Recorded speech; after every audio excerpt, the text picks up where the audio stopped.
So the first item has been in the game for over 15 years now, and it still confuses players because it genuinely feels like a cursed item. We're talking about Music Disc 11.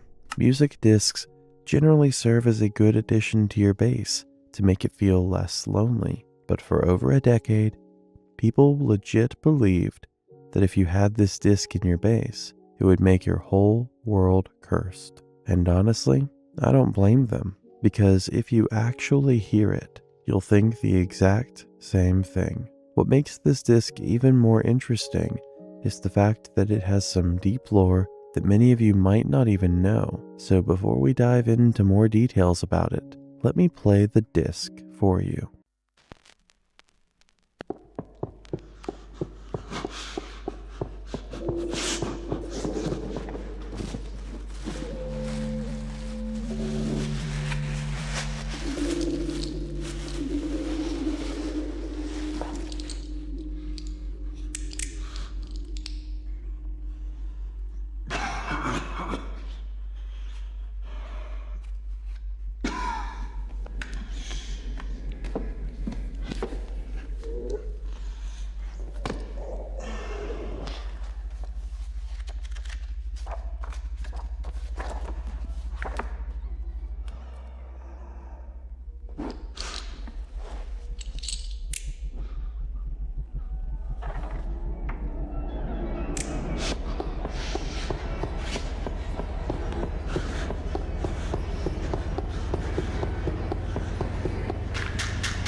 Creepy, right? You see, unlike every other record, this one is physically shattered. It's a broken piece of vinyl that shouldn't even be able to play in the first place. And when you put it in the jukebox, you realize quickly that you are basically listening to a 1 minute and 11-second recording of someone who's in a state of absolute terror. You can hear the heavy panicked breathing of someone, maybe Steve, running across stone blocks. Then you can hear frantic ruffling of paper, like someone is desperately checking a map or a journal, followed by the clicking of flint and steel. So the person is basically getting chased by someone and trying to light a fire to see who is chasing them. Now, there's actually a very specific timeline to this nightmare. Around 11 seconds in, the footsteps stop, but the heavy breathing still continues. Then another 11 seconds later, you hear a strong cough. It's almost too rhythmic to be accidental, meaning a lot of effort and thought went into the creation of this disc. By the time we get to the end, the footsteps transition from stone to dirt or gravel, followed by a disturbing noise of a screech or hiss before it cuts to static. The disc is exactly 1 minute, 11 seconds, and 111 milliseconds long. Now, most people stop there, but this disc is actually a rabbit hole, which starts when you stop listening to it and jump into the game files instead. If you take the 11.ogg file from the game's code and run it through a spectrogram, which turns sound waves into visual data, you will realize that the static is not an empty noise. The frequencies in that part align to create a creeper face, and right next to the face, there's a sequence of numbers 12, 4, 1, 8. In hexadecimal code, 12 translates to the letter C, spelling out C418, meaning the composer of Minecraft left a signature inside that disk. But the mystery does not end there. It goes deeper. And the next clue actually comes from C418 himself. Back in 2011, he tweeted something that recontextualizes the whole thing. He joked about being a weird monster that occasionally records songs from strangers and then dies in 11. Notch's reply to that tweet was even more insane. He confirmed that record was fun to draw, implying that Notch himself had drawn out the story for it. But this is where things get truly unsettling, because most people treat Disc 11 like a standalone mystery, But what if you want to understand what actually happened to that person in that recording? You have to look at another item in the game, Disc 13. While Disc 11 is the sound of a person, 13 is the sound of a place. It's filled with ominous cave chimes, dripping water, and sudden, sharp pings that make your skin crawl.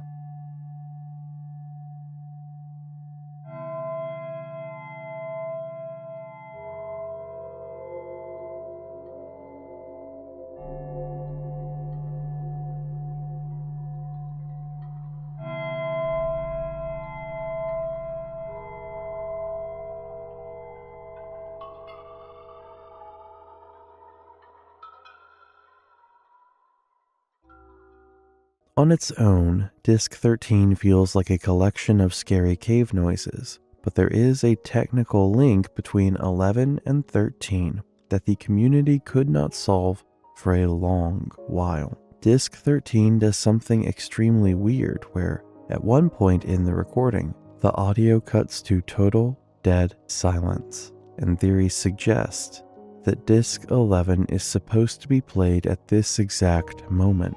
When you layer these two discs together, Disc 11 starts to make sense, and this was intentionally done by C418, meaning these aren't two different stories, they are two different perspectives of the same event. Disc 11 is the recording of the victim, while Disc 13 is the ambient recording of the cave itself. When you play them together, the silence in Disc 13 is exactly where the events of Disc 11 take place. But here's where the theory gets insane. This links back to that C418 tweet about a monster recording strangers. The real story isn't that a player died, it's that an Enderman was the one who was actually recording the audio. Even though Notch didn't post about making Enderman until a year after the Disc 11 files were added, C418 was already working on the sounds way before Disc 11 was added. If you listen to that screech at the end of Disc 11, it matches the Twin Peak pitch of an Enderman scream and its static death cry perfectly. This is why you only ever find music discs in places owned by mobs, dungeons, mansions, bastions, or by making a skeleton kill a creeper. Mobs follow us around to record our stories as strangers in their world. Disc 11 is the recording of a hunt where the player finally fought back. It turns the disc into a literal black box recording of an Enderman that documented a player got caught and died in the process. Now, finding discs 11 and 13 is a massive grind, but this next Easter egg is exceptional because it is sitting in plain sight. Almost everyone has seen it, yet a very small fraction of players has actually taken out the time to notice just how creepy it is. This particular Easter egg appears when you finally kill the Ender Dragon and jump through that portal. For many players, that is the end of the game, and they just close it. However, if you wait for a few seconds, the screen goes black, and you get hit with this massive 9-minute wall of text. Most people think that's just a credit scene that would be thanking the creators, and they decided to go grab a snack. You also probably just smashed the escape key to get back to your base. But if you actually sit there and read this wall of text, it's easily the most existential, dread-inducing, low-key terrifying thing in the entire game. This is the end poem, and reading through it is like staring into an infinite void that makes you question if you're even real, if anything is even real. But before we get into further details, if you're enjoying the video so far, consider subscribing. It's free and helps a lot. Now, let's talk about the backstory of this Easter egg, which is as weird as the end poem itself. You see, back in 2011, Notch wanted some cheesy over-the-top text for the ending. You know, the typical, "you're a hero" stuff. So he asked the community what he should do, and everyone told him one name, Julian Go. So naturally, Notch reached out to him and asked him to write an ending for Minecraft. And this is where things get crazy, because Julian didn't give him a congrats message. He turned in this cosmic, psychedelic script that was so intense, Notch just kept the whole thing exactly as it was. It's 1,500 words of pure dread, and when you pair it with C418's haunting music, it makes you feel incredibly small. And here's where it gets even more creepy. The poem is actually a dialogue between two entities in the game code. They're just labeled as dark aqua and dark green. We have no idea who they are, but they talk about us, the players, like they've been watching us since the Big Bang. They even list off names humans have given them over thousands of years. Everything from spirits and angels to modern science terms like leptons and quarks. They basically claim to be the universe itself, and they tell you, straight up, that they can read your thoughts as you're sitting there at your desk. What makes this even more surprising is that these entities are essentially pushing a philosophy that says there is a massive glitch in the Matrix, and this is where you will realize just how disturbing this whole thing is, because the poem argues that everything you experience is just a dream. It says your life has two layers, the short dream, the Minecraft world you just left, and the long dream, your actual waking life. And if you haven't understood the whole thing yet, to put it simply, the game is literally telling you that your real life is just another simulation, like the game just finished, and your 9 to 5 on your school day is no more real than the dirt blocks you just mined. And then it hits you with the ultimate eye-opening words that, to be fair, would even put someone extremely silly in a state of absolute terror. It pulls your actual username from your account and starts giving you commands. It tells you to move your fingers, feel the air in your lungs, and wake up. It's a total mind trip, because the game is essentially saying that by finishing the game, you aren't actually returning to reality. You're just waking up, going from one small dream to another bigger one. And as if that wasn't weird enough, the real-life drama that took place behind the scenes about this specific part of the game is equally weird, because for years, people wondered why Microsoft never touched or updated the poem after they bought Minecraft for $2.5 billion.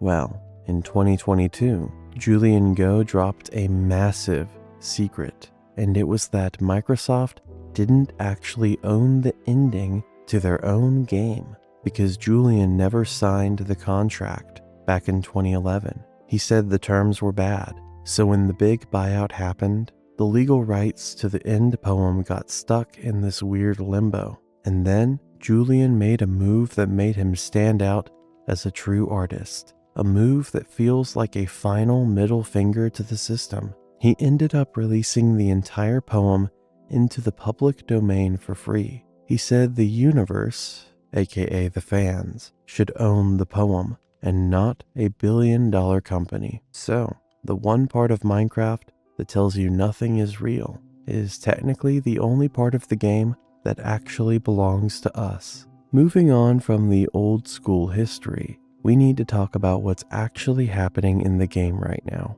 because honestly, it kind of feels like a fever dream. During Minecraft Live in March 2026, Mojang finally revealed the Chaos Cubed update. They're adding these sulfur caves that look dizzying to even walk through. But the thing everyone is losing their mind over is the sulfur cube. I know, another cube. We've had slimes and magma cubes for a decade, but wait till you hear the whole story, because this thing is actually messed up. It's the first mob we've ever seen that doesn't really have its own body, or let's just say properties, because it's actually a kind of shapeshifter that eats blocks from the world, and how it behaves totally depends on what it just ate. When the update dropped, the devs showed that this mob physically absorbs whatever it touches, and its entire behavior changes based on the specific properties of the block it ate. Like, imagine you're building a base, and a sulfur cube rolls over your wooden planks. It would suck the wood into its own body and become this bouncy wooden projectile that would start launching itself wherever you point it. Or, if it slides over a patch of ice, it suddenly loses all its friction and starts zipping around the biome like a high-speed hockey puck. It's basically a gelatinous parasite that's looting the environment to steal the properties of different blocks. But the real creepy factor about it is the biome that created them, which means that these new sulfur caves are genuinely a very messed up biome that's creating parasitic creatures that can literally eat the very world they exist in. If you've been around Minecraft for even a few weeks, you would have probably heard about the legendary Farlands. You see, back in the day, this was the ultimate holy grail in the game lore community, apart from another Easter egg that we'll discuss later in the game. This specific Easter egg was like reaching the edge of the world, but instead of just falling off, the entire world would literally start to glitch right in front of you. Now, most people just think it's some random, messy bug that got added into the game along the way, but there's more to it, because there's a very specific point where the game just gives up. And to be honest with you guys, it's way creepier than just a coding error. The phenomenon itself doesn't just happen whenever it feels like it. You have to travel over 12.5 million blocks away from where you first spawned before things start to get weird. And that's not a random distance either. Minecraft uses a very specific math formula called Perlin noise to build the world. But at that 12.5 million mark, the math hits a wall. The numbers literally get so high that they break the game's limit, and everything goes south. And this is where it gets actually insane, because the math at this point in the game is basically having a total mental breakdown, as the game stops making normal hills or trees, and instead, it starts spitting out these massive 128 block high walls of solid ground full of these weird Swiss cheese holes. And if you're crazy enough to go to that exact spot on both the X and Z axes at the same time, you hit the corner Farlands. The world warps into these giant floating sandwiches of land with nothing but a void in between. It's a place you were never supposed to see, and it would definitely give anyone chills because it's so out of the norm. However, the reason the Farlands are so unsettling isn't just the weird terrain alone. It's also because the physics of the game start to rot before the land itself breaks. As you get closer to that 12.5 million mark, the world basically tries to kick you out. Your character starts to shake and jitter like crazy because the game can't figure out exactly where you are anymore. At one point, it would get so bad that your character wouldn't even be able to walk in a straight line. The game engine starts to reject you, and it gets even weirder when you realize half the stuff you're looking at isn't even there. Past a certain point, the blocks look solid, but they have no hitbox. You'll try to walk on a stone ledge and just fall straight through the floor into the void. And if that wasn't enough, at that point in the game, the sound engine breaks as well. Torches stop giving off light, and noises might play minutes late or just loop forever. The most legendary person to ever look into this was a guy named Kurt J. Mack. Way back in 2011, he started a series called Farlands or Bust. His goal was simple: to walk all the way there without cheating. For over a decade, people watched him slowly drift into this abyss. Then, on October 4th, 2025, after 14 and a half years of walking, Kurt finally hit that 12,550,821 mark live on Twitch. It was a massive moment, and he even raised over $500,000 for charity, and it proved the Farlands weren't just a myth. They were a real place you could get to. Now, Notch eventually fixed this in the old beta 1.8 update, but the Ghost of the Farlands is still in the Bedrock Edition. In that version, people call them the Stripe Lands. Instead of a giant wall, the world just stops rendering every other block, so you get this weird striped pattern of land and void. It looks different, but it pretty much has the same vibe. Moving on from that, we have to talk about something that literally just dropped a few weeks ago. In March 2026, Mojang released the 26.1 Tiny Takeover update, and at first it seemed like the most wholesome thing ever, because they finally gave baby mobs their own unique models and sounds. But if you look at the crafting table, there's this new item called the Golden Dandelion, and it is actually kind of dark, really dark. The recipe itself is super simple. You just need a dandelion and some gold nuggets, and if you feed it to a baby mob, they stay a baby forever. Now, most people are hyped about this because it means you can keep a tiny fox or a baby axolotl in your base without it ever growing up. But when you actually think about it, this is messed up. You're basically taking a living creature and forcing its body to stop working correctly. You're trapping it in this permanent, weird state of infancy just because you think it looks cute. So, in simple terms, you're freezing their life in time. The Golden Dandelion is giving those baby mobs an eternal childhood that the animal never asked for, and in a world that's already full of biological dead ends, like that dragon egg that we'll get into later. The Golden Dandelion lets you fill your world with things that aren't even supposed to exist. If you spent any time at all in the end, or even just heard one wandering around your base at night, you definitely know what an Enderman usually sounds like. It's almost like a weird alien warbling, a bunch of whoops and distorted groans that honestly just sound gross and really creepy. Most people do not give much thought to it and just brush it off as random monster noise and move on. But if you actually treat those noises as game files and really analyze them in detail, you will stumble onto one of the most unsettling Easter eggs in the entire game, because as it turns out, the Endermen are not making random noises. They're actually trying to talk to you. The community figured this out by taking these specific idle files from the game code and throwing them into audio software. If you play them normally, it's total gibberish, but when you reverse the audio and crank the pitch up, you realize what's actually in those audio files. In the first file, you can hear a distorted whisper saying, "Here," which sounds less like a groan and more like an invitation. In the next one, it's a breathy, "Higher," or just a simple, "Hey." The third one is the most obvious. It's a very clear, "What's up?" or "This way." But the fourth file is the one that actually gives me chills. It's a reversed groan that clearly says, "Forever," which might be a reference to the end dimension, where the Enderman is trying to talk about being stuck in the void for eternity. The last file, however, is a reversed, "Uh-oh," like the thing is reacting to the fact that you finally spotted it.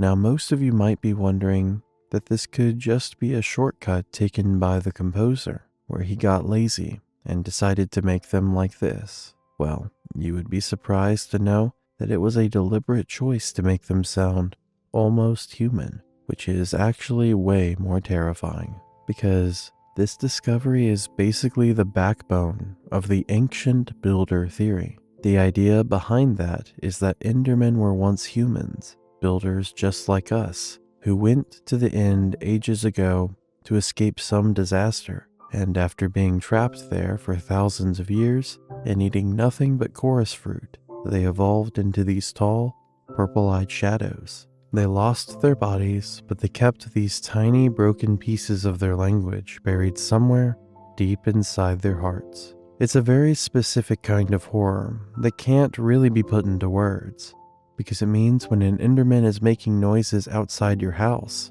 and you kill it, you might be killing someone who was once a person who's been distorted by the void, desperately trying to remember how to speak. And as everyone already knows, it gets even more intense when you look them in the eye, because the sound switches from those calm, reversed words to the scream file, which isn't speech at all.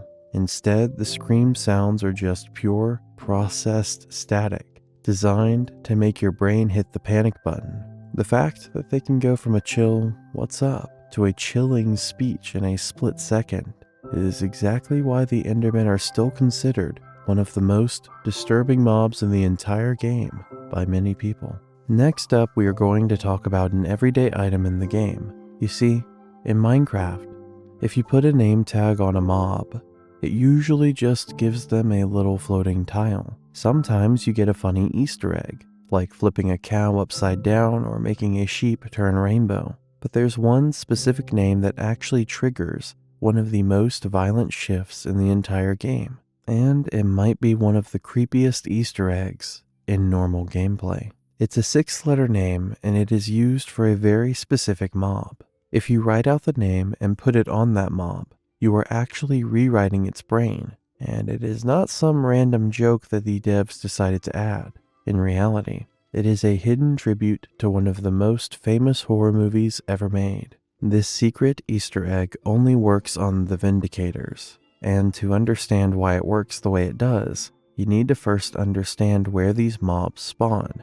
They spawn deep inside woodland mansions, and if you stop for a second and think about it, the woodland mansions are massive, lonely wooden houses hidden in the middle of the dark forests, which perfectly mirrors the empty hotel from The Shining. And if you have not seen that movie, it is a legendary movie where the main character, Jack Torrance, slowly loses his mind until he grabs an axe and kills his entire family. But there is one single moment in that movie that eventually became a meme, where he forces his way through a door using his axe and screams, "Here's Johnny." And if you haven't connected the dots yet, what do Vindicators carry? Iron axes. The devs clearly saw the connection and decided to do something sneaky with those mobs, because when you take a name tag and write Johnny on it with a capital J, the Vindicator basically becomes a deranged version of Jack.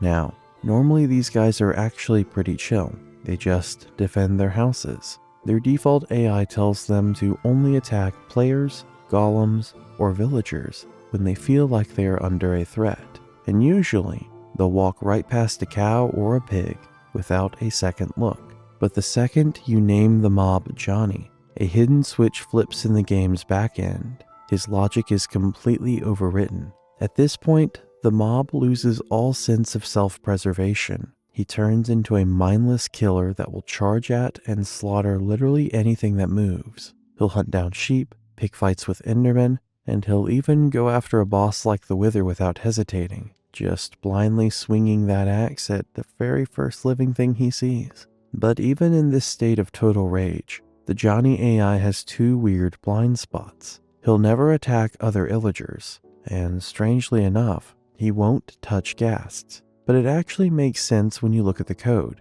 Ghasts don't have the standard tags that trigger melee attacks for ground mobs. This basically makes them invisible to him.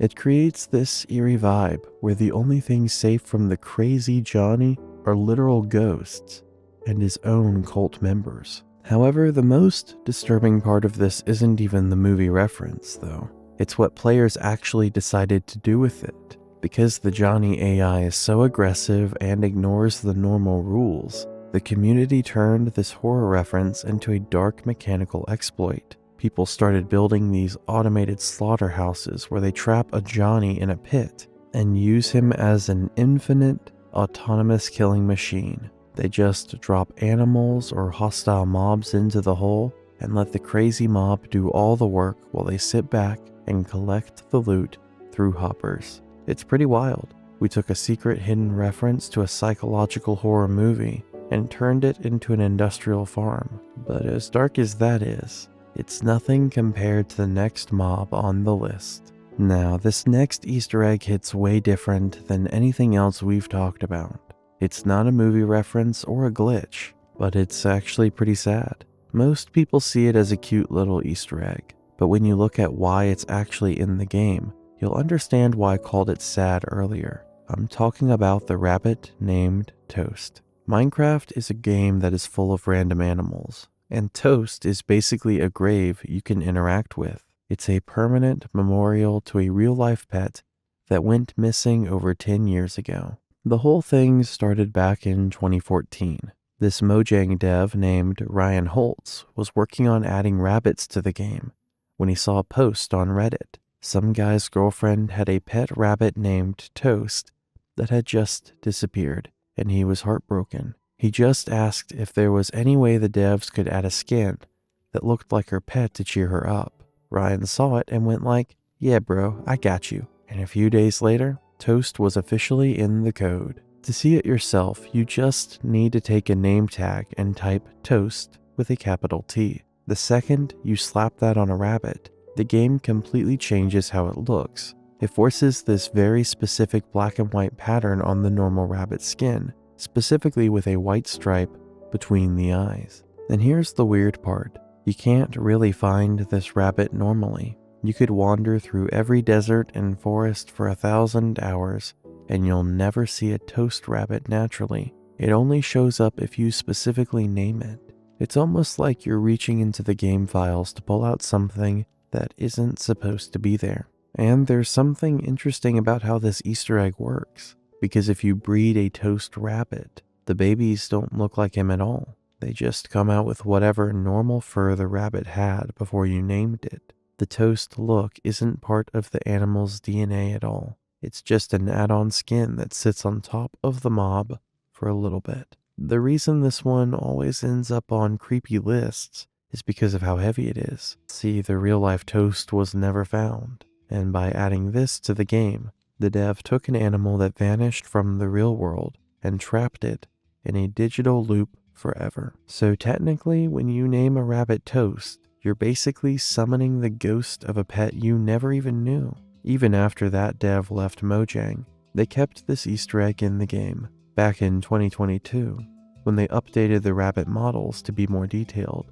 they made sure to fix the Toast skin, specifically so it wouldn't break. But while Toast is just a friendly ghost of a pet, there are other secrets in this game that suggest you might be getting watched in your private world. If you've been in the Minecraft community for even a week, you've definitely heard the name Herobrine. He's the original internet ghost story, the one that basically defined the childhood of every kid growing up with the game in the 2010s.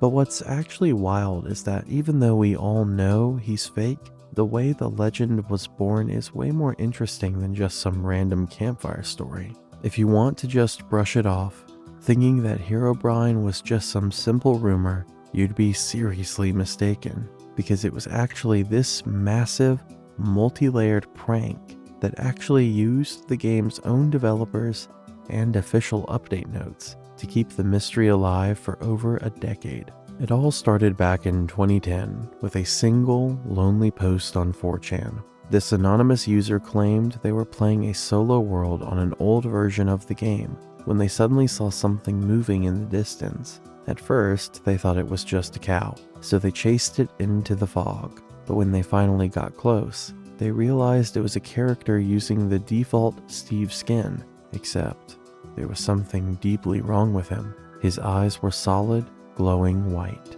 He had no name tag, and it was just this figure standing in the fog, watching the player. Then things started to get weird, because he started finding things in his world that shouldn't be in a single-player world, ranging from perfect 2x2 tunnels, random sand pyramids in the ocean, and trees with every block with no leaves. The story got even creepier when the user tried to post about it on the forums. They claimed their threads were being deleted instantly, and then they supposedly got a private message from a user named Herobrine that just said, "Stop." This is where the legendary Notch's dead brother story comes from. Rumors spread like crazy that this was Notch's secret way of remembering a brother who passed away long ago. When someone allegedly emailed Notch to ask, he supposedly replied with, "I did, but he is no longer with us." But later, Notch confirmed that he never even had a brother, and by that point, the internet didn't care about the truth. The myth was already on fire. But while 4chan gave this myth its initial push, it was the Brocraft live streams that turned this into a global thing. Two streamers named Copeland and Patamus staged these incredibly detailed sightings that convinced thousands of live viewers that Herobrine was real, and Copeland's trick was actually legendary. He retextured a painting to look like Herobrine and put it in a room in his world. During a stream, he stumbled onto it, screamed his head off, and cut the feed immediately. He even made a creepy website that showed a gif of Herobrine with realistic, moving eyes, and the text, "Wake up." And what's really genius is how Mojang actually handled it. Instead of just saying, "He's not real," and moving on, they leaned into the meme. Starting in 2011, they began adding a single, mysterious line to the official patch notes, which said, "Removed Herobrine." They did this for dozens of updates over the years, while in reality it was just a joke. For a kid reading those notes, it felt like Mojang was in a constant losing battle to keep this thing out of the game. Like Herobrine was this evil creature in the game, who even the devs could not defeat. The final chapter of this whole thing actually happened in 2021, when a group of researchers called Minecraft at Home used a massive amount of computing power to do something insane. They actually found the original world seed from that first 4chan screenshot, and they even found the exact hill and the exact coordinates where Herobrine was first sighted. And when they finally got there, the hill was completely empty. There was no Wide-Eyed Steve, and there were no weird structures in the world either. This was the final proof everyone needed to realize that the original image was just a very clever edit. But even with all that proof, Herobrine is still something people look for every time they enter a new cave. The idea that he's a silent builder, leaving redstone torches in tunnels, is just part of how we think about the game now.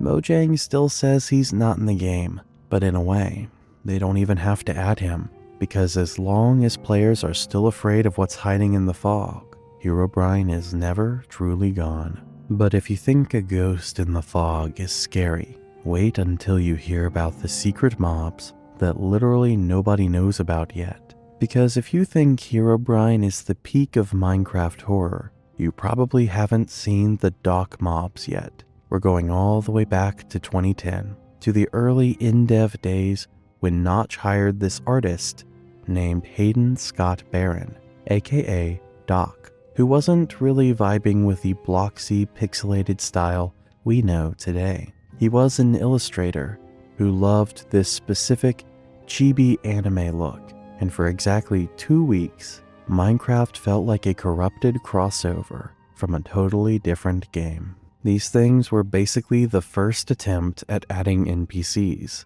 They dropped on January 29th, 2010, and let me tell you, they looked like nothing else in the game. They weren't even made of blocks. Instead, they were high-poly 3D models imported from games like Quake 3, but since they didn't actually fit the engine, they had zero lighting or proper animations. They'd just glide across the grass at high speeds without moving their limbs, looking like creepy cardboard cutouts being dragged by an invisible string.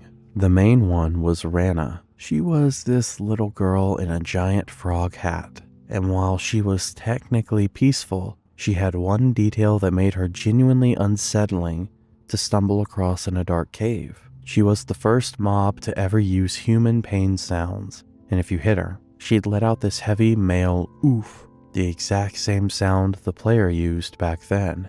It was such a weird, unsettling feeling, where attacking a stylized little girl sounded like a grown man, and if you killed her, she'd just drop some apples and roses and vanish instantly. Then there was Beast Boy, and yeah, he was straight up based on the DC character. He had the green skin and the purple suit, but his model was so broken that he spent his entire existence in a permanent, static crouch. He'd just glide towards you, hovering an inch off the ground like some weird green statue. And he was followed by 2 versions of Steve, but not our Steve. They were these frantic, high-speed humanoids that moved way faster than anything else in the game, almost like they were glitching. But the creepiest part about these mobs wasn't even the design. It was how they acted in the code. In that specific version of the game, the spawn rates were totally bugged. You'd go over a hill and suddenly see 50 Ranas all standing perfectly still, staring in random directions. Then, all at once, they'd start gliding toward you at the same time. And since they didn't work with the lighting engine, they were always full bright. Imagine being in a pitch-black tunnel, and a glowing, chibi frog girl just glides out of the darkness at you, with zero warning. Doc ended up leaving Mojang just a few days after these were added because of creative differences, and the mobs were deleted from the game almost immediately. That left them as this weird, lost media of Minecraft history. If you see footage of them today, you would feel like you're watching a corrupted save file where assets from a completely different game leaked into Minecraft by some mistake. But as weird as those characters were, they weren't the only thing being tested behind the scenes, because while Doc was working on anime girls, the community was discovering something much more technical, hidden right in the game's texture packs.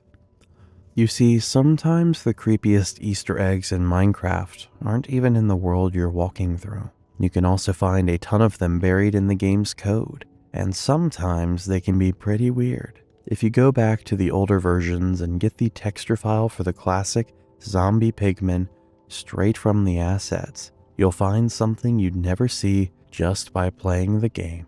Minecraft skins are usually mapped out on flat 2D squares, but the 3D models don't use every single pixel on that square. So sometimes these are invisible, unused layers in the file. And in the old zombie pigman texture, Notch literally wrote "Thanks, Zophobia" in blocky white text, and it just stayed hidden for years until people actually found the original texture file.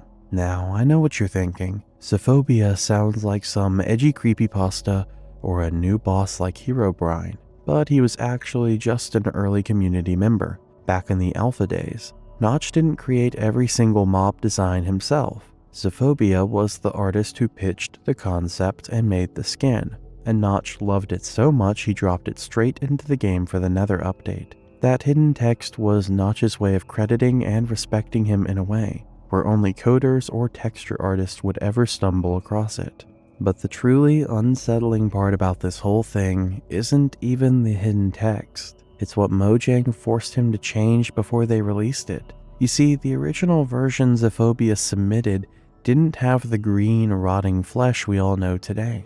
It was way more graphic. The skull was partially exposed, and it looked genuinely butchered, like something out of a horror movie. Notch decided the red blood was too gory for the game's vibe, so he recolored it to make it look like rotting moss instead of a fresh corpse. And if you haven't connected dots yet, the iconic green ooze we grew up with is literally just censored blood. This whole story has a pretty somber ending though, because when the massive 1.16 Nether update dropped, Mojang completely wiped the classic zombie pigmen and replaced it with the new zombified piglin.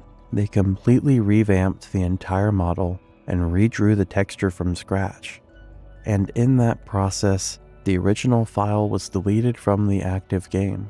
After nearly a decade of hiding in that secret layer, the Thanks Zophobia signature was erased from modern Minecraft forever. The community fought really hard to get a naming Easter egg that would bring the old texture back, but Mojang completely ignored it, making this one of the most legendary pieces of lost media in the history of the game. This next Easter egg is also about the Nether, because we all know that the second you step through the portal and spawn into the Nether, the vibe of that place just hits you like a brick. It's insanely loud and red, very visually heavy for some people. And you would be surprised to know that a massive reason for that whole "get me out of here" feeling is the sound design of the biome itself, specifically the ghasts. The ghasts don't roar like a dragon or groan like some basic zombies. Instead, they make these weird, deep whines while they're just floating around.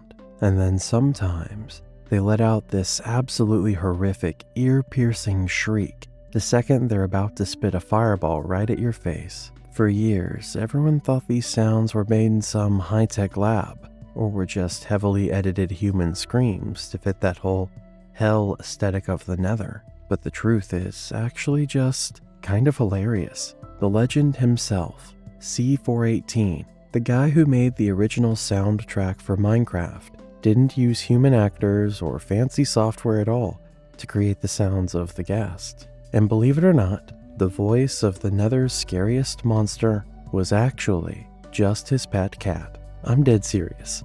C418 confirmed this in a Reddit AMA a while back. He said that he wanted something organic and weird for the game, and his cat, which deep lore fans think was a ginger named Nick, was just napping in the room while he was working, so he woke the cat up on purpose to get the recording. I know, sounds a little mean, but those annoyed, groggy meows that cat lets out when you wake them up from their slumber were exactly what he caught on the mic. And obviously, a house cat meowing doesn't naturally sound like a giant, demonic floating jellyfish, so he had to edit the audio heavily to make it fit. He dropped the pitch way down to make it sound more deep and give it a heavy vibrating bass. Then he slowed the audio down a ton, because a cat's meow has these tiny, shaky breaths and trills, so stretching them out turned them into these long, ghostly wails that sounded like they were coming from another dimension. Then he threw in a bunch of reverb to make it sound like it was bouncing off massive cave walls, and boom, he had just created one of the scariest mob sounds in the game. So next time you're sprinting for your life to dodge a fireball, just remember that terrifying scream is literally just a very grumpy cat that wanted to keep napping. But as funny as that is, there's another huge hidden secret Easter egg in this game that I'm betting most of you have never even heard of. Nowadays, when most games crash, it's honestly just boring. You get a static little pop-up with a random code like error 0x004 or some generic message saying the app stopped responding. And honestly, that's just usually how error messages are handled. But Minecraft? Yeah, they're a bit different. Let's just say they don't like normal, because back in the early days of Minecraft, we're talking alpha, beta, all the way up to the 1.5 era, the game handled crashes in a way that was actually kind of weird. Back then, when the game hit a fatal error, or you forced it to close through your task manager, it would generate this massive text file called a crash report.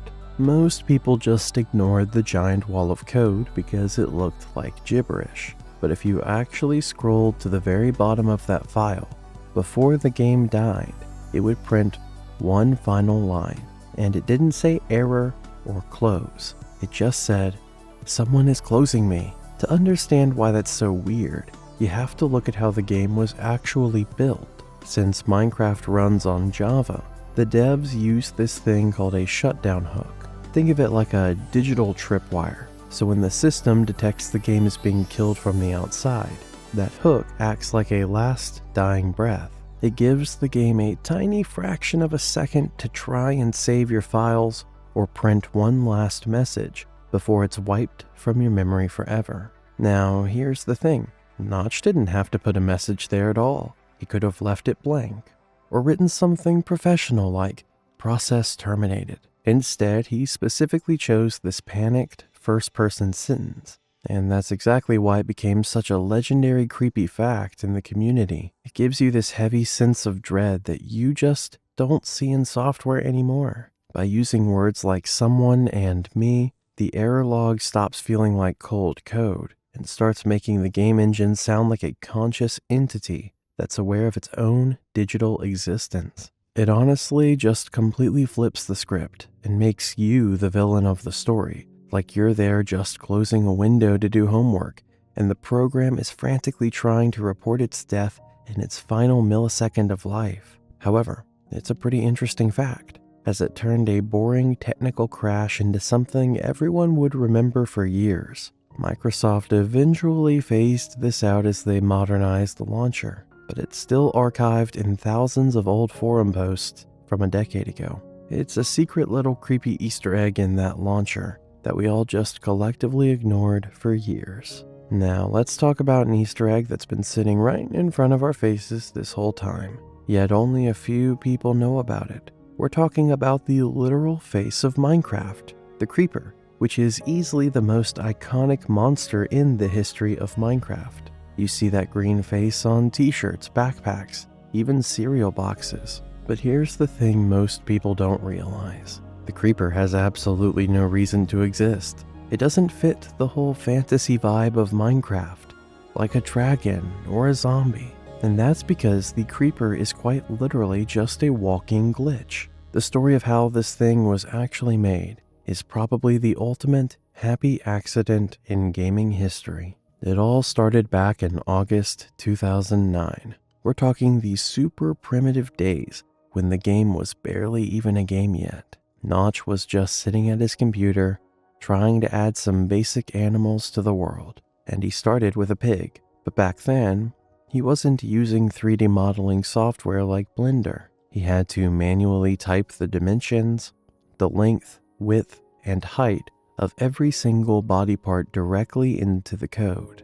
And since a Minecraft model is basically just a collection of boxes, it's easy to mess up. When Notch was typing the code for the pig's torso, he made a tiny typo that changed everything. He accidentally swapped the length and the height. So instead of a box that was short and long like a normal pig on all fours, the math spat out a box that was tall and narrow. And because the code still told the legs to attach to the corners of this vertical torso, the result was this bizarre, towering freak of nature. Notch looked at his coding disaster, and instead of hitting delete, he realized it was just too creepy to get rid of. He knew he wanted to keep it as a monster, but a gray box isn't exactly scary. It needed a skin, and since Minecraft was just a one-man project at the time, Notch was efficient, which is a nice way of saying he was a little lazy with his textures. The Creeper's iconic green skin is also not a custom design at all. It's literally just the game's original oak leaf texture, because if you take those old leaf files, strip away the transparency, and tint it that neon green, you get the exact pattern of the Creeper's body. He then threw a weird frowning face on it, and just like that, the most famous monster in the world was born. Notch even mentioned later that he imagined creepers feeling crunchy, like a pile of dry leaves, which is why he used that texture in the first place. But while the design was an accident, the way the creeper behaves was very intentional. Notch wanted this thing to be a very unique kind of threat. Unlike zombies that groan or skeletons that clatter around, the creeper was programmed to have zero idle sounds. It doesn't hum or growl at all. And it gets even crazier, because the creeper doesn't even have its own footstep audio. Its steps were programmed to sound exactly like the players, making it a perfect stealthy predator. Originally, they were supposed to just sprint at you and explode the second they touched you, but Notch decided that wasn't annoying enough. He added that countdown fuse and that obnoxious hissing sound, which actually sounds like a balloon is about to pop if you listen closely. Then later on, he also added the mechanic where getting hit by lightning turns them into a glowing blue nuke called the Charged Creeper. The irony is actually kinda funny when you think about it, because a simple typo in 2009 gave birth to a monster so famous, it's now part of the official Minecraft logo. When rabbits first got added into the game back in 2014, everyone thought they were just these cute, wholesome little additions to the forest. But Mojang actually hid a massive digital secret in the spawn rates that most players didn't see coming. Back then, every time a rabbit spawned, there was a tiny 1 in 1,000 chance that it would secretly be the killer bunny. You see, the creepy thing about this mob was that it didn't spawn in caves or dark corners like other mobs. It would just spawn randomly in broad daylight right next to the regular innocent animals. Imagine you're playing back then. You see a white bunny in a field, and you run over to tame it. You'd be totally unprepared for what happens next, because that little guy was basically a time bomb disguised as a cute little rabbit. Its design was also way creepier than normal rabbits in the game, and no, it was not mutated and it didn't have extra limbs either. For the most part, it looks almost exactly like a normal white rabbit, except for one tiny, terrifying detail. Its eyes. While a normal Minecraft rabbit has vertical black eyes, the killer bunny's eyes are flipped sideways, and they're blood red. And the problem was that by the time you got close enough to notice that 1 pixel difference, you were already dead. The second you got close to this mob, the AI would instantly flip a switch. You would first see it stop what it was doing. Then all of a sudden, the killer rabbit would start lunging at you in this frantic spider-like way, jumping way faster and higher than any rabbit should. And it also dealt an insane amount of damage. On normal difficulty, 1 bite from this mob would take off 4 full hearts. To put that in perspective, this tiny fluffy animal does more melee damage than a zombie, a spider, or even a skeleton. And it gets even weirder. Because of this glitch in its biology, it's completely immune to the Thorn's enchantment, meaning if you had that enchantment on your high tier armor, it would have done 0 damage to the killer rabbit for biting you. It would also sometimes go on these absolute rampages, hunting down wolves and foxes, and completely flipping the game's food chain upside down. However, the killer bunny didn't actually last long in the game though. The lead dev, Jeb, pulled it from the natural spawn pool pretty quickly. And it wasn't just because people were complaining it was too hard to kill. It was a big deal for the game's visual contract. Basically, Minecraft has a rule where if a mob looks like a rotting zombie or a giant spider, it's dangerous. If it looks like a pig or a sheep, like a normal animal, it's safe. And having a cute animal that randomly murders you totally broke that trust. Even though it's gone from the natural world, Mojang never actually deleted the code. The killer bunny is still hard-coded into the game today. The only catch is you have to use a specific command with a hidden data tag to see it. But as dangerous as a killer rabbit sounds, there's an even older mystery involving the Nether that most of you probably have no idea about. When the massive 1.16 Nether update dropped, the Warped Forest was basically pitched to us as this rare, blue safe haven. It's actually the only spot in the entire Nether where hostile mobs like ghasts, piglins, and those annoying magma cubes just refuse to spawn. The ground is covered in this calm cyan fungi, and the only guys you'll see hanging out there are Endermen and Striders. On the surface, it feels peaceful, like there's nothing wrong with this whole biome. But the second you stop moving and actually listen to the sounds of it, that illusion of this place being safe would instantly shatter to pieces. You see, the devs deliberately stripped away all the normal background music here, and the reason is they wanted to make room for something way darker. If you go into the game files and pull the ambient noise for the Warped Forest,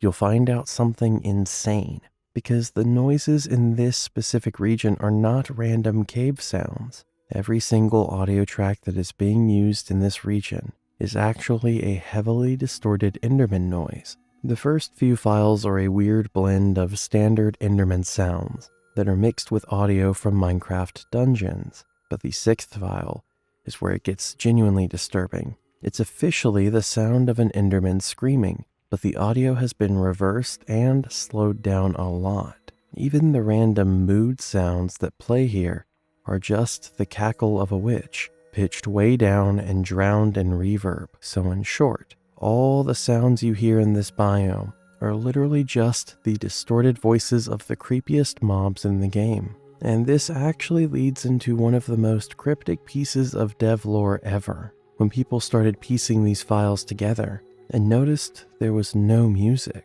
they started asking questions. They wanted to know why this one forest was so uniquely messed up. Well, the lead sound designer, Samuel Aberg, eventually dropped a statement that changed how we look at the Nether forever. He simply said that something in the forests disrupts reality. Yeah, that was it. He didn't say anything else. However, that one quote implies something terrifying. The Warped Forest might not even be a natural part of the Nether at all. The prevailing theory is that the Endermen aren't just visiting this place. They're the actual symptom of a massive interdimensional infection, or a rift. And since Endermen are the only creatures that can rip through space to teleport, their constant warping might be bleeding the in-dimension itself into the Nether. This also explains the cyan fungi here. It could be that this leakage is mutating the red-crimson fungi into these warped blue versions. It also explains why every other nether mob stays as far away as possible from this place, because it is literally cursed. But as scary as a glitching forest is, there's another secret in the nether that's just as creepy. For years, everyone just thought the texture on soul sand was random. But if you actually stop for a second and really look at the pixels, it's pretty obvious what you're seeing. What if I told you that this design was not random at all, and instead, it was an intentional secret design reference that the devs added to the game? If you look closely, you will realize that there are 3 very distinct, hollow-eyed faces trapped in every single block.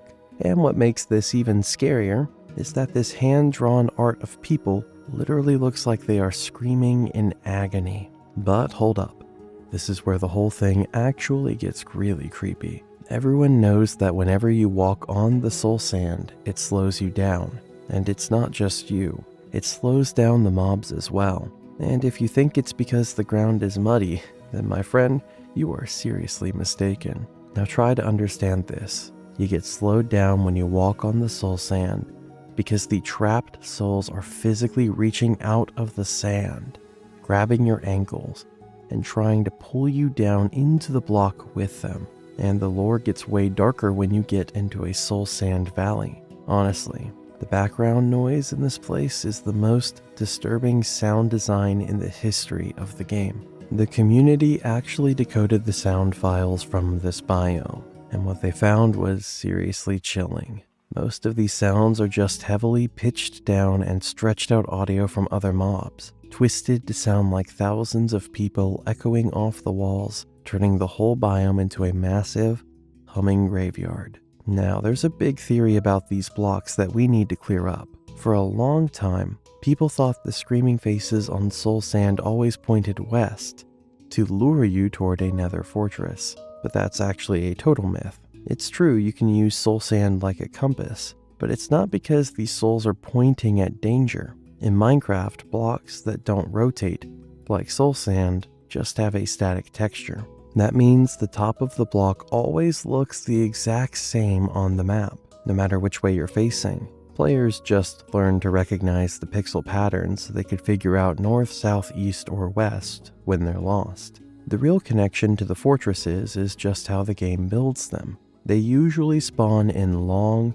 straight lines running north to south. So if you're lost, the best strategy is to travel directly east or west until you hit one of those lines. The block isn't a haunted GPS. People are just using the faces in the sand to find west, so they can hunt the fortresses down themselves. But as creepy as the soul sand is, there's something even more unsettling in the game that the devs hid right under our noses. Now that we're finally out of the nether, we need to talk about something that happens before you even place a single block. I want you to think about the whole ritual of booting up Minecraft. We all do it without thinking, right?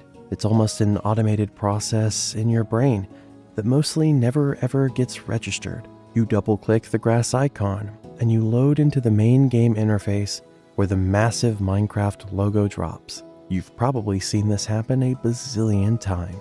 But mathematically speaking, what if I told you that there's a massive chance that at some point the game actually lied to your face and your brain just completely covered for it? See, there's a massive secret hidden inside the Java code that rolls a random number every single time you open the app. If that number lands on a super rare 1 in 10,000 chance, the game ignores the standard title screen entirely.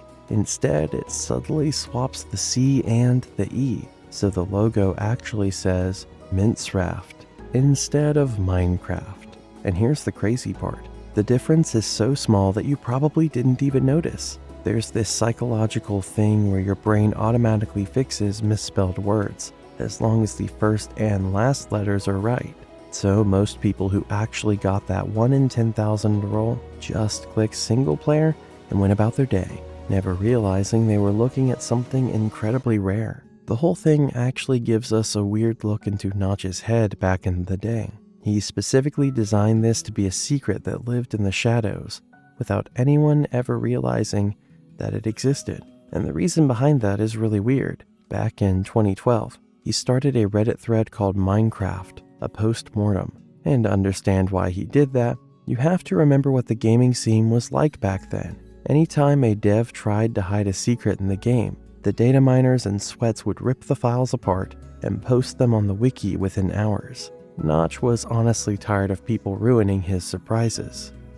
He wrote that he intentionally made the code that way and made the change so tiny that he could finally have a secret in his own game that only he knew about. He wanted something that couldn't be data mined easily, because anyone reading the raw code would just assume Mincraft was a typo and move on. Even though people eventually found it after a year, the idea of the creator hiding a secret in plain sight on the most popular game on Earth and no one realizing it existed is still a pretty cool concept. The funniest part about this Easter egg is how it survived the Minecraft buyout. Usually when a massive company buys an indie game for billions of dollars, they scrub away all the weird, messy secrets that the original devs had added to the game to make it professional. But Minecraft stayed. In fact, if your game ever crashes, one of the random joke messages on the error screen actually says, "You should try our sister game, Mincraft." Even today, the devs at Mojang have to keep this typo alive. When they updated the main menu logo to look better on 4K monitors, a professional artist literally had to spend company time making a high-definition Mincraft asset just to make sure the original joke never died. But as weird as a hidden typo is, it's nothing compared to what I'm about to show you next. This next Easter egg is basically sitting in front of you every time you play, but almost everyone fails to find it. The Woodland Mansion is easily one of the most intimidating buildings generated by the game in the overworld. But if you think the real horror here is just the Vindicators or Evokers lurking around the halls, you're seriously mistaken. The real nightmare is what these mobs are hiding behind the walls, where no one is ever supposed to look. See, one of the rarest and most unsettling secrets in the game is a room that is officially called the Fake End Portal Room. The reason you've probably never seen it is because it's a total architectural mess. It has no official entrance, and I'm being for real when I say no entrance, because the only way you'll ever find it is by literally tearing the mansion apart and digging through every wall until you stumble across one. And once you're inside, things get genuinely creepy. The room is a massive one-to-one replica of a Stronghold's portal room, but with a twisted DIY vibe. Since the Illagers aren't actual builders and can't make actual indestructible portal frames, they did the next best thing they could. They built the whole thing out of 12 blocks of green wool. They even dug out the floor and filled it with a pool of lava, trying to make a perfect recreation of a structure they've either seen deep underground or read about in some forbidden text. To really understand why this is so disturbing, you have to look at a real-world concept of a thing called a cargo cult. Basically, when isolated tribes see advanced technology, they sometimes build these makeshift, non-working replicas, like airplanes made of straw, hoping that if they just mimic the shape, they can magically summon the power. That is exactly what the Evokers are doing. These guys are outcast villagers obsessed with dark magic and cheating death. They know the end exists, but they don't actually know how the portal works. So they built this dummy model out of wool in total secrecy, praying that if they got the geometry right, the universe might open the end dimension for them. But the creepiest detail isn't even the wool portal, it's what happens when you touch the walls. In a real stronghold, the portal room is always guarded by silverfish, right? Well, the Evokers went to such obsessive lengths to copy the real thing that they actually sourced and placed 15 blocks of infested cobblestone inside this hidden room. If you break the stairs, the stone crumbles, and silverfish swarm you. They literally moved parasites into their own secret shrine just to make it feel authentic. That's a level of commitment that's honestly mental. And if you're thinking they would have insane loot over there, you would be wrong. because hovering right at the edge of the lava is a single, lonely chest. And if you're brave enough to open it, you'll find 2 real ender pearls, which means that these guys are successfully hunting endermen to study their magic. But here's the catch. That chest is a total trap. The chest is actually a trapped chest with TNT hidden under the floor. If you try to steal their artifacts, the floor detonates, blowing the shrine to pieces and dropping you straight into the lava. The cult would literally rather blow up everything they worked for than let you touch it for even a second. For this next fact, we are going to be talking about a pretty standard event in Minecraft. We're going to talk about death in Minecraft, which is usually a very simple in-game event. You run out of hearts, and the chat box tells the server exactly how you messed up. You burned to death, or you fell from a high place. It's all very dry and predictable. But if you start digging into the absolute craziest Easter eggs in the code, you'll find a handful of death messages that just don't really make much sense. Let's start with one that actually tries to get inside your head. Player didn't want to live in the same world as mob. You've probably seen this in Bed Wars or Sky Wars, but most people just ignore it. It usually pops up when you get hit by something right before you fall into the void. Normally, if you just fall into the void, the game says you fell out of the world, which is pretty simple. But if a monster even grazes your hitbox for a fraction of a second before you drop, the game completely changes the story and says that you didn't fall out of this world, and instead, it says that you actually chose not to exist. You see, the word world is doing a lot of work here. It makes it sound like a deliberate, conscious decision you made, like you literally refused to share reality with whatever just touched you. The interesting thing here that most people don't know is that the game engine is actually always holding on to your damage data, and it waits until the exact millisecond your health hits 0 in the void just so it can rewrite your death based on the specific scenario. But if you want to see the developers being genuinely cold-blooded, you need to hear this next death message. Player was killed by intentional game design. This happens if you get vaporized by a bed exploding in the nether or a respawn anchor in the overworld. But the crazy part is that the words intentional game design are actually a clickable link. If you click it, it takes you directly to a real official bug report on the Mojang website, specifically ticket number MCPE-28723.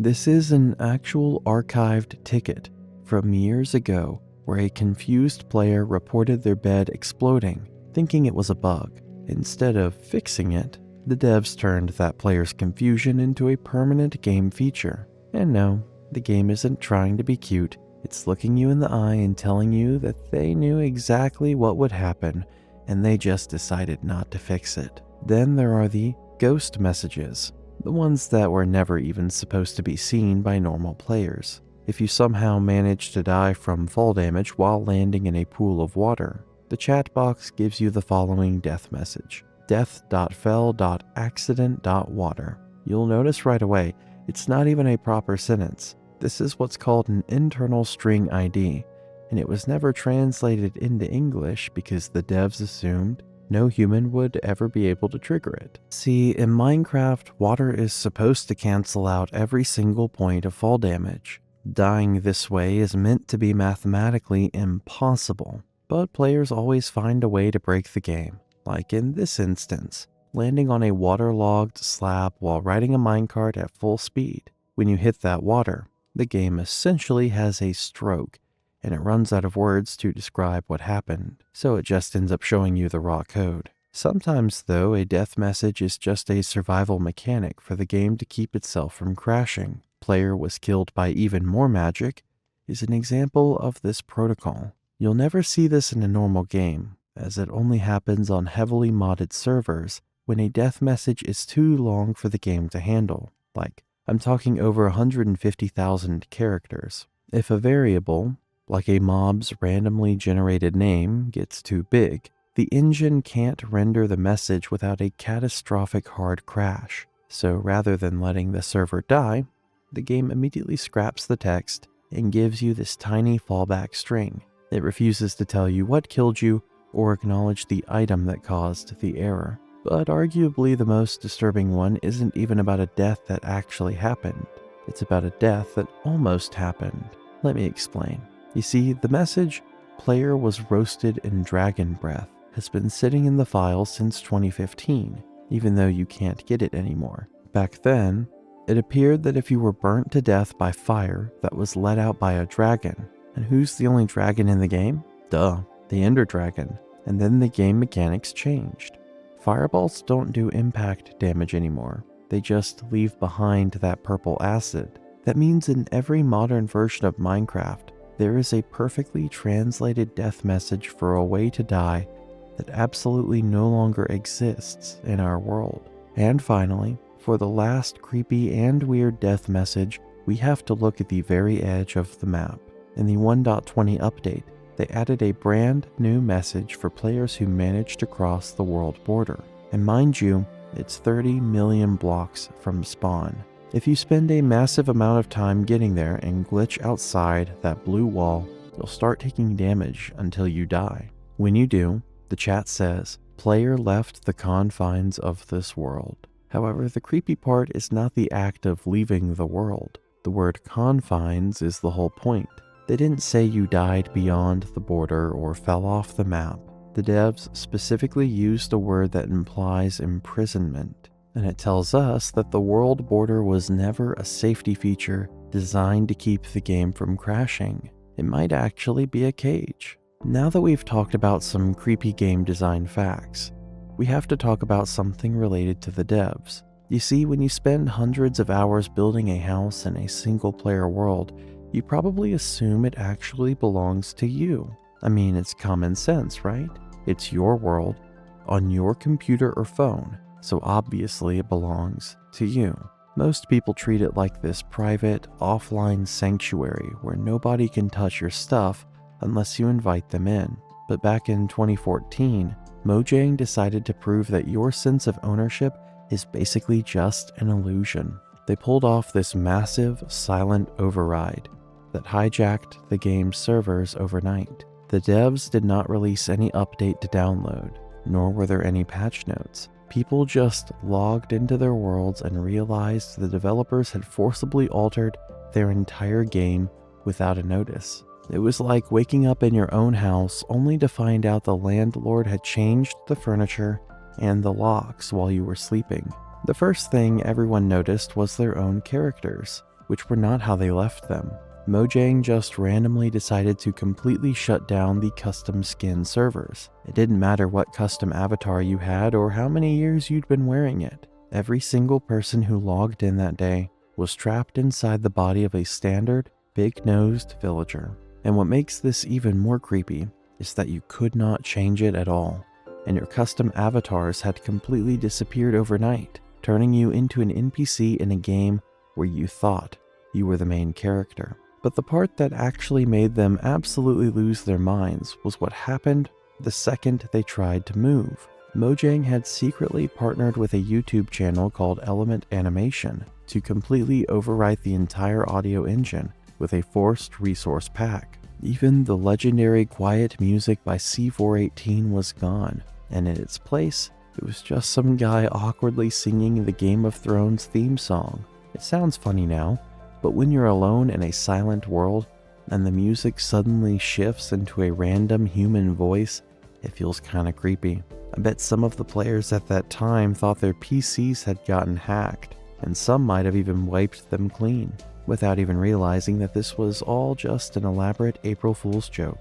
However, if you look at how this whole prank was actually executed, it's a lot more unsettling. The real creepy part about this is the total loss of control. Mojang proved right then that they hold the master keys to your reality. You can spend thousands of hours building a world, but the developers can flip a switch from their office and steal your digital body, and then even replace the sounds of your environment with a joke you literally cannot turn off. But as weird as it is to have your body stolen by the devs, it's nothing compared to this next secret, because only a tiny handful of players even know this Easter egg even exists. You see, There's a tiny detail in the warden's design that basically proves this thing was never meant to be a normal boss mob for you to just go out and kill. It's one of those things almost everyone misses because, let's be real, you're usually too busy running for your life to stop and stare at its face. But if you actually look at it, this one detail explains why the warden feels so much more creepy and unsettling as compared to a dragon or a literal three-headed skeleton. If you look really closely at the warden's head, you'll notice right away that it has no eyes. It's completely blind and relies entirely on the skulk sensors to see you through the vibrations of your footsteps. But then, if you look closely at its face, you will realize that there is something really wrong with this mob, specifically its mouth. If you look closely, you'll see a set of very human-looking teeth, and they don't look like monster fangs at all. They're flat, molar-like teeth. It's almost like the creature's mouth was reconstructed using the actual remains of humans. And this is where it gets insane, because the warden is found in the ancient city, so there is a possibility that its mouth was built using the remains of the builders who used to live in the ancient city. This also ties directly and almost perfectly right into the soul's mechanic we see in the warden's chest. And it might make you completely rethink the whole concept of the warden's identity.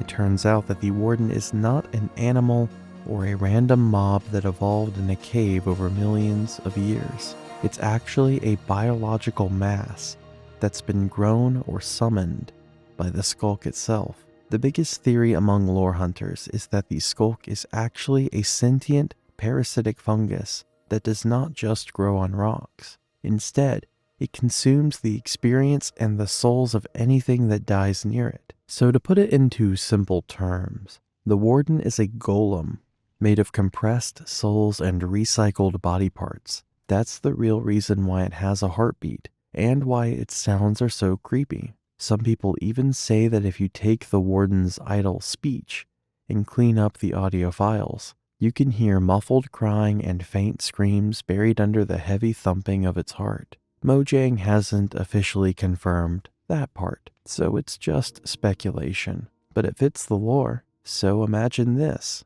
Every time the warden kills a player, it is essentially adding another soul to that glowing mass in its chest to make its own heartbeat just a little louder and faster for the next person who wanders into the dark after you're gone. The next mob in our list looks less scary than the warden. However, there is something deeply wrong with how it behaves. You see, while the Evoker is already one of the most dangerous casters in the game, there's one specific behavior buried in its code that seems like a joke, but it actually reveals a disturbing level of detail when you think about it. If an Evoker isn't in a fight and spots a blue sheep within 16 blocks, it drops everything to perform a very specific ritual. It raises its arms. Orange particles fly everywhere, and it starts this low rhythmic chanting. Then instantly, the sheep's wool turns from blue to bright red. And if you're a fan of old school strategy games, you probably recognize this. It's a direct tribute to the 1997 classic Age of Empires. In that game, the priest unit could convert enemies to your side by chanting the word Walalo, at which point the unit's color would flip from the enemy's blue to your team's red.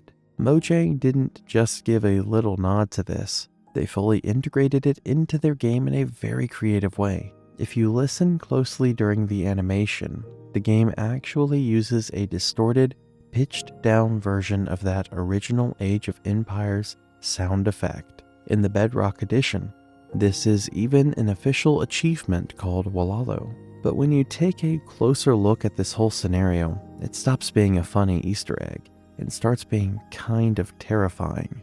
I want you to think about how magic usually works in Minecraft. Almost everything is tied to a physical object. You need potions for chemistry, enchantment tables for gear, or totems for protection.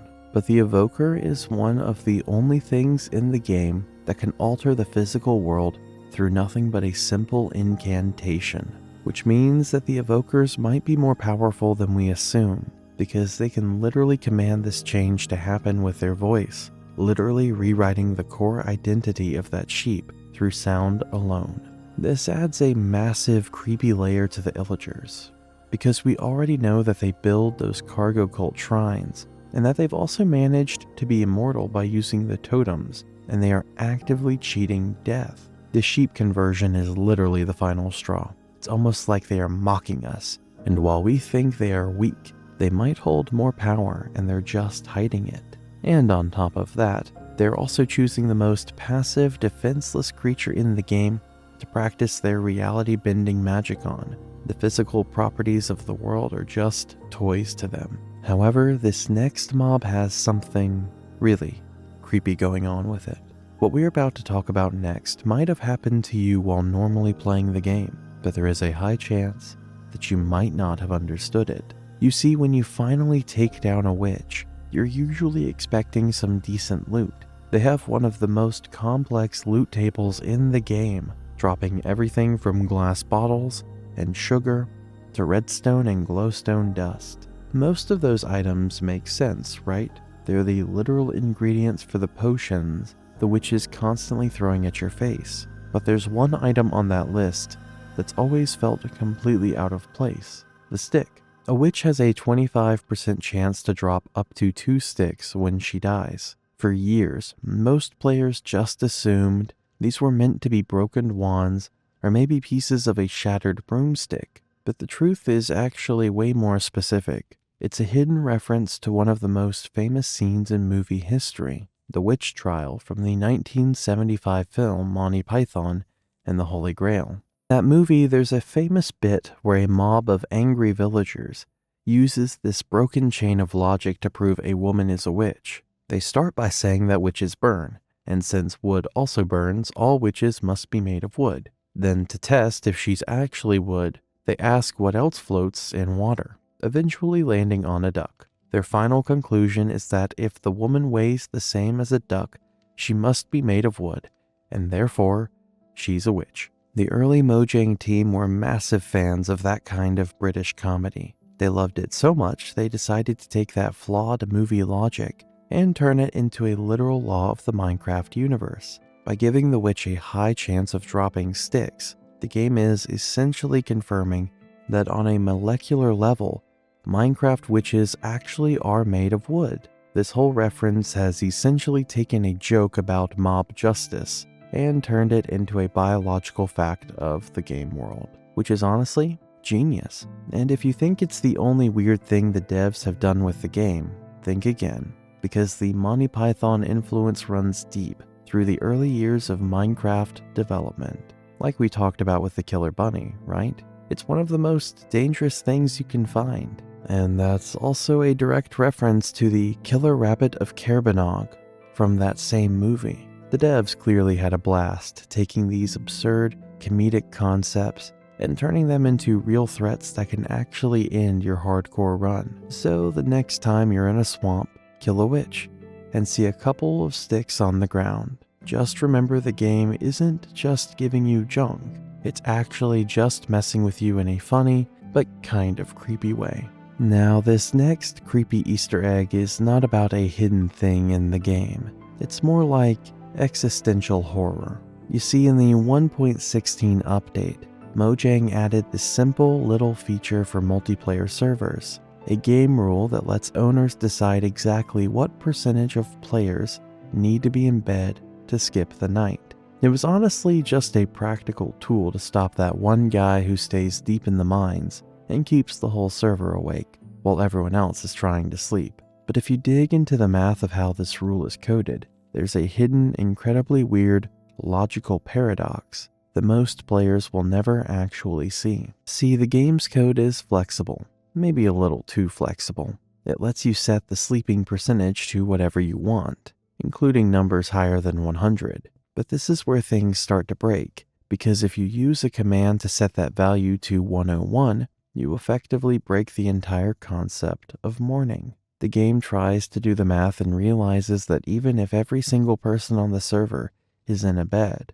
you're still exactly 1% short of the requirement. By typing that number, You've made a world where the sun is mathematically forbidden from ever rising again. And what makes this even more interesting is that usually when you break a game with a weird command, it just glitches out or gives you a boring error message. But Minecraft is different, because when you try to sleep under these 101% conditions, you don't get the standard sleeping through the night bar, and you don't get a technical error either. Instead, a very creepy specific line of text flashes right above your hotbar that simply says, "No amount of rest can pass this night." This part is creepy because it's one of those rare times where the developers chose to speak directly to you through the engine itself. In almost any other game, forcing a mathematical error like that would just result in a crash or a clinical message. But a developer at Mojang actually took the time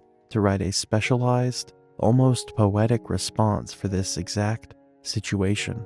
Instead of telling you your command is broken, the game just tells you that the world is now broken, and there's nothing they are going to do about it. You have to just live with it or fix the command. And here's an interesting theory for you to think about. This whole scenario suggests that in the Minecraft universe, the sun does not follow a clock. It rises because of a collective agreement among the people living there. And by setting that percentage to 101, you've doomed yourself to an eternal night. And no matter how much you rest, the dawn isn't coming back. Back in the 2010 alpha days, the Nether was a much lonelier and creepier place than it is now. When the zombie pigmen first showed up in the Halloween update, Notch was basically building the entire game by himself. To save time, he had a lot of different things share the same files, and that led to one of the weirdest and most unsettling audio glitches in Minecraft history. For almost a year,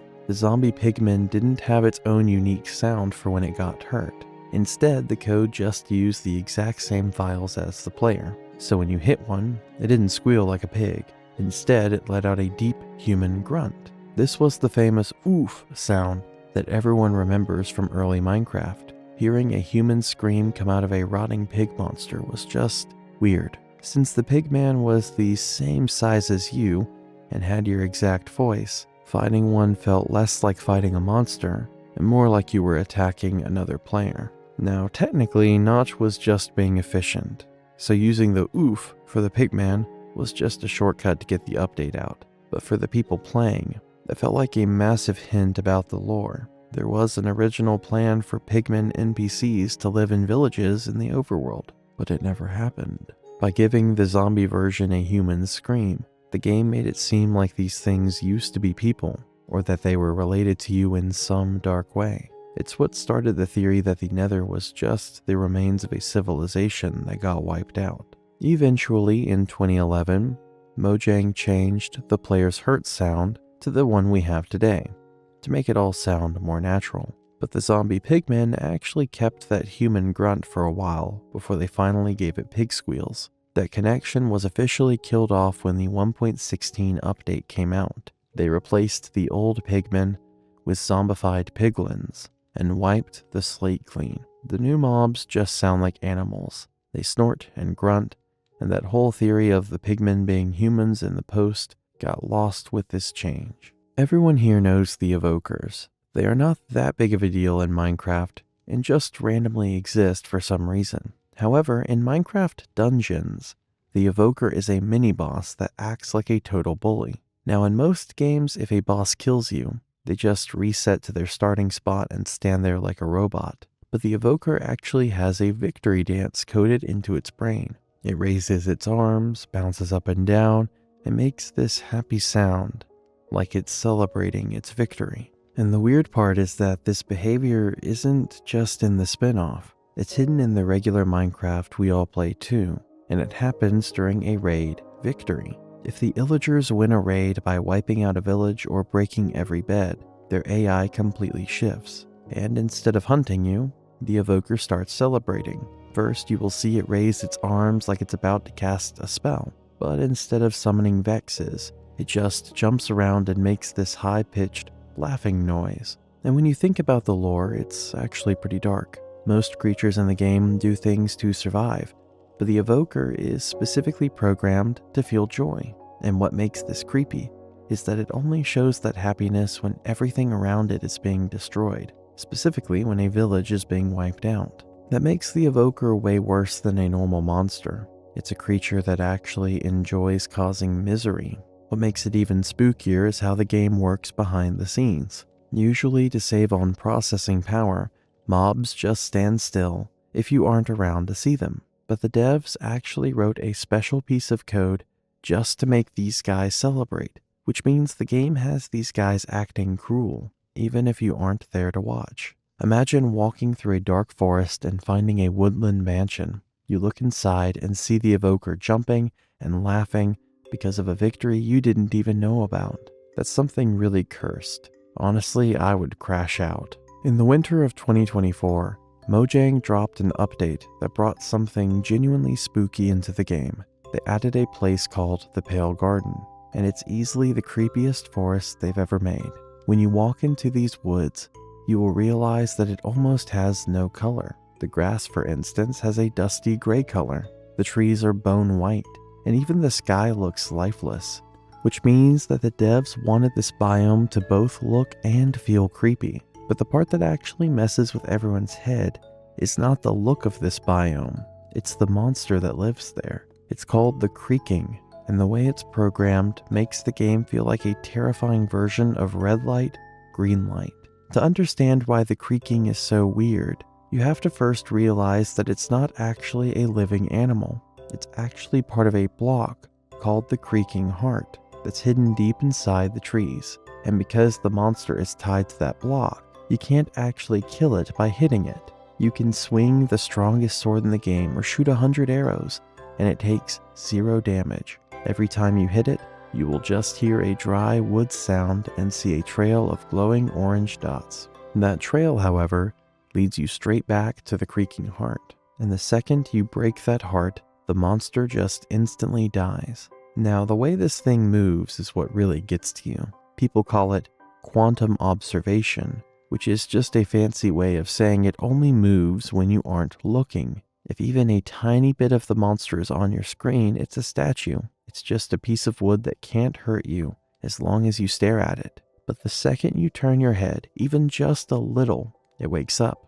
It starts sprinting at you and makes a high-pitched, rusty metal sound like a squeaky door. Fighting this mob in the game is a total nightmare because you have to keep looking at it to stay safe. But you have to look away to find the heart and win the fight. The whole story behind this mob gets even more disturbing when you look at the blocks you can build with. When you break a Creaking Heart, you get resin, which you turn into bricks. If you look closely at those bricks, you'll see a hollow-eyed face that looks exactly like the monster. This basically means that the Creaking isn't really a monster in the woods. It is the woods themselves. The Pale Garden itself is alive and trying to build a body to hunt you. When you use those bricks for your house, you're literally making your walls out of the faces of the monsters that were just trying to get you. The Pale Garden is also what the devs call a silent biome. Most forests are full of bird chirps and bug noises, but the Pale Garden is totally quiet during the day. There's no life there, and the only sound you'll ever hear is that loud creak echoing through the woods as soon as the sun goes down, letting you know the trees have finally woken up and they're coming for you. The Pale Garden sure is one of the creepiest things in the game. However, the next fact that we are going to talk about exists as a paradox in the current game. You see, back in 2011, when Notch was rushing to finish the ending for Minecraft, he added the dragon egg as the ultimate trophy. It was supposed to be the big reward for all those hundreds of hours you spent mining and just trying to stay alive. Back then, the devs actually promised the egg would eventually do something cool. Notch even said on Reddit that it was going to hatch into a pet dragon you could actually tame. But Notch left the company. The years went by, and that update just kept getting pushed back until everyone basically forgot. It went from being this massive mystery to just a dusty trophy for a feature that never actually happened. The way the dragon egg behaves is honestly the weirdest part here, as it basically refuses to be touched. Now in Minecraft, you can basically break or modify everything. The dragon egg, however, is the only thing that actively tries to run away from you. If you try to punch it or click it, it just teleports. It's like it has its own brain and wants to stay away from you, but it's stuck as an egg forever. And when you really think about it, that egg is the only proof of a species that'll never exist. You can technically bring the ender dragon back using end crystals, but that doesn't use the egg at all. The one you have is the only one of its kind. But the crazy part is that there is literally nothing in the code that could help you hatch it. It is a living thing, but the game has paused it in time forever, and there is nothing you can do about it. The paradox here is that since you have already killed one ender dragon, which was the only one alive, and now you have its egg that you cannot hatch, that means that this should be the end of the ender dragon species. However, players have discovered glitches where they can freeze the ender dragon and push it into the overworld using a sticky piston machine. Once you get it to the overworld, the game gets confused and ultimately spawns another ender dragon in the end, giving you 2 ender dragons at the same time in your world. But once you kill them, you're just ending that entire species with no way for them to continue because the egg is unhatchable. See, at one point, the players were begging the devs to finally let the egg hatch, maybe for a new boss or something, but they never did that. However, in the Trails and Tales update, they did add sniffer eggs that actually hatch into these giant prehistoric creatures. This proves that the game has the technology to make eggs hatch perfectly now, but they still chose to leave the dragon egg broken. For nearly a decade, the title screen world was basically the holy grail for seed hunters. You know, that blurred rotating panorama that sat in the background of the main menu from 2011 all the way to 2018? Whether you were hyped to start a new world or just staring at the screen after a creeper blew up your house, you were looking at this specific hazy hillside. But for 7 long years, that world was a total ghost because it was generated using an ancient version of the seed generator. And because the image was intentionally blurred out, pinpointing the exact terrain was considered mathematically impossible for a regular person to pull off. But that all changed in 2020 when a group called Minecraft at Home launched a massive global manhunt. They used a network consisting of thousands of volunteer computers all over the world. The processing power it took was also insane. It was like the equivalent of a high-end supercomputer running non-stop for 93 days straight, all condensed into a single day by a hive mind of PCs. On July 18th, 2020, the search finally ended, and they found the seed, which was 215-190-155-396-835-2745. When the first players loaded into beta 1.7.3 and traveled to the coordinates, they described it as this eerie, almost religious experience. They found the exact trees and the pool of water that had been the backdrop of their entire childhoods. Dinnerbone later confirmed that this wasn't some carefully staged marketing shot or a hand-built map either. Notch just took a quick screenshot during a random test of the new terrain generation back in June 2011 and decided to use it on the home screen. It was just a random moment in development that accidentally became the face of the game for 7 years. When Mojang finally updated the title screen for the update Aquatic, the original world was effectively deleted. It only existed in the memories of the community until that seed was recovered. Walking through the seed today feels inherently wrong, because for years, the blur gave it this sense of mystery, but seeing it in high definition reveals a raw and silent landscape. This is what I would classify as a liminal space, a familiar location that was never actually meant to be visited by someone. Now, for the last fact, we are going to talk about something that every single one of you must have seen at some point in your lives, but there are details that you might not know. I'm talking about the paintings in Minecraft.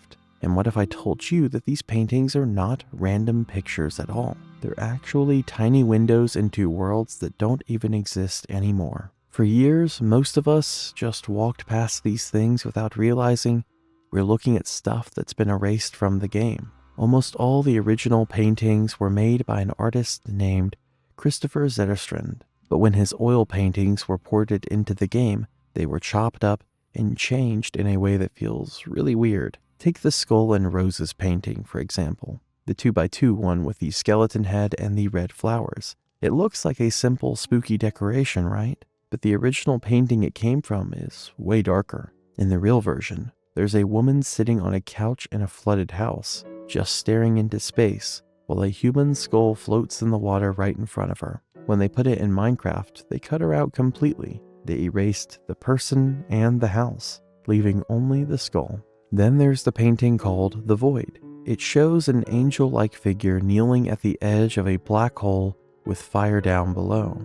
The artist actually made this to represent a glitch. You know how sometimes when you die, your camera falls through the floor and you see the bottom of the world where everything is just black? That's what this is. It's a picture of the place you go when the game breaks. The most famous one is probably Skull on Fire. It's the giant 4x4 painting of a burning skull with a dark hill in a background. For a long time, people thought the background was just a random drawing. But in 2020, a group of players proved it's a real place you can actually visit. The artist loaded up a world in 2010, took a screenshot, and painted the skull over it. You can actually go to the coordinates. X equals -249, Y equals 91, Z equals -29 in the seeds on the screen, and stand exactly where that skull has been floating for 15 years. And that's about it for this video, guys. Hope you enjoyed it. And if you are still awake, I suggest watching the Hightail video that's on your screen right now. It's very similar to Minecraft, and I'm sure you're gonna love it. There's something about the Minecraft sky that most people never actually sit down and look at. Like, genuinely, stop what you're doing, put the pickaxe away, and just watch. If you do that, and track the movement of the sun and moon over a full day cycle, you will notice something that shouldn't be possible in any real solar system. The sun and moon are always exactly 180 degrees apart. Always. However, in this case, you will notice that the planets aren't independently orbiting the planet like they should be, and instead, they're rotating around the player, around you specifically, wherever you're standing. Now, that's not how any of this works. In a real planetary system, the relationship between a planet, its moon, and its star is complicated.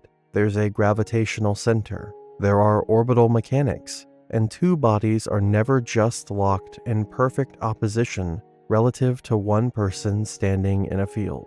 But in Minecraft, they are almost every single time. And this is the foundation of something called the Spumwack hypothesis, which argues that the ground you're standing on is not a planet at all. It's actually the surface of a dead star. And this is where things get interesting and form a really unique theory. See, millions of years before the game takes place, there was a civilization here, not the villagers. Those guys can't even build a staircase with more than 2 steps. This was a much older group, and they were extraordinary by any reasonable standard. They had mastered alchemy, redstone engineering, and dimensional travel, but their sun was dying. It had burned through most of its fuel and could have blown up any time, causing a blast so huge it would have absolutely annihilated anything within a few million kilometers. So they made a decision that shouldn't even be physically possible. They decided to move and not to another planet. Instead, they relocated their entire civilization onto the dying star itself, because even a cooling sun still radiates enough residual heat and energy to sustain life on its surface for an almost indefinite period. The star they were abandoning, their original home planet, got repurposed. They lit it on fire and turned it into an artificial light source and left it orbiting their new home as a permanent sun.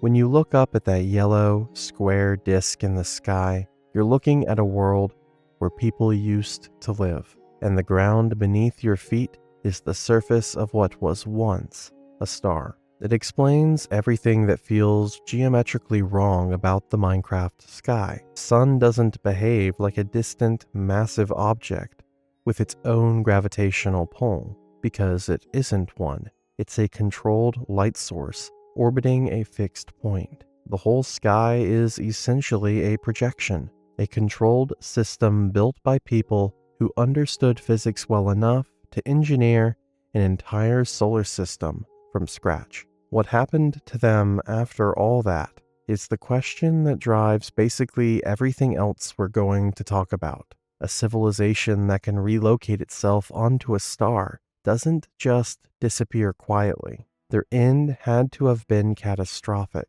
and the evidence of it is sitting in every corner of the game if you know what to look for. There's one more piece to this that usually gets overlooked. The bedrock layer wasn't really designed as a game boundary to stop you from falling into the void. Within the theory, bedrock represents the transition layer between the former star's core and whatever energy substrate keeps it stable. It's a physical barrier between the world's floor and the original stellar matter it was built on. You can't mine through it because it's not rock in any conventional sense. The creeper is one of those things that gets taken for granted because it's basically everywhere, from the merch to the loading screen, and it's probably the first thing you built out of green wool when you were 9. But the reason it exists at all is completely unintentional,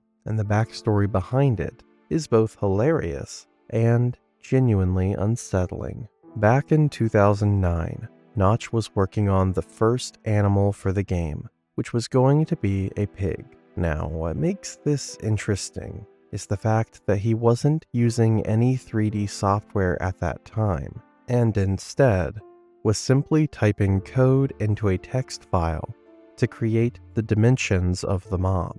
And he swapped 2 of the hexadecimal values by accident. Instead of a wide, flat, 4-legged pig, the model generated something tall and vertical, with 4 tiny legs clustered at the bottom. This upright, vaguely humanoid mass of wrongness, just standing there. Notch looked at it and thought it was creepy enough to keep. For the texture, he didn't make anything new, and instead he grabbed the leaf block texture that was already in the game and slapped a face onto it. Players went into the pre-alpha files years later and actually overlaid the creeper skin against the old leaf block texture, and they did match. So the creeper's skin is literally just a repurposed leaf texture.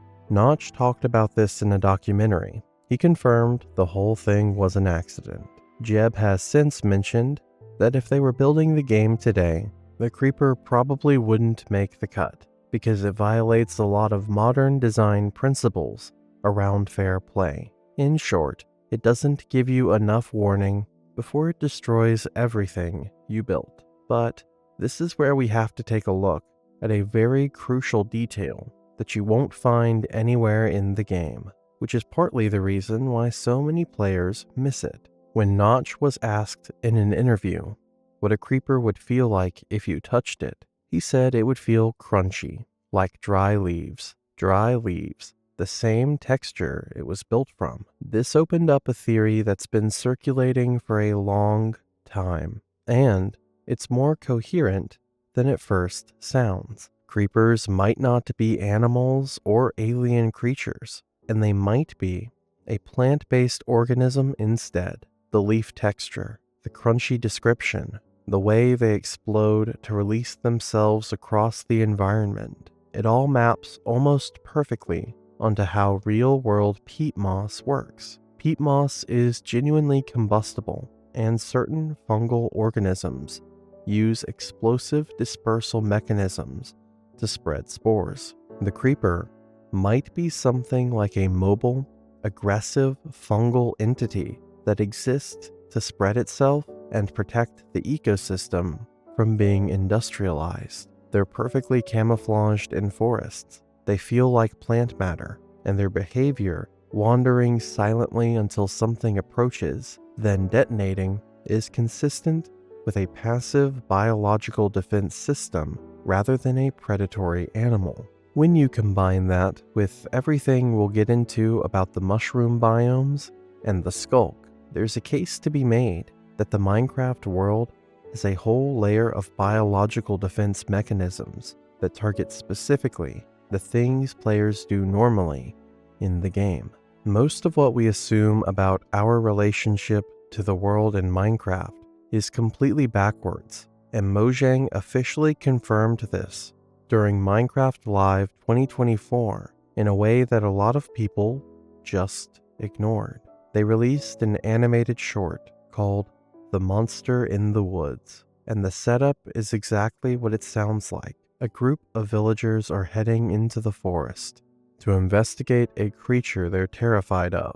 As they're going through their list of possible threats, one of them pulls out a drawing of Steve. Steve, our guy in the blue shirt. They literally put him on the list of potential monsters. Another villager dismisses it, but only because the specific thing they encountered didn't match Steve's description closely enough. The point isn't that they cleared Steve's name. The point is that he was on the list in the first place, that the villagers already had him categorized as a threat before this particular situation even came up. From their perspective, that makes complete sense. Think about what Steve actually does when he shows up near a village. He tears down trees with his hands. He punches through stone. He builds an iron golem overnight out of nothing, and then occasionally, that golem loses its mind and starts attacking people. Steve trades with villagers while they're locked in 1x1 box cells he personally constructed. He disappears into cave systems for days and comes back with materials that shouldn't exist. To a villager, Steve is scary because he is insanely capable, and he shows up with no explanation and then steals all of their resources. The villagers can't craft or brew. They've never even seen anyone build a portal to another dimension. However, Steve showing up in their village is, from their frame of reference, like a god wandering through town. The fact that Mojang released this officially on a live stream with animated confirmation makes this totally canon. Steve is a monster in this world's ecosystem, and what that means for his actual identity, where he came from, and why he has abilities no one else has, is something we're going to keep coming back to. However, if you're enjoying the video so far, consider subscribing, because we are just getting started with these creepy Minecraft theories. The thing about Steve is that even his existence in the code is strange. If you go back to the pre-alpha versions from May 2009, the absolute earliest builds of the game, there's no player character in the traditional sense. What there is instead is a mob entry called human, and this human mob looked exactly like the Steve model we know today, with the same proportions and basic shape. So originally, it wasn't a playable entity and was meant to wander around aimlessly, just like a cow or a pig. Notch scrapped it fairly early on, and when it came time to actually build the player character, he just took the human mob model and handed control of it to the player. So technically, Steve started his existence as a roaming NPC, not a protagonist. But the code never fully left that behind. In Java Edition, the player entity is still classified within the same entity system as zombies, cows, and every other mob. There's no special main character tag. You're literally just an entity that someone gave a keyboard to. What makes the original plan interesting is the implication. If the human mob had stayed in the game, there would have been an essentially unlimited number of these Steve-looking figures wandering around the world naturally. Villages of them, maybe. The original design was for Steve to be one of a whole species, not a singular chosen protagonist. The reason that matters for the lore is obvious. If Steve was originally meant to be one of many, and now he's the only one left, then this means he is the last survivor of a whole species, and everything else we're going to dig into today is a different piece of what actually happened to all the others. Every player who's been through their first few nights in this game has killed hundreds of zombies without thinking about it. But there's one detail that gets completely overlooked, and once you actually see it, it's hard to unsee.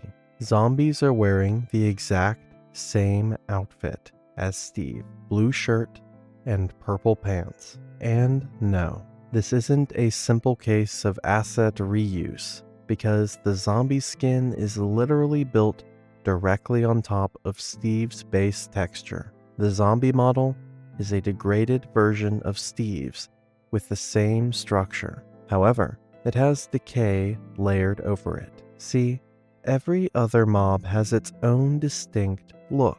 Skeletons have their ribcage and eye sockets. Creepers have the leaf texture. Spiders have their compound eyes and exoskeleton design. But the zombies are wearing Steve's clothes, and the reason is because they were Steve. This has been discussed in the Minecraft community since around 2011, and Mojang has never changed it.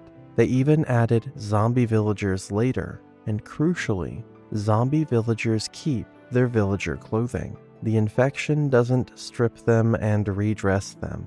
It keeps whatever they were wearing, which means the zombies in Steve's blue shirt were people who looked like Steve when they turned. The theory here is that the zombie plague hit whatever civilization Steve came from first, not the villagers. They got their own zombie variant, but specifically, the population that looked like Steve, his people. And Steve didn't start the game as some hero arriving fresh to a new world.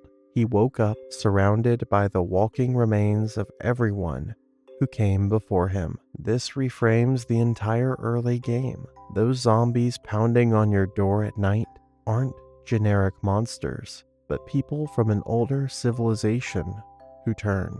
In February 2016, the 1.9 update added igloos to the snowy biomes, and on the surface, they're about as boring as a structure can get.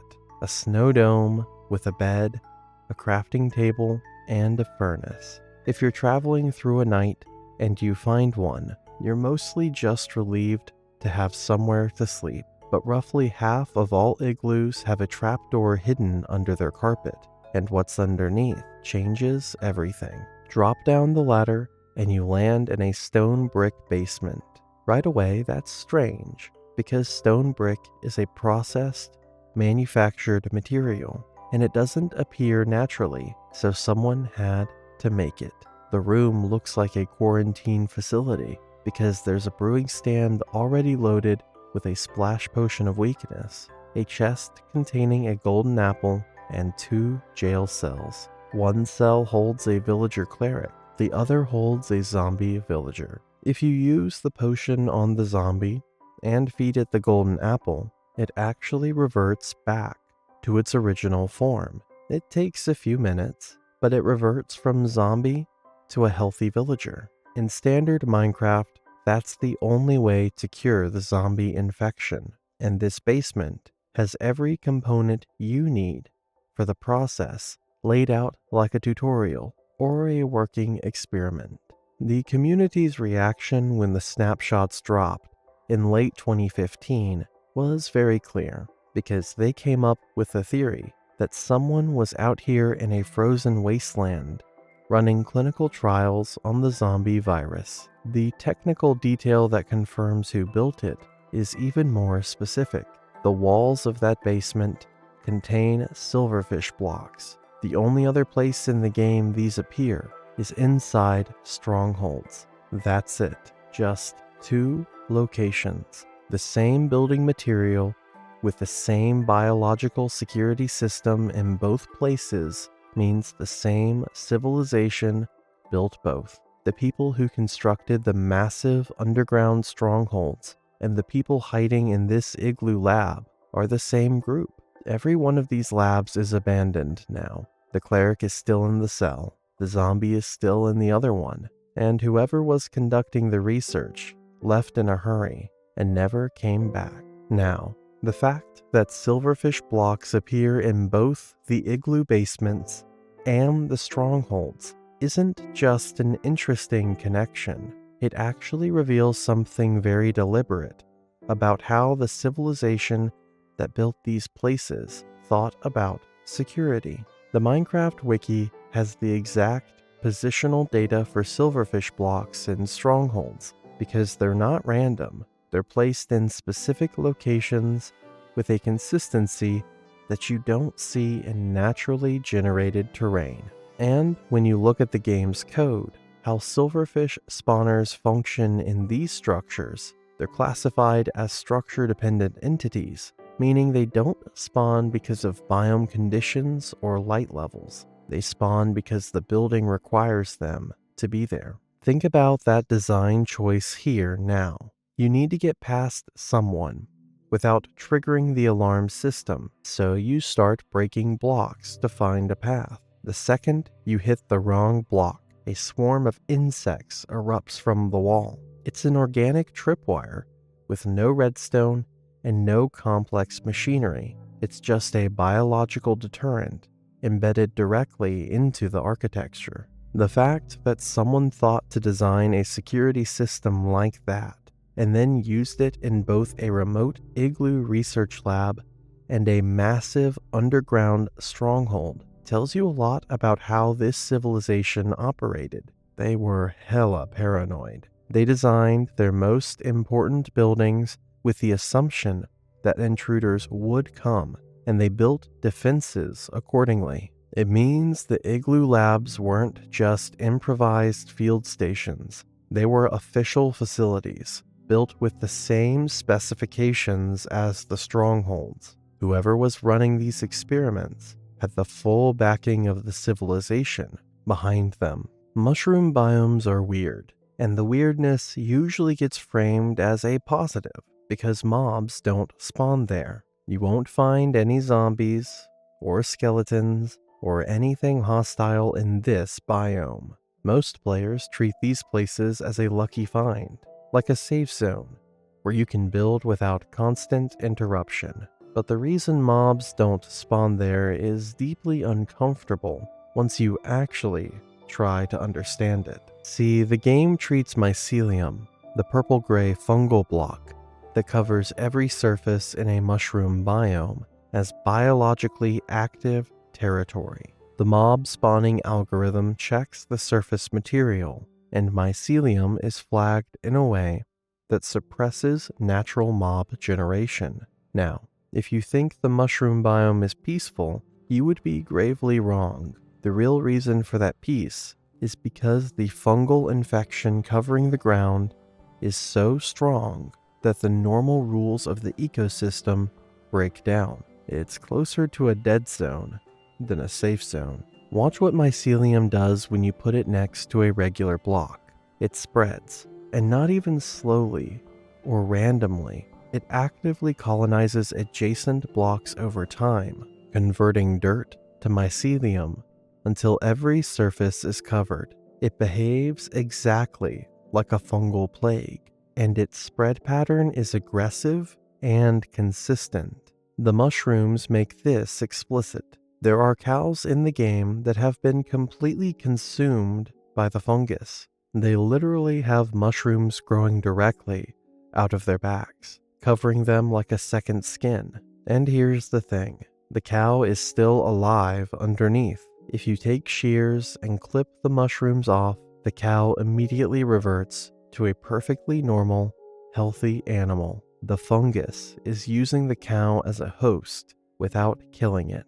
This maps almost exactly onto how cordyceps fungi work in the real world. The parasitic organism that hijacks the nervous systems of insects and controls their behavior while keeping the host organism technically alive. The Minecraft version is doing the same thing on a larger scale, colonizing everything from the soil to the local animals. So, that feeling of safety you feel inside the mushroom biome is completely false, because this area is so thoroughly controlled by a single organism that nothing else can compete there. Now, the Nether has a lot of unsettling things going on, but soul sand is the one that rewards you for actually looking at the texture closely. See, most players interact with it as a utility block because you grow netherwort on it and use it for all sorts of other things.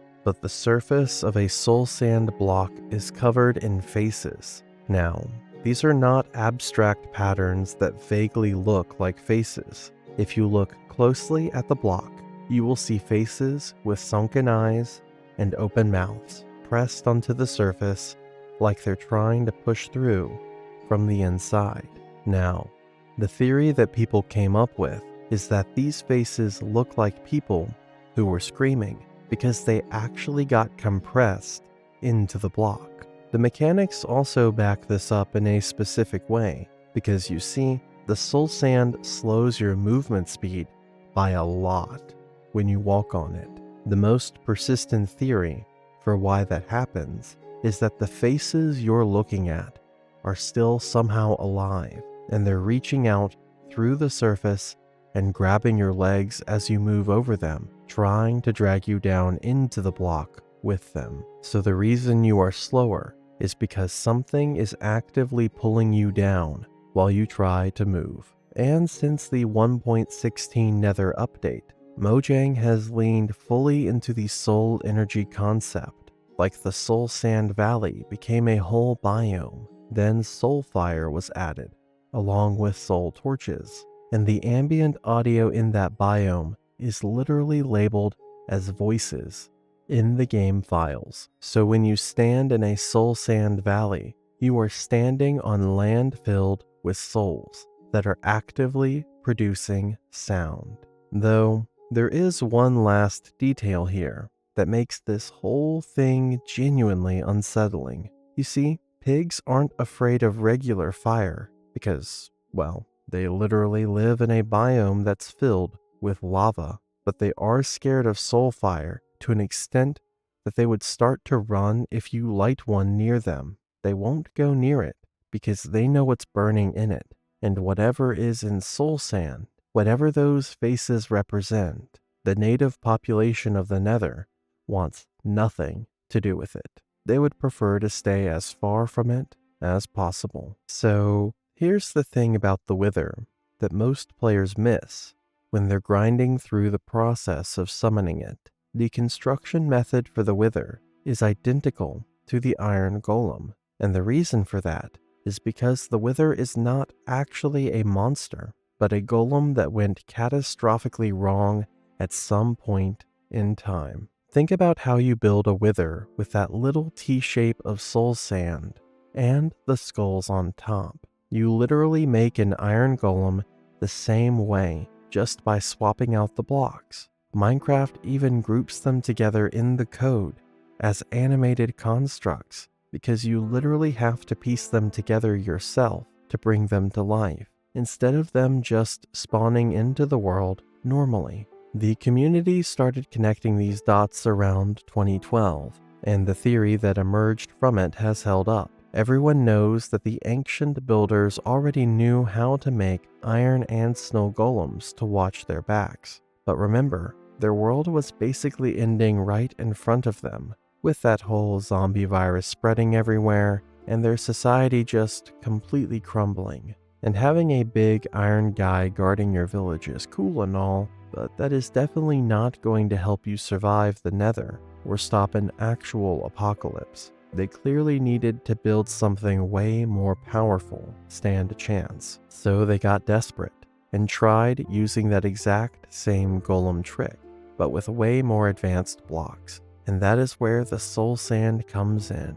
We already talked about how soul sand is basically just squished up soul energy, so they used that for the main body. Then they slapped on wither skeleton skulls to bring it to life, since those guys are the most dangerous things down in the Nether. But it turned into a huge problem because they completely lost control over it. Building an iron golem is super chill, since you just use normal stuff like iron and a pumpkin. But making a wither means you are literally piecing together death and pure misery. So the wither basically dwells on that hatred and just exists to destroy stuff. It refuses to protect anyone and just starts blowing up whatever moves. All those trapped souls inside the sand do way more than just power the thing up. They actually become its entire mind. And since that mind is made completely out of pain, the wither just ends up hating absolutely everything around it.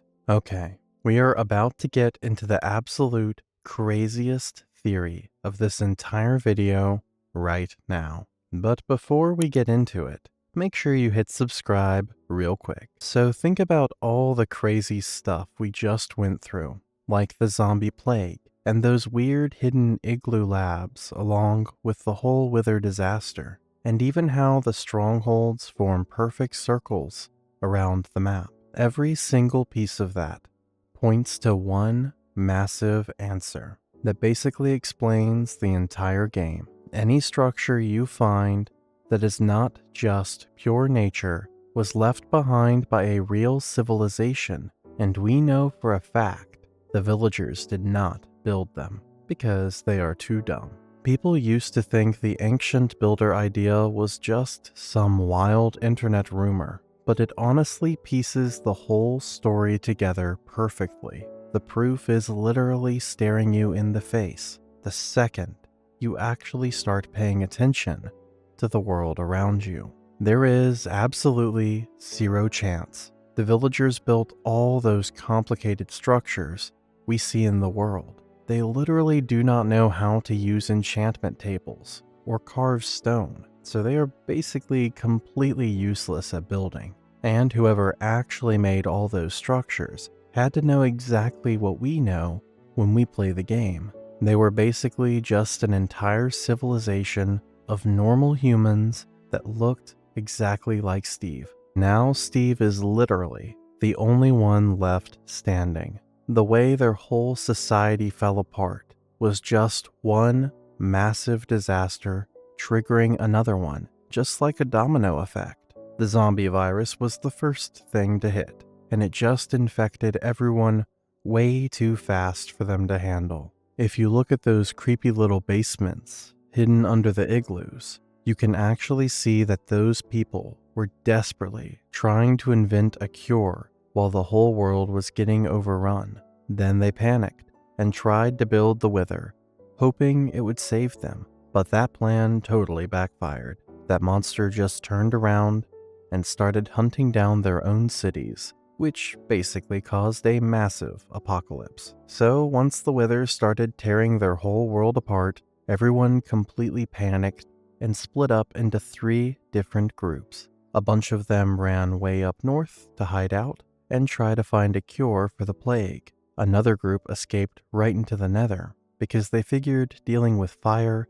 and lava was way better than just waiting around to die on the surface. Then you have the most desperate group of all, who literally built those massive strongholds to escape into the nether. And the craziest part is that not a single one of them ever made it back home, and each of these groups suffered terrible endings, which we'll get into later on in the video. Now, before we follow the builders into the nether and the end, we need to understand what the strongholds actually were, because they're not what they look like.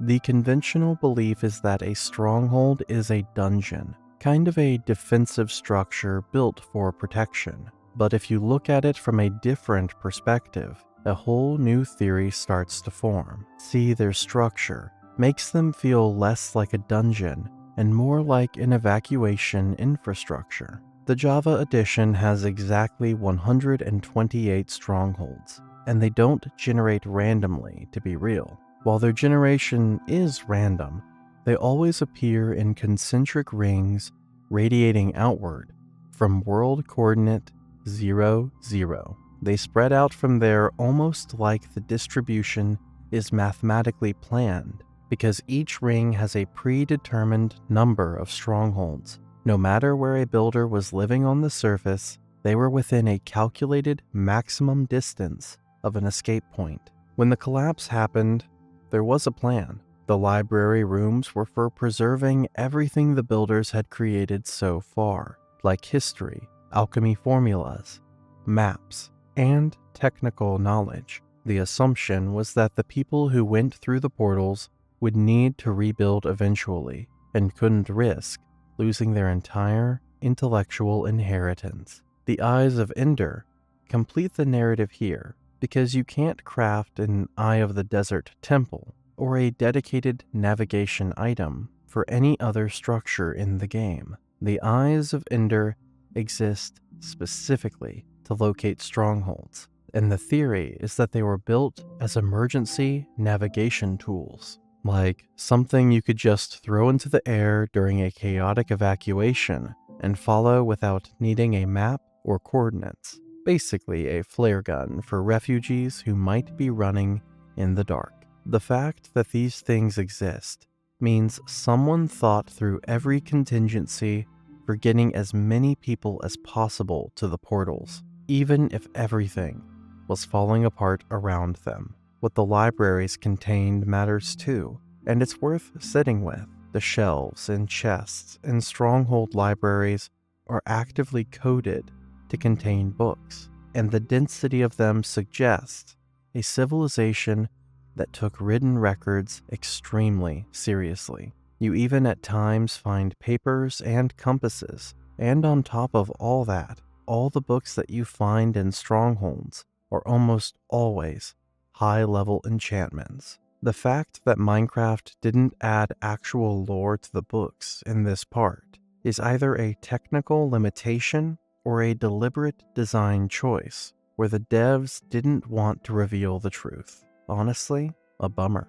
Now, when you finally reach the portal room inside a stronghold, there's a detail that's easy to miss, because everyone is usually too focused on completing the portal and finishing the game. But you might have noticed that some of these portal frame blocks already have eyes in them, usually just 2 or 3, but they're there. And you didn't put them there, someone else did. See, every frame block in an end portal has a 10% independent chance of generating with an eye already inserted, and the distribution is random. So most of the time, you get a few and you have to get the rest yourself. But there's a 1 in a trillion chance that all 12 are already filled in when the world generates. There are specific seeds where the portal is active before you ever interact with it. See, the game developers at Mojang could have just made every single end portal completely empty from the start. It would honestly make way more sense to force you to just do all the work yourself. But instead, they made it so every portal looks like someone just stopped right in the middle of opening it, since they always have random amounts of ender eyes already plugged in. That basically means every single portal has its own crazy dark backstory. If you find one with 11 eyes, that means a group was so incredibly close to escaping before something stopped them. Finding one with just 2 eyes means they barely even started their escape plan before they got wiped out. And if you happen to get a world where all 12 eyes are already there, it means someone actually pulled it off and managed to get their whole crew through safely. So next time you are playing and spending hours hunting down blazes and endermen just to fill up those empty slots, you should remember what is actually going on. You are literally just finishing the exact same escape plan that some other ancient builder died trying to complete. So there is this other massive theory about the whole escape plan, and this one has nothing to do with the end, and we actually have to talk about the underworld instead, which is obviously the Nether. If you really think about it, the word Nether literally just means underneath or lower down. And no, this is not a unique term that Mojang invented, because people have been using it in old myths for thousands of years to talk about the land of the dead. The Norse and the Greeks believed the underworld was an actual thing that existed way down below everything else. Then you have to look at how you actually get there in the first place. You have to build every single portal out of obsidian, which you can only get by mixing water and lava together. You usually find both of those super deep underground anyway, so you are basically mixing them to open a door that takes you even deeper. The whole way you make the portal is basically a huge sign telling you that you are going down and then going even further down into the dark. The 8-to-1 scale ratio that makes travel in Nether faster is also a really interesting mechanic that the developers added on purpose. See, it's the natural consequence of being inside a sphere. If you're at the surface of a planet and walk 1 kilometer, you cover 1 kilometer of that surface. But if you're near the core, walking 1 kilometer covers far more surface area relative to a fixed point above you, because the circles get smaller the further you go toward the center. The Nether is physically smaller because it's inside the world.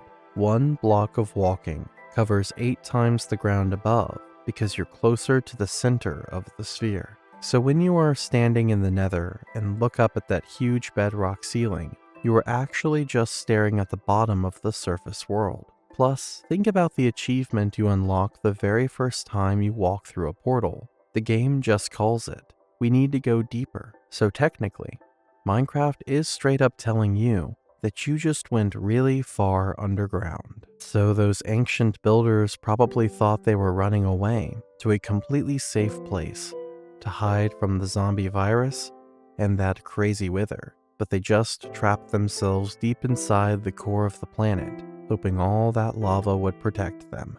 And if you know where to look while you were exploring down there, you can literally still see exactly what ended up happening to all of them. So what if I told you that the Nether fortresses are not even real fortresses at all? Think about it for a second. An actual fort built to defend people would have super thick walls and a real roof to keep everyone safe inside. But these things are just really long, skinny hallways sitting on top of giant pillars right over a huge lake of lava. They literally do not even have roofs or outer walls to protect you. If a ghast or some other monster started attacking you from the side or from underneath, you are completely cooked.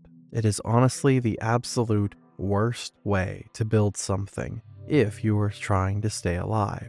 Now, if you look at these things in a totally different way, it honestly gets super weird. Try to picture them as giant hallways up in the air instead of normal castles. If you think of them as massive bridges built way high up just so people could travel safely across the Nether, then the whole layout finally makes sense. The ancient builders made them like that to dodge all the lava and chaos down on the floor. Plus, the hallways are completely wide open, so you can sprint through them and they go in perfect straight lines, so you never get lost. Then you just have to look at what they actually left inside these places. Every single fortress has these specific spots where the netherwort grows, and anyone who plays knows netherwort is the absolute main ingredient you need to brew pretty much any potion. You literally cannot make potions for speed or healing or fire resistance without it. That basically proves these places were huge supply lines instead of military bases. The builders desperately needed those potions to survive, so they set up these protected highways to keep their crops safe. Even the blocks they chose to build with are super practical because the nether brick is incredibly strong against fire and explosions. The people who built these highways knew they were stuck in a place where everything is constantly burning and giant white ghosts are always shooting explosive fireballs at them, which proves that these guys were super smart engineers who picked the absolute best materials just to make sure their structures would actually survive the Nether. Now, here is another super crazy theory that connects right back to all of that. If those fortresses were massive supply chains, then we really have to talk about the blazes. You see, the community has this theory that suggests that the blazes might not even be real living monsters at all. Just look at a blaze for a second and think about what you are actually looking at. It is literally just a bunch of floating yellow sticks spinning around a glowing hot core. The whole thing just hovers perfectly in the air without any wings or legs and shoots fire with crazy aim. There is absolutely nothing natural about how they are built. Every other mob in the Nether is clearly based on real biology, since piglins look like dudes, hoglins are just giant pigs, and the ghasts, well, they kind of look like jellyfish. Blazes honestly just look exactly like advanced security machines that someone built from scratch to fly around and shoot at invaders. Plus, if you look at how they actually spawn, it pretty much proves the whole machine theory. You never see blazes casually floating around the open lava the way ghasts do. They are literally always tied down to the spawners inside the fortresses, and whoever built those highways put the spawners in super specific spots, like right by the entrances or guarding the Nether Ward farms. So they basically work exactly like automated security turrets that are just there to shoot anyone trying to break in. The builders needed to maintain supply routes through the Nether uninterrupted, and they couldn't post guards at every fortress permanently, so they built blazes, basically third category golems that could run indefinitely without requiring food, sleep, or directions. Iron golems protect villages. Snow golems provide ranged support in cold climates. Blazes secure the Nether infrastructure. It all adds up. And then, if we talk about the blaze rods, it just makes the whole thing even crazier. You literally have to have them to build brewing stands and craft ender eyes, which are basically the absolute best inventions the ancient builders ever came up with. The blazes themselves are literally built straight out of the same exact, super powerful material that was used in all of their most advanced technology. Now, let's talk about the most valuable material in the game. And spoiler warning, its name is doing a lot of work here, and most people just ignore it. See, every other important material in the game gets named after the resource it provides. You have diamond, and iron, and gold, where the name literally just tells you exactly what you are digging up. But then you have this one super rare block, and the game specifically calls it ancient debris. The word debris really just means wreckage or leftover trash from something completely breaking apart. They completely avoided calling it an ore for a very good reason. Right when that 1.16 update came out, people on Reddit immediately came up with a massive theory, and it makes perfect sense. Netherite is not a natural rock at all. Whenever you are mining for it, you are actually just digging up the remains of the ancient builders. Technically, they're old machines and super strong tools that just slowly sank through the soft red ground over thousands of years until all of it finally settled at the absolute lowest points of the Nether. And its properties actually support this theory big time. This material is fire resistant, lava resistant, and even kinda immune to explosions. If you are an engineer designing tools for a dimension made of lava, those are exactly the specifications you'd build into your highest grade equipment. And the fact that they are found only in the lowest layers of the Nether, never at the surface, matches what would happen to heavy dense materials over geological timescales. So that brings us to the biggest question of all. What actually went down with all those builders who tried hiding in the Nether? The truth is basically scattered all over the place, and honestly, it is super dark.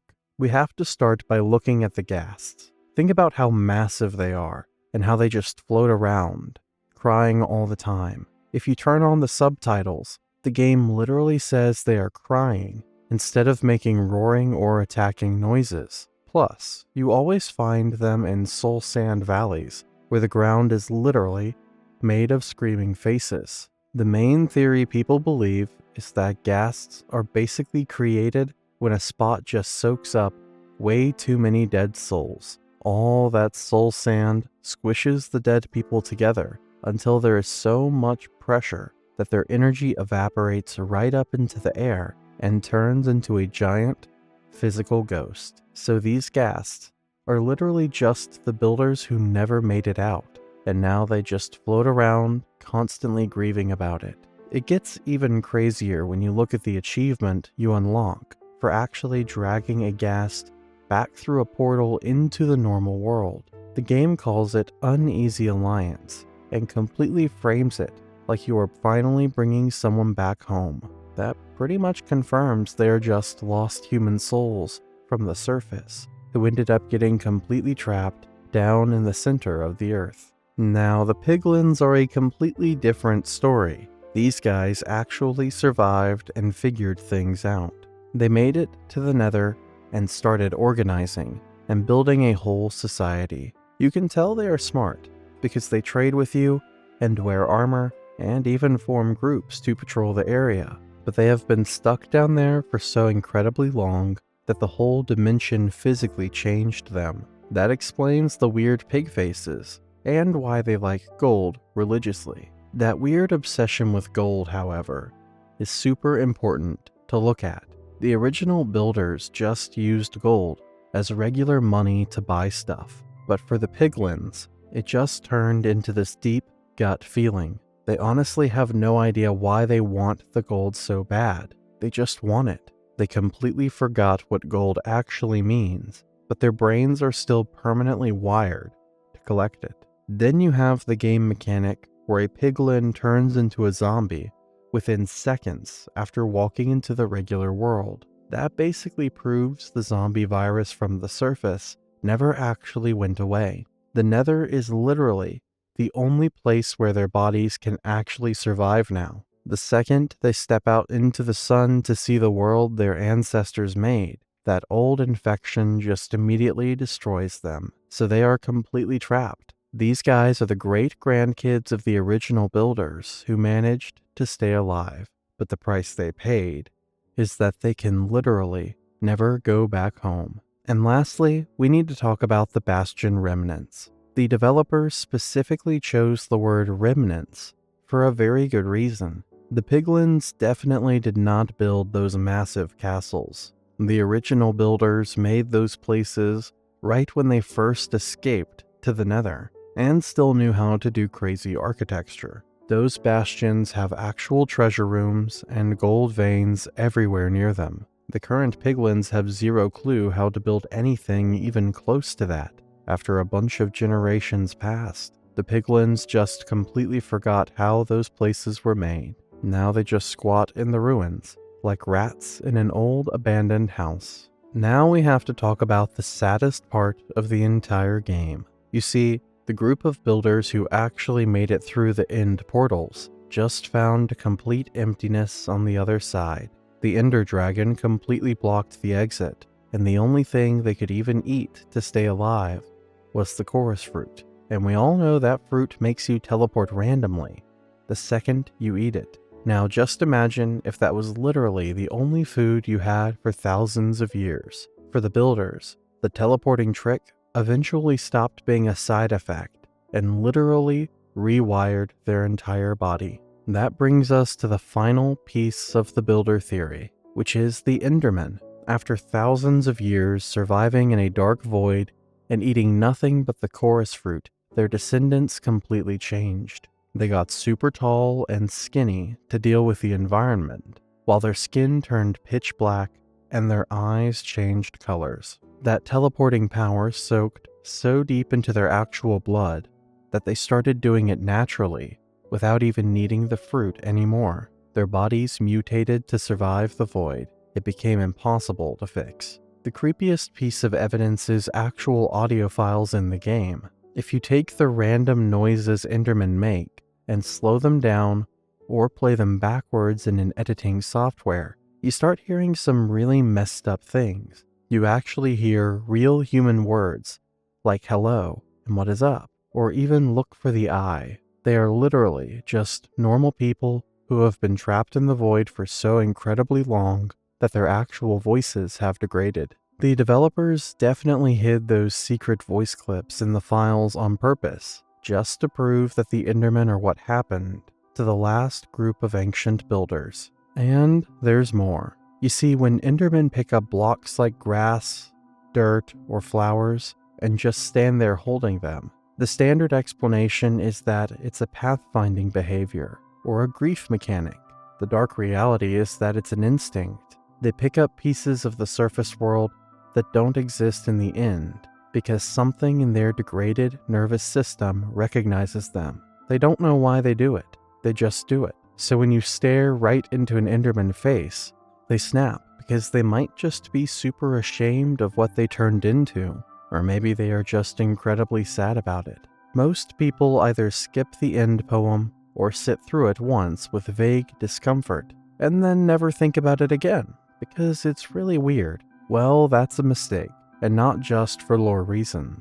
The backstory of how it ended up in the game is almost as strange as the content itself. In 2011, Notch realized he'd built an ending sequence for the game without having anything to actually put in it. He reached out to the community and mentioned needing something for the credits, expecting, by his own account, something light and congratulatory. But then he was pointed toward an Irish writer named Julian Go by the community. Julian has said in interviews that writing the poem felt less like composing and more like dictation, like something was coming through him rather than from him. He's mentioned this for over a decade and clearly believes it. Whether you take that at face value or not, what he produced was a 1,500-word philosophical text that has nothing in common with standard game credits and everything in common with a psychedelic horror story told from the perspective of the universe.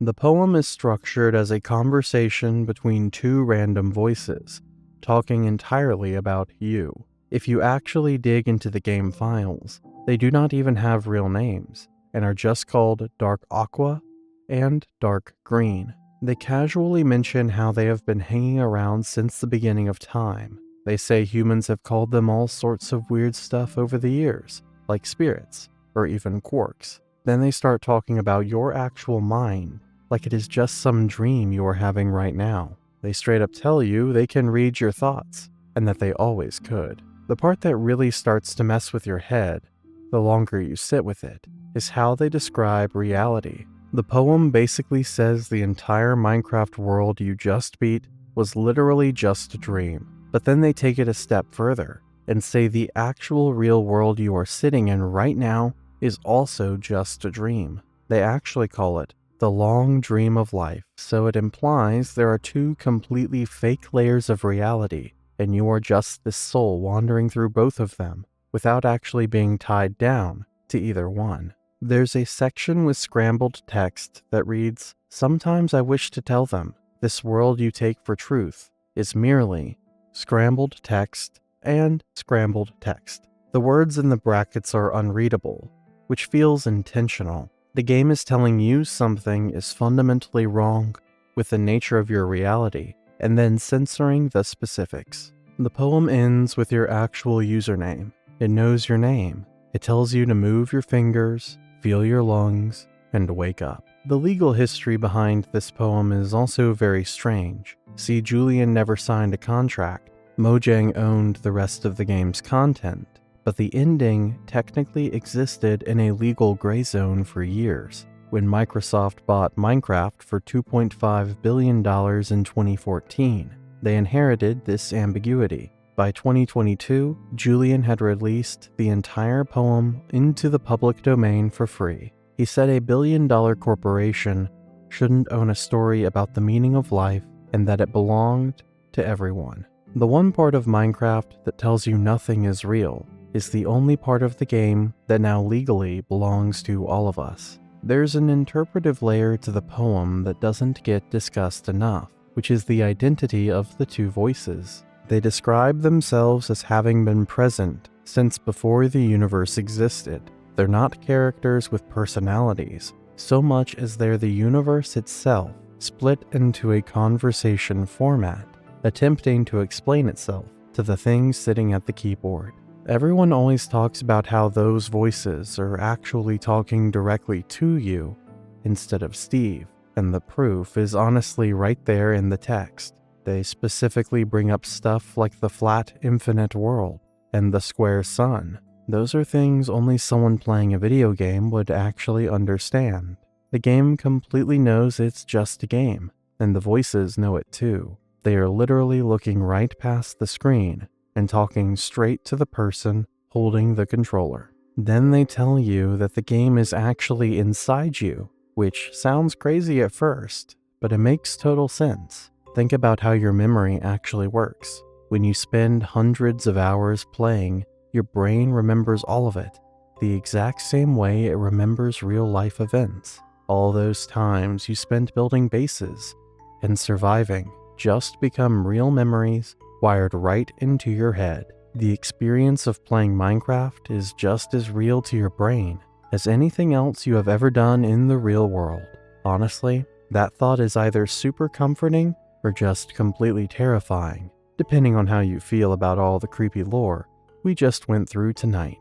With all of this context in place, the question of what Steve actually is has a more specific answer than just the player. Villagers represent the current inheritors of the Minecraft surface world, but they are not very capable. However, then Steve walks in and does things that shouldn't be possible by the world's current standards. None of that knowledge was taught to him. He just knows it all the moment he spawns. So the lore basically points to this crazy idea that Steve actually just inherited all his skills. He never actually sat down and learned how to build all this stuff. It is literally just carved right into his DNA because his ancestors were the ones who invented everything in the first place. If you actually look at the game code, Steve is the only character who gets all these special powers that absolutely nobody else has. Whenever a villager looks at him, they are basically staring at someone who can casually do things that completely break their entire understanding of reality. The most interesting part of all this is looking at how Steve is connected to the villagers, because those guys are actually descendants of the exact same people who lived in the world right before everything fell apart. They still know how to trade and build super basic houses, but they completely lost all the crazy advanced knowledge over the years. That means Steve and the villagers actually come from the exact same family tree that just split in half when the apocalypse hit. The villagers are the group of people who stayed up on the surface and eventually forgot all the complex building stuff so they could live a quiet, simple life. Meanwhile, Steve comes straight from the specific bloodline that had all those original powers. We honestly have no idea if it is just super strong genetics or some crazy hidden magic, but we just have to thank the developers for leaving us completely in the dark on that one. Okay, so we spent a lot of time talking about the stuff that actually has evidence in the game's code, like the virus and the ancient builders. But if you were playing Minecraft around 2010 or 2011, there was one thing everyone was terrified of that technically didn't exist at all. I'm talking about Herobrine. This is probably the biggest ghost story in the history of the internet, and honestly, the way it actually started is way more interesting than the creepy stories people tell. It all began on August 31st, 2010, when someone posted a single, blurry screenshot on 4chan. The story was simple. They were playing a single-player world on a really foggy setting when they saw something at the edge of their vision. They thought it was a cow, but when they looked closer, it was just Steve. Same blue shirt, same height, but his eyes were completely blank and white. The player said this thing would just stand there and watch them, then run into the fog, They started finding weird stuff in their world that they didn't build. Perfect 2x2 tunnels, tiny sand pyramids in the ocean, and trees with all the leaves stripped off. When they tried to post about it on the forums, the posts were deleted. Then they got a private message from a user named Herobrine that just said one word: stop. For years, people argued about whether the screenshot was real or where it happened. Then in 2021, a group of researchers actually recovered the exact seed and coordinates of that first sighting. And if you go to seed 478-868-574-082-066-804 in Java Alpha version 1.0.16_02, you can stand at the exact spot where the legend started. But the reason this thing blew up was because of the streamers. There was this guy named Copeland who saw the post and decided to pull a massive prank. He retextured a painting to look like the Wide-Eyed Steve and hid it in a room. During a live stream, he accidentally walked in, saw it, and cut the feed in a panic. People absolutely lost their minds. The funniest part is how Notch handled it. He started playing along. In 2010, someone tweeted him about his brother, Herobrine, and Notch jokingly said he should totally add a creepy mob like that. Then he started putting removed Herobrine in the official patch notes every time the game updated. It was a joke, but for a 10-year-old playing in 2012, that looked like an official admission that he had been in the game. Eventually, Notch had to get serious because he was getting flooded with emails from scared parents. In January 2011, he finally tweeted out that he never even had a brother. Well, except for a half-brother he'd never met, and that Herobrine was 100% fake. Dinnerbone even tweeted later that they had zero plans to ever add him. But honestly, even if he isn't in the code, Herobrine is real in a different way. He's the reason we all feel a little uneasy when the fog gets too thick or when we see a tunnel that doesn't look like we dug it. Normally, the music discs you find in the game are just regular songs to vibe to. But then you have discs 11, 13, and 5, which are honestly pretty disturbing and have been in the game for over 15 years now. The whole track is exactly 1 minute and 11 seconds long, and the craziest part is the actual item looks completely shattered in your inventory, so it really should not even be able to play music at all. But when you finally put it in a jukebox, you just hear someone running for his life. You hear all these heavy footsteps on stone and heavy breathing before he just freezes. He stops moving exactly 11 seconds in, but keeps breathing hard. Another 11 seconds go by, and you hear him cough.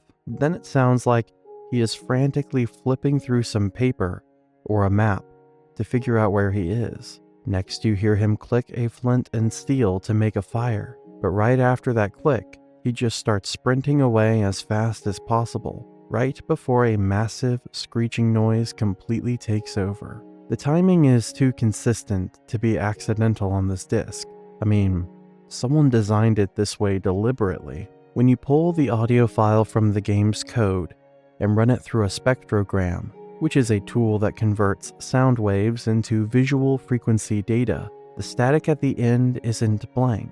The frequency patterns align into a face, specifically into a creeper face, rendered in audio. Right next to it, there's also a number sequence that goes 12, 4, 1, 8. In hexadecimal, 12 is C, and the whole sequence spells C418. The composer signed the disc from inside the audio file. On September 29th, 2011, the day the disc was added, C418 tweeted that he imagined himself being a weird monster that goes around recording songs from strangers and then dies in 11. Notch replied, saying the record was fun to draw, implying he'd mapped out the narrative himself. Disc 13 is the companion piece, and it predates Disc 11 by a year. It's mostly cave ambiance. On its own, it doesn't obviously tell a story, but the community noticed that Disc 13 contains a section of total silence, a gap in the audio that serves no musical purpose. That gap is exactly where Disc 11's events fit. When you sync both discs and play them simultaneously, they describe the same moment from two different perspectives. Disc 13 is the ambient recording of the cave, and Disc 11 is the recording of the person inside it. And if C418's tweet frames this as a monster recording strangers, the conclusion the community reached is that whoever, or whatever, made Disc 11 was the entity doing the hunting, not the person running. The screech at the end matches an Enderman's death cry when isolated and compared. The disc is the Enderman's recording of its own hunt. It documented a player who got caught, and the disc is what survived. Disc 5, added in 2022, fills in another chapter. It's structured like a found recording from a specific event. You hear a spyglass being used, then the sound of a large portal opening, likely the reinforced deep slate frame in the center of an ancient city, and then a screech followed by silence. One of the lead developers confirmed the disc was inspired by the mystery ending of Disc 11, and that the Warden's design was connected to that same mystery. Now, let's talk a little about the Warden. The developers intentionally made this thing ridiculously overpowered compared to literally everything else. It has 500 health and this insane sonic boom move that just blasts right through solid walls and totally ignores your shield. But the craziest part of the lore is actually its glowing blue chest. The lead developer even came out and said that glow is super important to the story. And if you actually take the audio files apart, you can hear that its heartbeat is actually a bunch of different pulses all playing at once. That basically means the Warden does not have one single heart. It is actually a giant pile of trapped souls all working together to keep the monster alive. You can also tell the people who built the ancient city knew exactly how dangerous this thing was. They literally covered every single floor in gray wool and carpets just because wool stops those skulk sensors from going off. They had to build an entire civilization where every single footstep was perfectly silent to survive. That is exactly why you can only find the swift sneak enchantment hidden inside those specific chests. They were forced to invent a brand new trick so they could walk around their own home without getting completely obliterated by the monster they accidentally created. The real problem was the skulk. See, it's actually an organism that feeds on death. When something dies near a skulk catalyst, the experience points, which the game uses as a stand-in for soul energy, gets absorbed and used to grow more skulk. So the more people died, the more it spread. Eventually, it grew complex enough to produce the Warden, which is a physical manifestation of all that accumulated soul energy, except it was given a body and a singular drive to protect the territory it came from. The portal frame in the center of every city is the final piece. The reinforced deep slate is completely unobtainable in survival mode. The secret basement below it has a redstone circuit that opens when triggered by frequency 8, the vibration category reserved exclusively for eating and drinking, meaning the builders designed a door that only opens for living creatures. So the actual layout of the ancient city has this one detail that perfectly shows how doomed the builders really were. When you go down into the deepest parts, you notice the skulk is literally covering almost the entire floor. You can actually still spot the old wool and carpet they put down to muffle their footsteps, but the skulk is just growing right over the edges of it. That basically proves they were desperately fighting against it the entire time they lived there. They laid down all those soft blocks just to stay alive, and that weird, living fungus was just slowly eating its way through their only defense. When you look at the entire city at once, you are literally just watching a timeline of them slowly losing the war. The outer edges of the city are mostly just normal stone bricks and deep slate that still look completely fine, but as you walk closer to that massive portal frame in the center, you see the skulk completely taking over everything. It paints this terrifying picture where the builders were slowly getting pushed back toward the middle of town while the infection spread closer. So if that whole warden's soul thing does not already keep you wide awake at night, we really need to talk about the phantoms. You know how they make a screaming noise right before they swoop down and hit you when you forgot to sleep in the game? Most players just brush it off as regular creepy monster noise the developers put in. Well, the actual truth behind it is honestly just deeply messed up.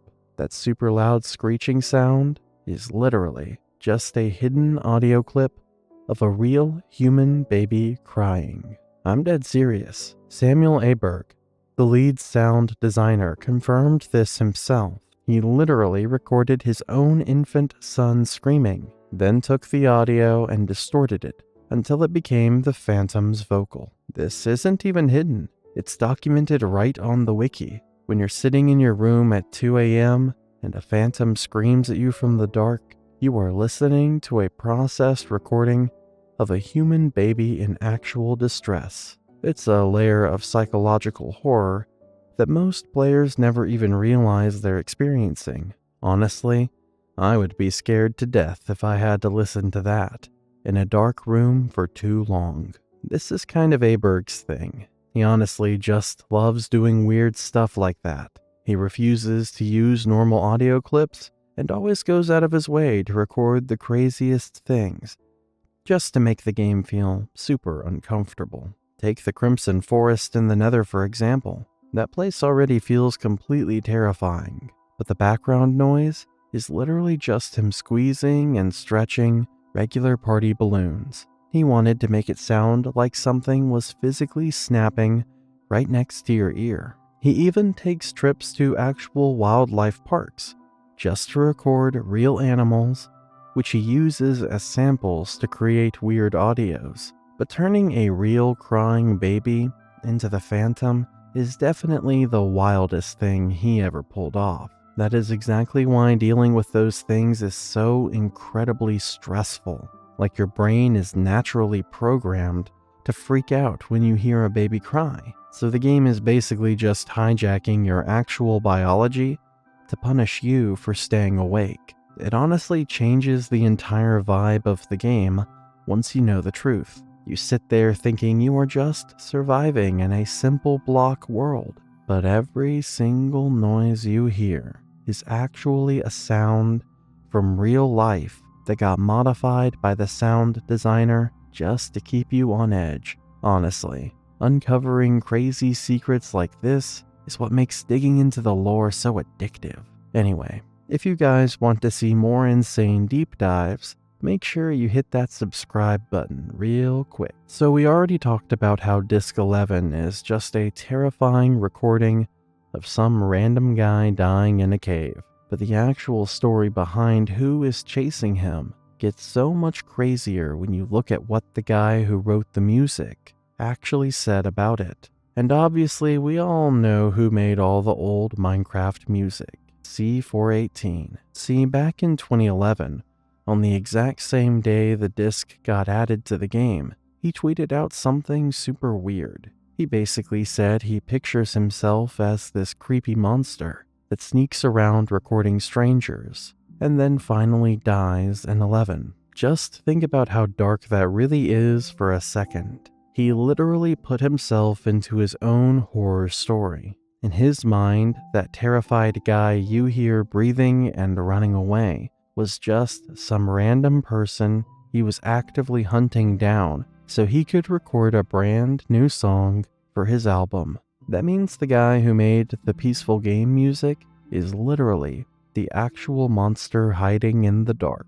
The whole thing actually connects perfectly to the modern game too. Remember when the lead developer confirmed that the Warden was totally inspired by that exact same disc? Well, if C418 was the monster on that recording, then that basically means he is the actual soul trapped inside the Warden. It makes total sense why the Warden has such crazy hearing now. If the original monster spent its whole life obsessing over recording tiny noises from strangers, it would obviously spend eternity sitting in the pitch black just waiting to hear the slightest vibration.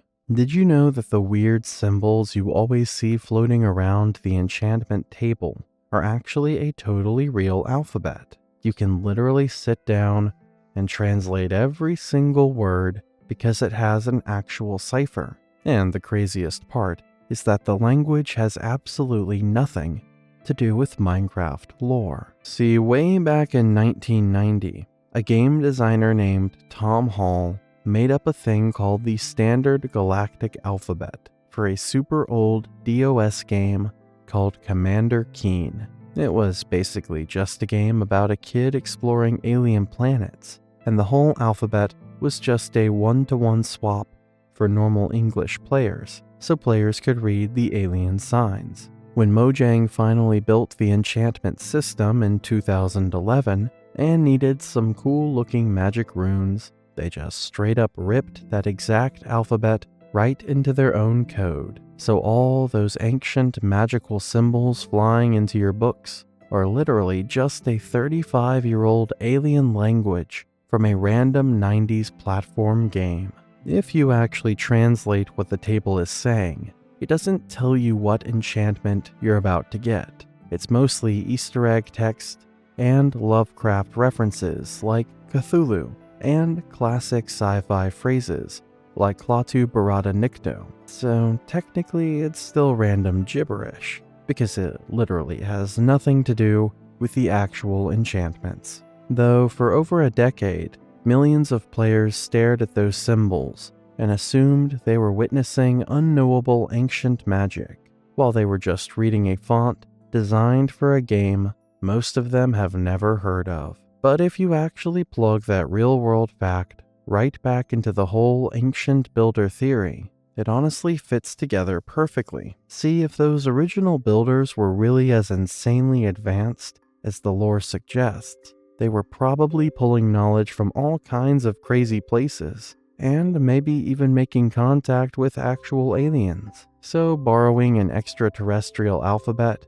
to use as a coding language for their most advanced experiments kinda makes a lot of sense here. The descendants of that world just completely forgot how to read the actual science behind all those characters, and lost the context for what those symbols actually meant, so they just started calling it magic. So if Herobrine is the classic original ghost from the early days of the game, then Entity 303 was basically the upgrade, which was designed perfectly for the era of internet hackers and corporate paranoia. Right around 2013, this completely new legend started blowing up everywhere as the next Herobrine. But this one had a way more believable and modern hook to it. The rumor was that it was actually a real fired employee.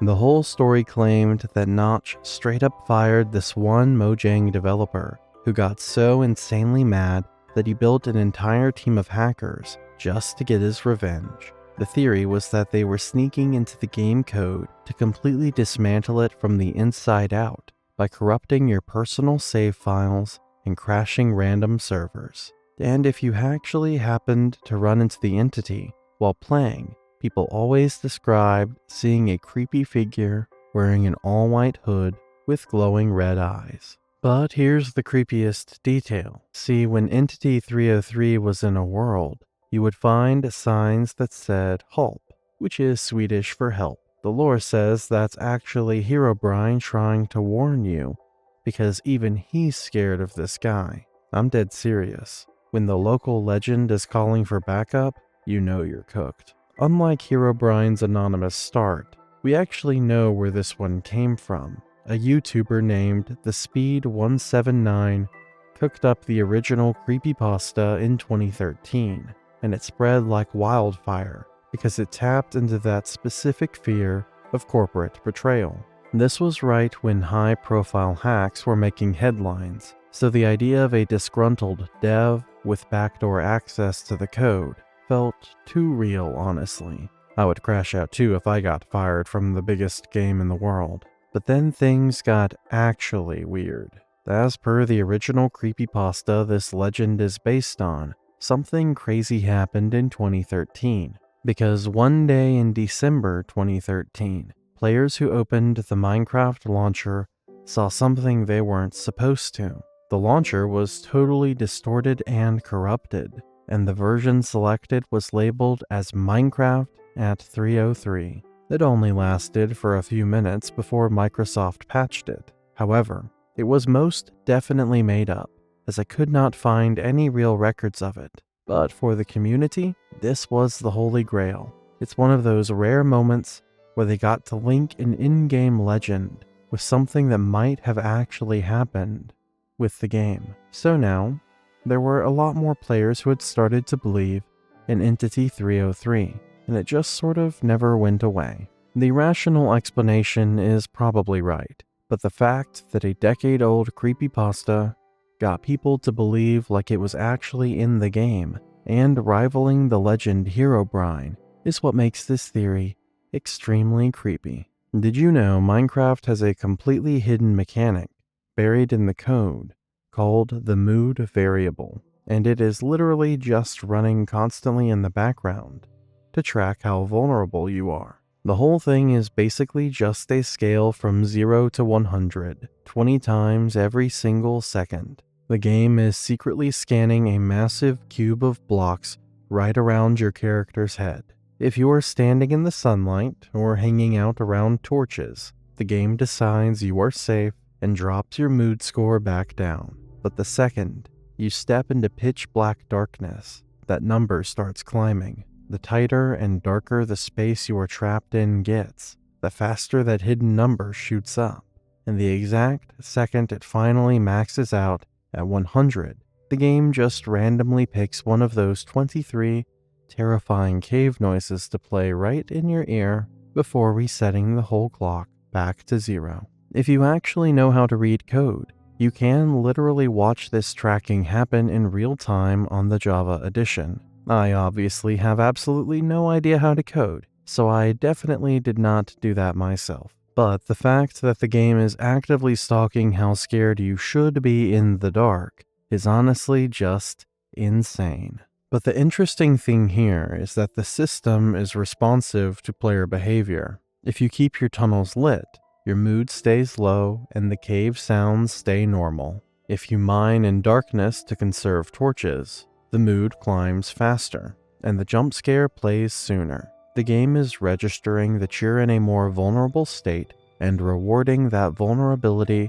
with targeted audio. So when you look at it like that, you realize that the game is literally deciding that you have been hiding in the pitch black for way too long and calculating the exact, perfect millisecond to trigger your nervous system. The developers are straight up using actual psychological warfare to completely mess with your head. And trust me, we are going to dive into some even crazier facts later on that completely prove they knew exactly what they were doing. But then you look at how this whole system works in the end dimension, and it actually gets even weirder. There are 0 caves anywhere in the end, but the hidden mood tracker is still secretly running in the background and pulling audio from the regular world. You could literally just be standing on the very edge of a floating island, staring into absolute nothingness, and the game is still actively counting the darkness around you. The game honestly does not care that you are floating in a void.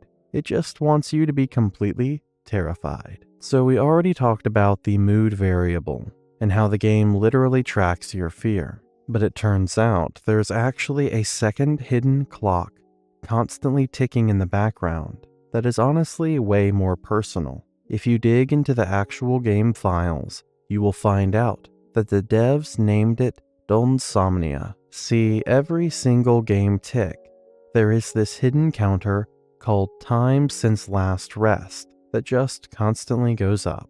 The exact millisecond that counter hits 72,000 ticks, which is basically just 3 full in-game days, the game flags your character with actual insomnia. From that point on, those terrifying phantoms are going to start spawning in the sky every single night.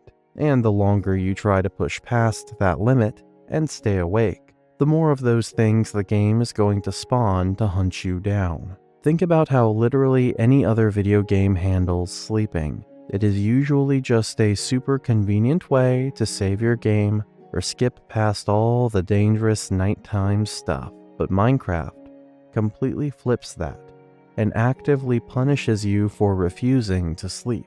That internal donsomnia label makes it sound like your character actually caught a real medical condition. Most games just use a background timer for this kind of stuff, but Minecraft is straight up diagnosing you with a condition. However, the actual physical design of the phantoms just feeds perfectly right into that entire nightmare. They attack from above, from darkness, during a time when your visibility is lowest and your resources are most depleted. The escalation is insane too, as Night 1 with insomnia brings a few, and extended sleeplessness brings swarms. The game is treating the act of staying awake as something that makes you progressively more visible and more vulnerable to things that exist specifically to exploit that state. The lore implication, if you want to push on it, is that the phantoms aren't just punishing you for a mechanical oversight. They're suggesting that whatever these creatures are, they can detect the physiological state of insomnia. Extended wakefulness becomes a signal. In a world where everything from the skulk to the mood system seems to be monitoring the player, the phantoms are just another layer of surveillance, responding to a specific kind of exposure. Minecraft has a literal kill switch built right into it. You see, there is an actual crash command hardwired directly into the game, and for some completely unknown reason, Mojang just did not even try to hide it from anybody. If you are playing on the Java edition, all you have to do is hold down F3 and C at the exact same time for 10 straight seconds, and it triggers a completely intentional and perfectly controlled crash. The game does not even freeze or stutter at all. It just completely drops dead and spits out error code -1. However, this specific error message basically led to years of veteran players completely trolling new guys. A new player would pop into chat asking how to fix their frame rate, and like 5 different people would immediately tell them to just hold F3 and C for 10 seconds. The poor kid would do it, and their entire game would instantly die while flashing a massive, terrifying error about their computer hardware being broken. The actual function, however, was legitimate. See, it forces the Java virtual machine to throw a manual crash exception, which is useful for developers trying to study how the game handles crashes, and for generating crash reports that include specific state information. It's basically just a debug tool. What's interesting about it, beyond the prank history, is what it reveals about how the game conceptualizes its own failure. There's a distinction between a crash that happens to the game and a crash the game deliberately creates when asked. The F3 plus C command is the latter, which is like the game killing itself on purpose, correctly, with full knowledge of what it's doing. In the 1.12 update in 2017, Mojang added the Illusioner to the game files. It was a fully designed and fully functional hostile mob, and then they just locked it out of natural spawning entirely. You will literally never find one hiding inside a woodland mansion, and they absolutely never show up during village raids. They do not even have a spawn egg in the creative inventory. The entire mob only exists deep inside the actual code. and the only way to ever see one is by typing out a specific summon command. It was honestly just completely hidden in there for years. If you actually go ahead and force one to spawn, the fight design is honestly just incredible and completely terrifying at the same time. The very first thing the illusioner does is hit you with a blindness spell that makes your entire screen go pitch black for 20 whole seconds. Then, while you are completely blinded, it turns invisible and spawns 4 perfectly identical fake copies of itself that copy every single move it makes. So you are just standing there in the complete dark, desperately trying to figure out which of the 5 is real, while the invisible tries to kill you. This is mechanically one of the most sophisticated hostile behaviors in the game, and it has never been deployed. In 2019, Mojang gave it a texture update. They adjusted pixels on robes that no player would ever see in standard gameplay. Then, in early 2024, they released a YouTube video specifically explaining how to summon it, framed as a reminder that it exists. But still, they didn't announce anything remotely close to officially adding it to the game, which was kind of a huge bummer at that time. So just like the Illusioner, there is actually a literal giant that has been hidden in the game files all the way since 2010. It is a massive zombie that is exactly 12 blocks tall, which makes it 6 times the size of your character and literally as big as a real house. But the craziest part is the reason it never actually spawns in your world. You see, the developers locked it behind a completely impossible math equation. The game code literally says the giant can only spawn if the light level in the area is somehow above an 11, but also below an 8 at the exact same time. Obviously, it is physically impossible for the lighting to be both super bright and super dark in the exact same spot. So that spawning rule basically acts as a permanent mathematical paradox that completely locks the giant inside a box it can literally never escape from under normal circumstances.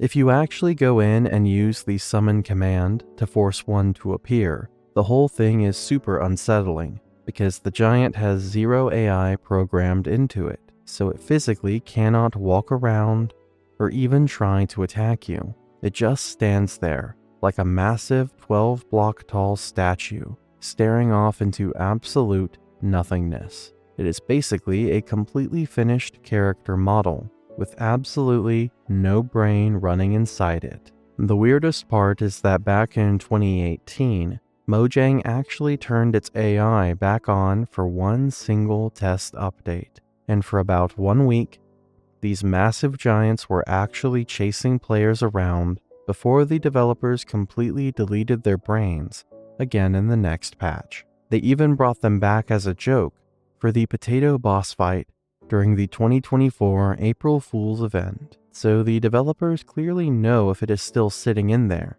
but it has honestly just been completely abandoned for 15 years straight. Unless someone literally goes in and manually rewrites the code, the light level requirement is going to keep it trapped forever. So out of all the crazy horror stories and technical glitches we have talked about so far, this next one is just the absolute saddest thing in the entire game.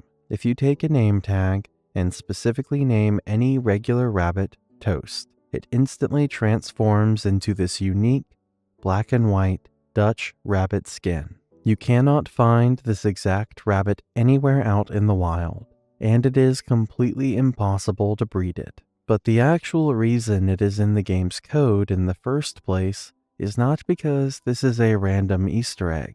You see, it is actually a permanent memorial for a real-life pet, because way back in 2014, a Reddit user made a post about his girlfriend's pet rabbit named Toast going missing, and it just so happened that the developer Ryan Holtz was literally right in the middle of coding rabbits into the game when he saw the tragic post, and then he completely went out of his way to put Toast into the game forever. He even went on Twitter that same year to confirm the story, but he intentionally never put a real label on it inside the game. There is absolutely no special achievement or sign attached to it at all. If you do not know the actual tragic backstory, you just assume it is a weirdly secret specific skin. But for everyone who actually knows the lore, it is this incredibly depressing and melancholic detail permanently hidden inside a game that hundreds of millions of people play every single day. If you look back at some old interviews, you will find out that Notch actually talked a lot about his dad, Birger Persson. His dad was honestly one of the only people who genuinely supported him when he literally quit his job just to go make video games. But at one point, while the game was still being built, his dad actually sat down to play it, and he straight up told Notch that the game was just getting way too terrifying for him and that the underground sections were too much to handle. And the absolute craziest part of the whole story is that immediately after that exact conversation, Notch actually went into the code and intentionally made everything even scarier. Then in December 2011, less than a month after Minecraft officially launched, Birger committed suicide. Notch was at the absolute peak of his career at that moment.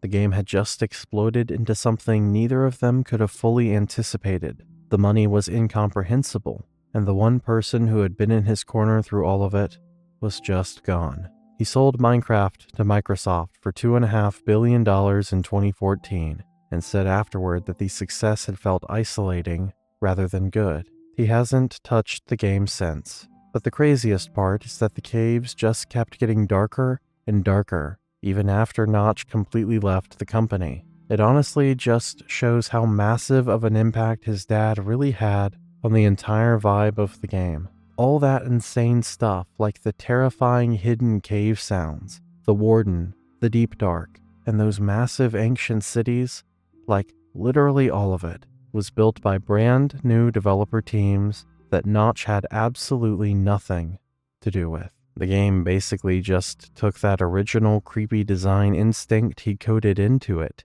and kept running with it for years after he walked away. You see, most of us have booted up Minecraft literally thousands of times, and we do not even bother looking at the main title screen anymore. We all just immediately click single player and jump right in. But it turns out that every single time you load up that main menu, the game is secretly rolling a 10,000-sided die completely in the background. Because the Minecraft title screen has a 1 in 10,000 chance of misspelling the game's own name. Instead of Minecraft, it sometimes reads Minceraft. Notch added this deliberately. In the early days, specifically to be strange enough that the players who saw it would question whether they'd actually read it correctly. The rarity ensures that most people never encounter it, and the subtlety ensures that the ones who do might second-guess their own perception before thinking to take a screenshot. There's no code reason behind it, and no lore implication. It's just the game, before you've even started, presenting you with a version of its own name that's slightly wrong. Whether intentional or not, it fits. The game is already full of things that are genuinely creepy. So if you have ever spent any actual time in the basalt deltas, you definitely already know the sound it makes. It is that super fast, random clicking noise that just constantly plays in the background while you are trying not to die. Now, most players just brush it off as normal, creepy nether noise and never give it a second thought. But that exact clicking sound is exactly a nearly perfect match for a real-world Geiger counter. It's the device people use to measure literal radioactive fallout. The official Minecraft wiki actually straight up confirms this too. The sound designer, Samuel Aberg, completely intentionally made that audio sound exactly like radiation detection gear. And he specifically hid it inside a biome that is literally designed to look exactly like the aftermath of a massive nuclear explosion, complete with scorched gray ground, massive basalt pillars, literal ash constantly raining from the sky, and just endless pools of lava everywhere you look. But there is literally zero radiation mechanic built into Minecraft. There is no uranium ore to mine, no radioactive effects, and you definitely do not take any random damage just from standing too close to certain blocks. The game completely lacks any actual system that a real Geiger counter sound would even need to measure. But the entire reason the basalt deltas sound exactly like a radiation alarm is because of what that environment actually represents. You see, all that heavy volcanic rock buried deep underground, mixed with all that extreme geothermal heat, is exactly the type of geology that would be constantly leaking deadly radon gas straight into the air in real life. If you actually walked through a place like that in the real world, it would genuinely set off a real Geiger counter immediately. So that terrifying background noise is actually 100% scientifically accurate to the exact location you are standing in, even though the game has absolutely zero mechanics to actually back it up. Anthony Tojek, one of the sound designers at Mojang, confirmed on social media what he used to build the Creaking's sound effects. He sat in a recording studio, put a microphone up to his hands, and cracked his own knuckles into it. His own fingers, popping at the joints, became the voice of a tree monster. So it actually works for the same exact reason the Phantom Screech does. Your brain does not hear these noises as some random audio file playing in a video game. It actively processes them as something real happening right next to you. When you hear a knuckle crack in real life, your brain does not file it away as background noise. It immediately registers that as something that's causing harm to the human body. So when the creaking mob starts moving through the pale garden and you hear the sharp wooden snapping sound, part of your brain is literally registering the terrifying sound of a physical body doing something it absolutely should not be doing. And that is honestly the entire point of the design. The creaking only moves when you stop looking right at it. The exact second you turn your back, snapping continues. The sound designer literally used recordings of his own skeleton popping and cracking to make the monster look and sound as disturbing as possible. However, the Minecraft sound design nightmare doesn't really end there, because every time one of the drowned groans at you from somewhere in the ocean, what you're actually hearing is just milk. So the sound designer, Samuel Aberg, just sat down in front of a microphone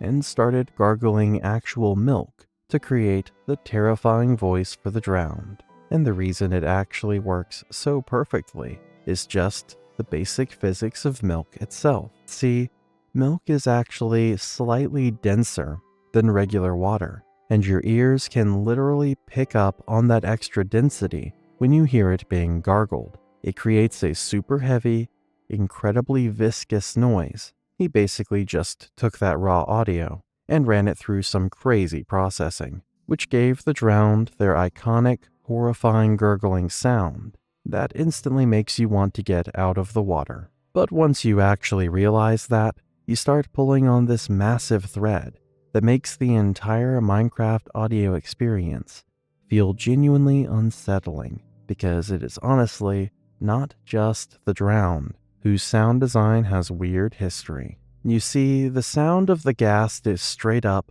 just the original composer C418's real-life pet cat waking up from a nap and meowing about it. They just pitched it down and filtered it until it mutated into something that sounds incredibly ancient and unsettling. Similarly, the terrifying background ambiance in the Crimson Forest is just the sound of regular party balloons being violently squeezed and stretched out. And we have already talked about just how messed up the creation of the Phantom Scream and the creaking really was. So when you really think about it, the whole sound design of Minecraft is just a collection of some random guy's house. It is literally just recordings of their kitchen, pets, kids, and well, their own physical body. Yes, I'm talking about C418. So the tiny 128 by 128 pixel image that pops up as the default icon for every single Minecraft server and resource pack got zero attention from anyone for 10 whole years. To most players, it was literally just a random, blurry picture of a waterfall flowing off a grassy hill, and nobody ever gave it a second thought. But then, right around 2020, a massive research group known as Minecraft at Home started pulling on this insane idea that almost nobody else had ever considered. You see, the Minecraft world generation is completely deterministic, which means that every single world seed creates a mathematically fixed and perfectly predetermined layout. Because of this, they realized that the tiny icon could not have just been drawn by a developer. It had to be an actual screenshot.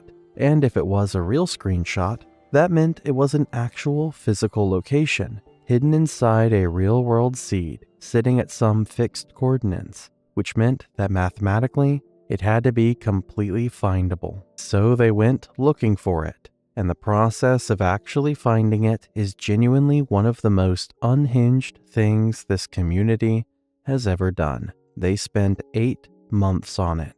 They analyzed the exact positions of the clouds in the image to narrow down the coordinate range. They looked at the angle and direction of the water texture to figure out which way the camera was facing. They even built a full 1x1 block-by-block replica of the hill just to cross-reference structural details and rule out possibilities. And when they'd exhausted everything they could manually deduce, they assembled a volunteer computing network consisting of thousands of people linking their GPUs together, and they brute forced their way through 281 trillion possible seeds until they hit it.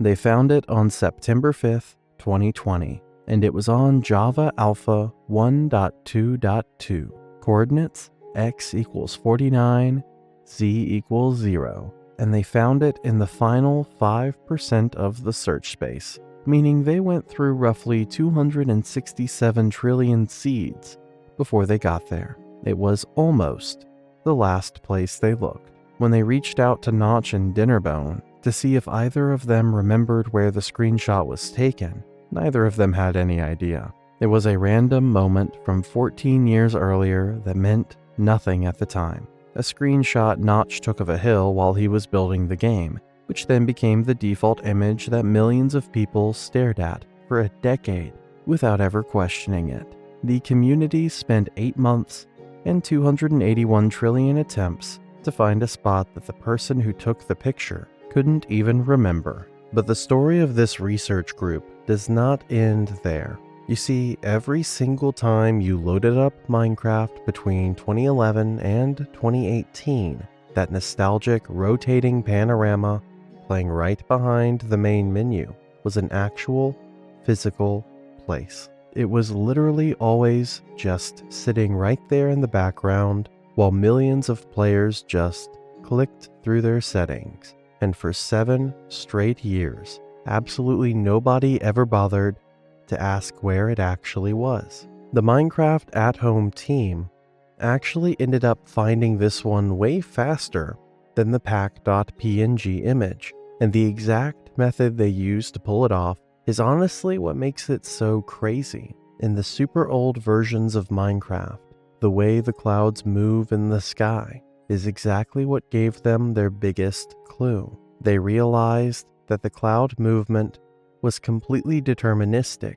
and tied directly to the z-coordinate of the world. That basically meant if they could perfectly measure the exact speed those clouds were moving in the title screen, they could use math to work completely backwards and pinpoint the exact z-coordinate the camera was standing on when the screenshot was taken. Once they actually locked in that single coordinate value, It instantly made the entire search insanely fast, that their massive network of computers cracked the entire mystery in under 24 hours of real-world time. It actually took the equivalent of about 93 straight days of raw processing power. But because they combined their efforts, they compressed that entire timeline down into just one single day. The seeds are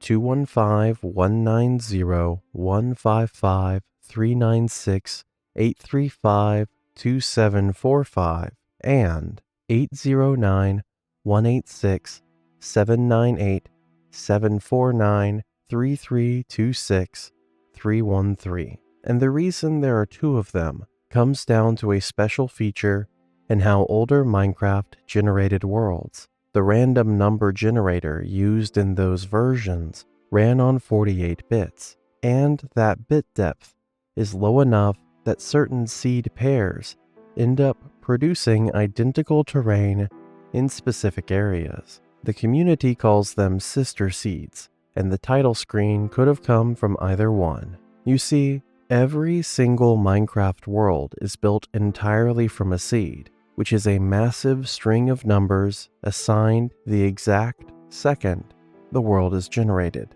That single number completely determines absolutely everything, from where the biomes sit to how tall the mountains get, right down to the exact placement of every single cave system and tree in the entire world. But the crazy part is that the world does not generate all at once. It only loads in these specific 16 by 16 chunks, right as your character physically walks up to them. So if you look 3 million blocks away from where you are standing right now, that terrain technically has not even been rendered yet, but it is actually completely already decided. The exact seed you used when you started the world mathematically locked in the position of every single block in that entire 3 million block radius from the very first second of creation. The actual implication of this gets so incredibly mind-bending when you start thinking about all the stuff in your world that will literally never be witnessed by anyone. Every single save file contains thousands of massive cave systems, insane mountain formations, and perfectly unique biomes that no player will ever actually visit. All of these completely untouched places are 100% real in a purely mathematical sense. Their entire existence is already perfectly predetermined, and their structure is completely fixed in the code, but they literally require a human witness to actually manifest into fully rendered blocks on your screen. Which raises a rather philosophical question. Does a 128 block waterfall exist if no player ever loads the chunk? The seed says yes. The physics also say yes. But your expensive RAM says it doesn't need to until you're close enough. The philosophical weight of this gets way heavier when you actually apply it to the in-game lore. See, if the ancient builders were actively building strongholds in calculated ring pattern just to get maximum coverage across the entire surface, that means they were designing them for a world that literally extended endlessly in every single direction. We are talking millions and millions of blocks wide, where every single predetermined section had its own massive theoretical population of that builder's civilization. So the collapse of their civilization happened everywhere, across a mathematically infinite world, and you can only really understand the true, terrifying scale of this collapse when you fully account for how the world generation system actually works. So, the charged creeper has a very interesting theory attached to it. You see, most players don't realize this, but the charged creeper is functionally just a massive mathematical glitch, because, let's be honest, a huge portion of the player base has never even seen one spawn naturally, because the math required to create one is just completely stupid. First, you need a full-blown thunderstorm to roll in, which is already insanely rare on its own. Then you need a regular creeper to just happen to be wandering nearby. And finally, a completely random lightning strike has to hit the ground within exactly 4 blocks of it. Then we have the mob head mechanic, which is easily one of the most gate-kept item paths in the history of gaming. Mojang intentionally decided that the only way to collect the severed heads of your enemies as trophies is to literally wait for the universe to electrocute a creeper and then actively lure a zombie or a skeleton directly into its blast radius, like you are performing some kind of twisted sacrificial ritual. It is honestly nothing but a psychotic test of your own patience. The game is basically looking you in the face and saying that if you ever want to summon the Wither, you have to be the type of person who is willing to just stand out in the freezing rain for 3 straight hours, waiting for a mathematical miracle to happen. So, if the Woodland Mansion was not already the absolute closest thing Minecraft has to a literal horror movie set, the secret Johnny Easter egg completely confirms exactly what kind of messed up headspace the developers were in when they built this place. See, the Vindicators are honestly already completely terrifying just on their own, but if you actually go ahead and use a name tag to specifically label one Johnny, you can witness its AI completely breaking right in front of your eyes. He instantly goes from being a standard enemy to a completely mindless killing machine that will aggressively hunt down and attack literally everything that is not another illager. Johnny honestly does not care at all. This whole feature is actually a direct reference to the horror movie The Shining. The Iron Axe, the specific name, and that violent snap in his programming that turns him into an absolute psychopath is identical to Jack Torrance. The game usually tries to leave out the darker details about how the Illagers are honestly just a group of total maniacs, and trust me, we are definitely going to dive way deeper into that lore a bit later on. But with this specific Johnny mechanic, the game is just straight up admitting that these guys are not normal video game villains, but a cult of psychopaths. But here's the most out-of-pocket part they added in one of the latest updates. See, even Johnny, the guy who is hard-coded to fear absolutely nothing, is terrified of the creaking. You can have a Vindicator mid-murder spree, and the second he sees the tree monster from the Pale Garden, he breaks character and runs away. It's honestly kinda stupid, because why is he suddenly scared? Like, you can be the most iconic slasher in movie history, but in the deep woods of Minecraft, there's always something that makes the monster feel like an absolute loser. What makes the Vex so unsettling is the fact that they are literally the only mob in the entire game that treats solid blocks like they do not even exist. They completely ignore pathfinding around corners or waiting for you to come out, and just straight up phase right through solid stone and obsidian without a second thought. To a Vex, your massive fortified walls are not even real obstacles. A ton of players just mistake them for creepy dark fairies or tiny demons because of those little wings. But if you actually dig into the game files, they tell a much darker story. In the game's code files, they are tagged as undead, which literally puts them in the exact same category as the zombies and skeletons. Once you finally realize they are basically just literal ghosts, their crazy ability to completely ignore physical matter actually makes perfect sense. And the actual way they enter your world is honestly just as messed up.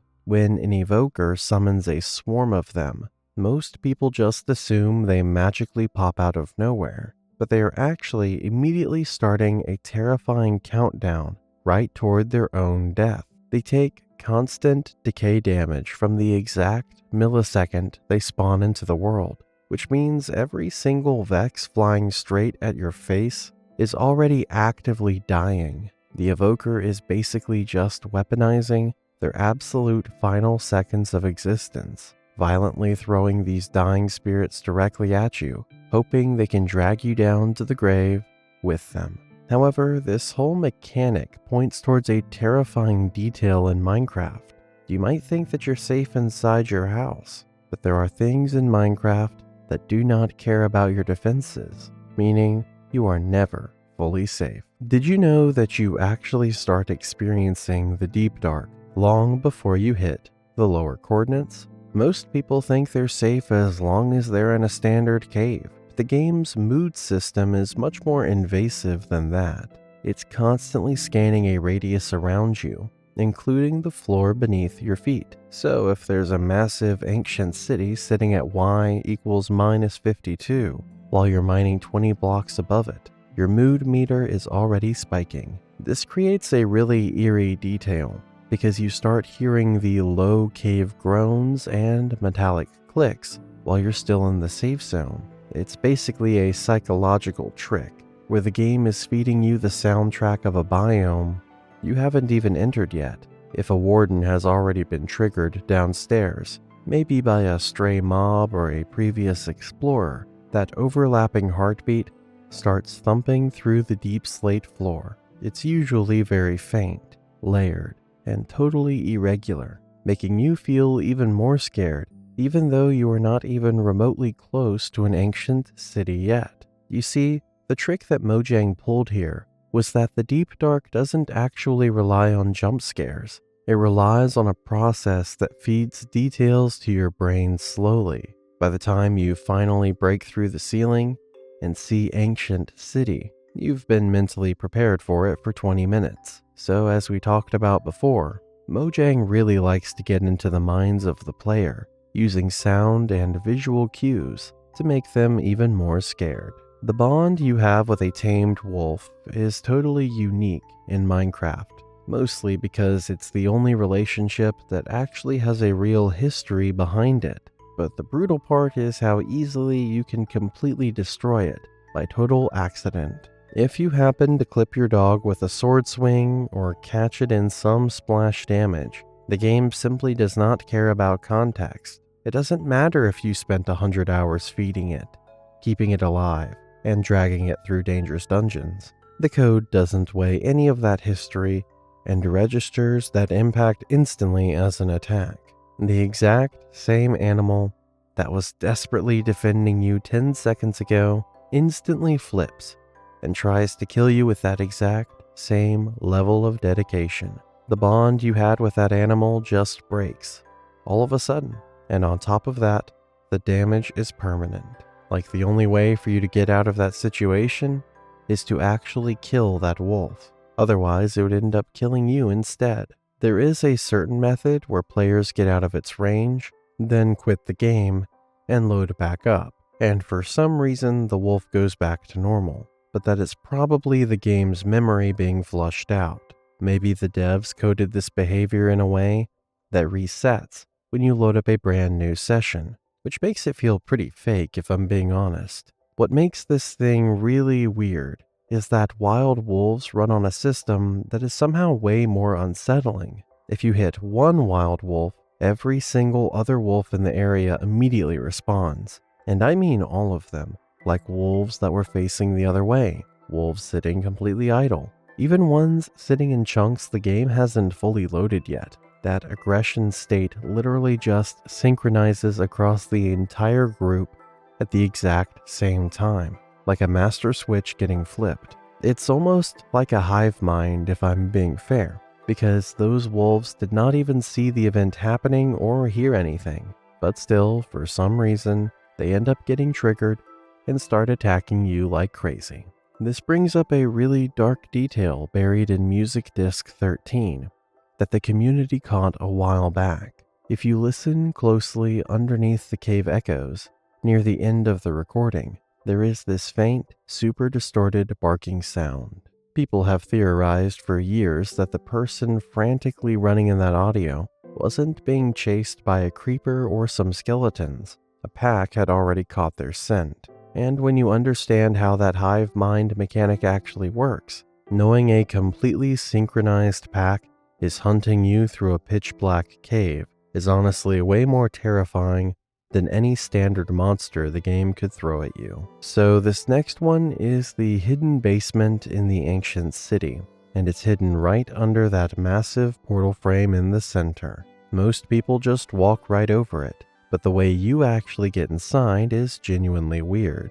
There are 3 versions of this room in the game files, but City Center 2 is the one that shows exactly how out of pocket the devs were being. To open the secret door, you have to hit a skulk sensor with a frequency 8 vibration. Now, if you look at the actual code, frequency 8 is hard-coded to one thing only, and that is eating or drinking. So you are literally trapped at the absolute bottom of the world in a place that actively evolves just to kill you the exact second you make a sound. And the only way to actually open the hidden safe room is to just stand completely out in the open and start chewing on something. It is functionally a massive biological filter. The ancient builders intentionally built a high-tech security system that only actually recognizes the living. Like, this filtering system sounds kind of funny at first, but when you really look at the lore implications here, it gets so incredibly dark.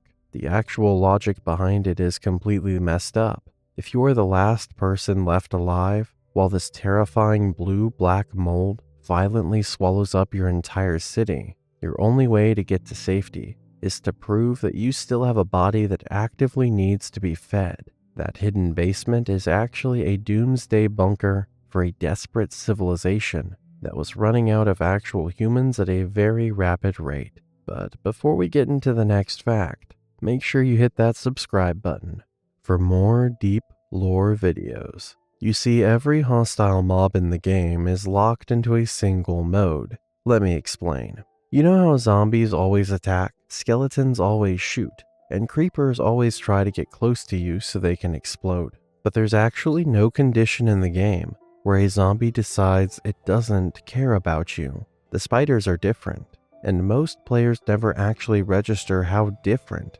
because the mechanic is subtle enough that you can play for years without consciously noticing it. So if you're standing anywhere above a light level of exactly 12, a regular spider is completely neutral. You can literally walk straight past one, aggressively mine blocks right next to its face, or even build an entire house around it, and it will not react to you at all. But the exact second you drop below that light level threshold, that exact same spider will immediately snap and try to violently kill you. The only thing that actually changed in this scenario was just a single number representing exactly how much light is hitting the blocks around it.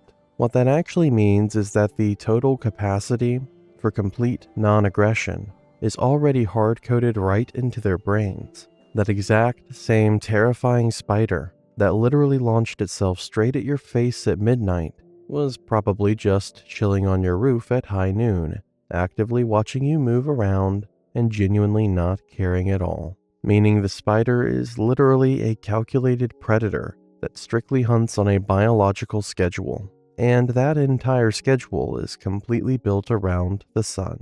And once you actually understand that logic, killing spiders instantly starts to feel like you are just slaughtering an animal that literally had zero interest in you just a few hours ago, and would have completely ignored you again by morning.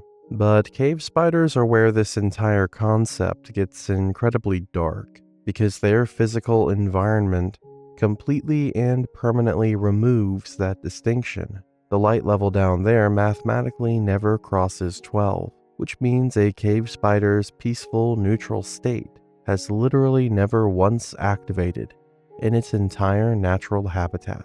Now, let's talk about the witch. See, if lightning strikes within 4 blocks of a villager, they instantly become a witch. One moment you're looking at a librarian who's been offering you 3 wheat for an emerald, and the next, they're in a hat throwing a poison splash potion directly at your face. Their bodies are identical, and it's the same model, just with a different skin on it. On a multiplayer server, this specific mechanic actually carries some incredible heavy weight to it. You can literally spend hours upon hours cultivating perfect trade relationships with specific high-level villagers, and then completely out of nowhere, a single random thunderstorm rolls in and the game just permanently deletes your absolute best trader forever. But there is actually one more insane detail about the witch that almost every single player completely glosses over, and it is literally just sitting right there, hidden inside the loot table. See, when you finally manage to kill a witch, sometimes they just randomly drop sticks, and honestly, it just looks like completely broken game logic until you realize exactly what it is referencing. It is actually a direct nod to the 1975 comedy film Monty Python and the Holy Grail, specifically pointing straight to that exact iconic scene where an angry village mob tries to mathematically prove a woman is a witch. The insane logic they used to confirm it involved comparing her weight to wood. It is literally one of the most famous comedy sketches in the entire history of cinema, and the Minecraft developers just quietly buried a permanent reference to it deep inside a random loot drop that the vast majority of the player base has seen a million times without ever actually connecting the dots. So when the end poem rolls after you finally beat the game, it has this one specific line that is honestly really weird. It says, "And those 1,000 deaths had not been real." Now, if you really stop and think about the actual mechanics of the game, every single one of those terrifying deaths was completely 100% real for the exact version of you that actually experienced it. All of your hard-earned items were permanently gone, and your massive stack of experience points were completely wiped out too. The entity that then randomly spawns back at your bed might have your exact name and all of your specific memories right up to the exact millisecond before the disaster happened. But the physical version of you that actually fell straight into that boiling lava is permanently gone forever. The illusion that you're the same person only holds up because the game never explicitly breaks it, and you just wake up in your bed after every death. But in reality, the version of you that died didn't actually come back. You're actually playing as a brand new replacement every time you respawn. The end poem is written by beings who exist entirely outside that experience. From their perspective, the original and the copy look identical, so technically the poem isn't lying. It's just speaking from an angle where the difference doesn't even register. Hardcore mode is different though, because here, the game finally stops maintaining that illusion, as there are no copies in hardcore. When you die, the game just locks the world and tells you it's over, which is the only honest version of what dying means. Standard survival, on the other hand, just gives you a copy to make you feel better about dying. The end poem tells standard players that their deaths weren't real, but for someone who just lost a 5-year hardcore world to a random skeleton, that exact same line would probably sound a lot different. The Skulk system has a very interesting feature, where it categorizes every action in the game into vibration frequencies on a scale from 1 to 15, and the full breakdown is in the code for anyone who wants to look at it. Walking registers as frequency 1, splashing in water is frequency 3, breaking a block is frequency 6, killing a mob is frequency 11. However, the frequency 8 is eating and drinking. What's interesting about that hierarchy is what it reveals about the Skulk's actual priorities. You'd expect a security system built around sound to be the most sensitive to the loudest or most destructive actions, like breaking blocks, combat, and large movement sounds. However, the frequency reserved for eating sits in the middle of the scale, which is clearly an intentional move the devs made, meaning the city wasn't designed to detect every living human, no matter what they were doing. The Skulk doesn't eat, and neither does the Warden. Eating is exclusively a behavior of something with a functioning body that needs regular fuel to keep running, and the Skulk network is specifically tuned to recognize it. You can minimize almost every other frequency with patience and the right equipment, like moving slowly, avoiding block breaking, and staying on wool. But if your hunger drops and you need to survive, the only choice you have is eating. But the moment you take a bite, the entire network knows you're there. You just identified yourself as a living creature in a city where living creatures stopped existing a very long time ago. The builders who designed the ancient cities created an environment that demanded complete acoustic discipline from everyone in it. They laid down carpet, and they invented swift sneak. They basically built their entire culture around the idea that sound was dangerous. And then they built the most protected room at the center of it all with a door that could only be opened by the one action that makes the most noise to the system they were hiding from. All of this points towards one single theory, which suggests that the real enemy is not the warden at all. The real monster in the ancient city are actually the skulks, because they essentially control everything that goes on down there. Now let's talk about a very interesting case of sound design in Minecraft and what it implies to the game lore. See, one day C418's cat woke up from a nap, complained about it in the way cats do, and that recording became the foundational source material for the most haunting sound in the Nether, called the ghast cries. We discussed this earlier, but there is more to how his real-life cat affected the game. Later on, when Samuel Aberg was designing the audio for the overworld cats, he actually did the exact same thing and used recordings of his own pet. It creates this really weird contrast where the exact same type of animal is the voice for both the most comforting mob on the surface and the monster that makes the Nether terrifying. But here's another detail that ties it all together. In Minecraft, cats naturally repel creepers and phantoms. They act as a ward against the things that specifically hunt players. Yet the ghast, the massive entity that patrols the soul sand valleys, where screaming faces are visibly trapped in the dirt, is built from the audio of the exact same protective animal, just twisted and amplified until it's unrecognizable.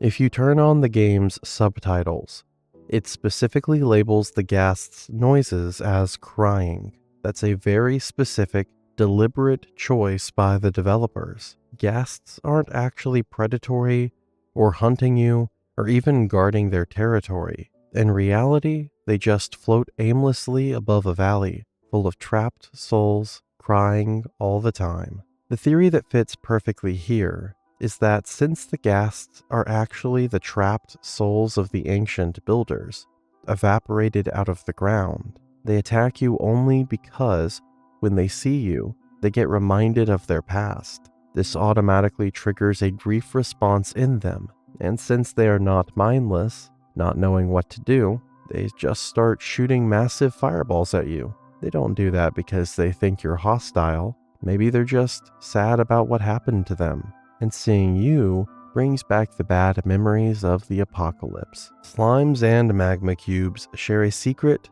that no other two mobs in the game do, and it is that they are built from the exact same structural template.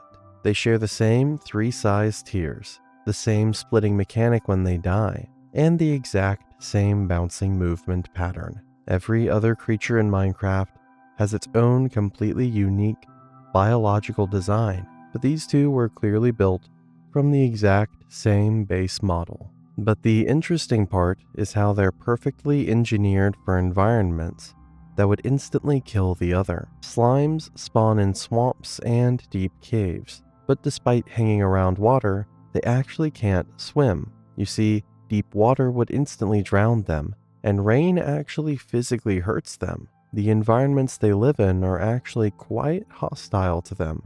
Magma cubes, on the other hand, are completely immune to fire and lava. They are perfectly at home in the extreme heat of the Nether, but die the second they touch water. You have 2 creatures made from the exact same template, but each one thrives exactly where the other would die in seconds. Now, that kind of perfect symmetry did not happen because of natural evolution, because nature doesn't create mirrored species with identical mechanics specifically designed for polar opposite environments. That requires an actual designer, someone who looked at that bouncing cube template, decided to mass produce it for both dimensions, and intentionally tuned each version to be the other's ultimate weakness. You end up with two creatures that will mathematically never cross paths, because the exact conditions that keep one alive will instantly destroy the other. This is where the ancient builder theory makes way more sense than any natural explanation, as you're looking at two artificially engineered species built with the exact same architecture but opposite parameters. It proves the overworld and the nether were intentionally stocked with paired systems that perfectly mirror each other across dimensions. This strongly suggests that the same ancient civilization actually designed both layers with intention, rather than just discovering them separately. The end has no native music, and the reason is pretty mundane, to be honest. See, the overworld has the piano compositions that defined the game's sound identity for a generation of players. The nether received a complete musical overhaul in 1.16, literally an hour of original ambient compositions built specifically for its different biomes. However, the end has been sitting in limbo since 2011. The only audio it has is borrowed cave ambiance from the overworld's mood system and the boss track that triggers when the dragon activates, but then cuts the moment she dies. Mojang has been discussing an end update for roughly a decade, but the end dimension has still not gotten its turn. But the accidental result of the developers completely neglecting the audio for that dimension is honestly way more effective than any soundtrack they could have intentionally composed, because when you finally arrive, after surviving the most demanding progression in the entire game, the world gives you absolutely nothing in return. It creates this deeply unsettling feeling that makes the sheer emptiness of the end feel so much more real. During the actual dragon fight, the music is frantic, pushing this massive sense of urgency. But the exact millisecond she dies, it all instantly stops, and you are left with complete dead silence. To be real with you, there is no grand hidden meaning to it. It is literally just quiet. You finally broke the lock on the cage, and your only reward is the sudden, heavy absence of everything that was accompanying you before. There is nowhere else to go except back through the exit portal, and that portal leads straight into the end poem. The absolute only piece of music the end will ever actually give you is the track that plays while the game quietly tells you to leave. That track is called Alpha. It plays over the final credits of a game that officially has no ending, inside a dimension that officially has no music. Honestly, it's the most legendary goodbye in all of gaming history. In 2014, Jeb added the Killer Bunny to Minecraft, which was a white rabbit with blood-red eyes and significantly heightened attack stats, referencing the Holy Hand Grenade scene from Monty Python and the Holy Grail. Then he removed it from natural spawning within the same update it was added. The reason he's given since is that he'd already used the exact same joke in an older game called Whispers in Akara, which he worked on before joining Mojang. The dangerous rabbit with unexpectedly fatal teeth was a bit he'd already retired, and he didn't want to recycle it. So he added it to Minecraft, acknowledged it, and pulled it from the world in essentially the same move. The splash text, "Big pointy teeth," is still on the title screen. It's been there through every version since. If you know what it's referencing, that line is Jeb's signature on the decision, an acknowledgement that the mob existed, and a quiet note that he chose to let it go. The Killer Bunny is still in the code, and can still be summoned with the right command. So it's not gone exactly. It just doesn't exist in the natural world anymore. It occupies this specific permanent middle state of being present, but inaccessible without deliberate effort.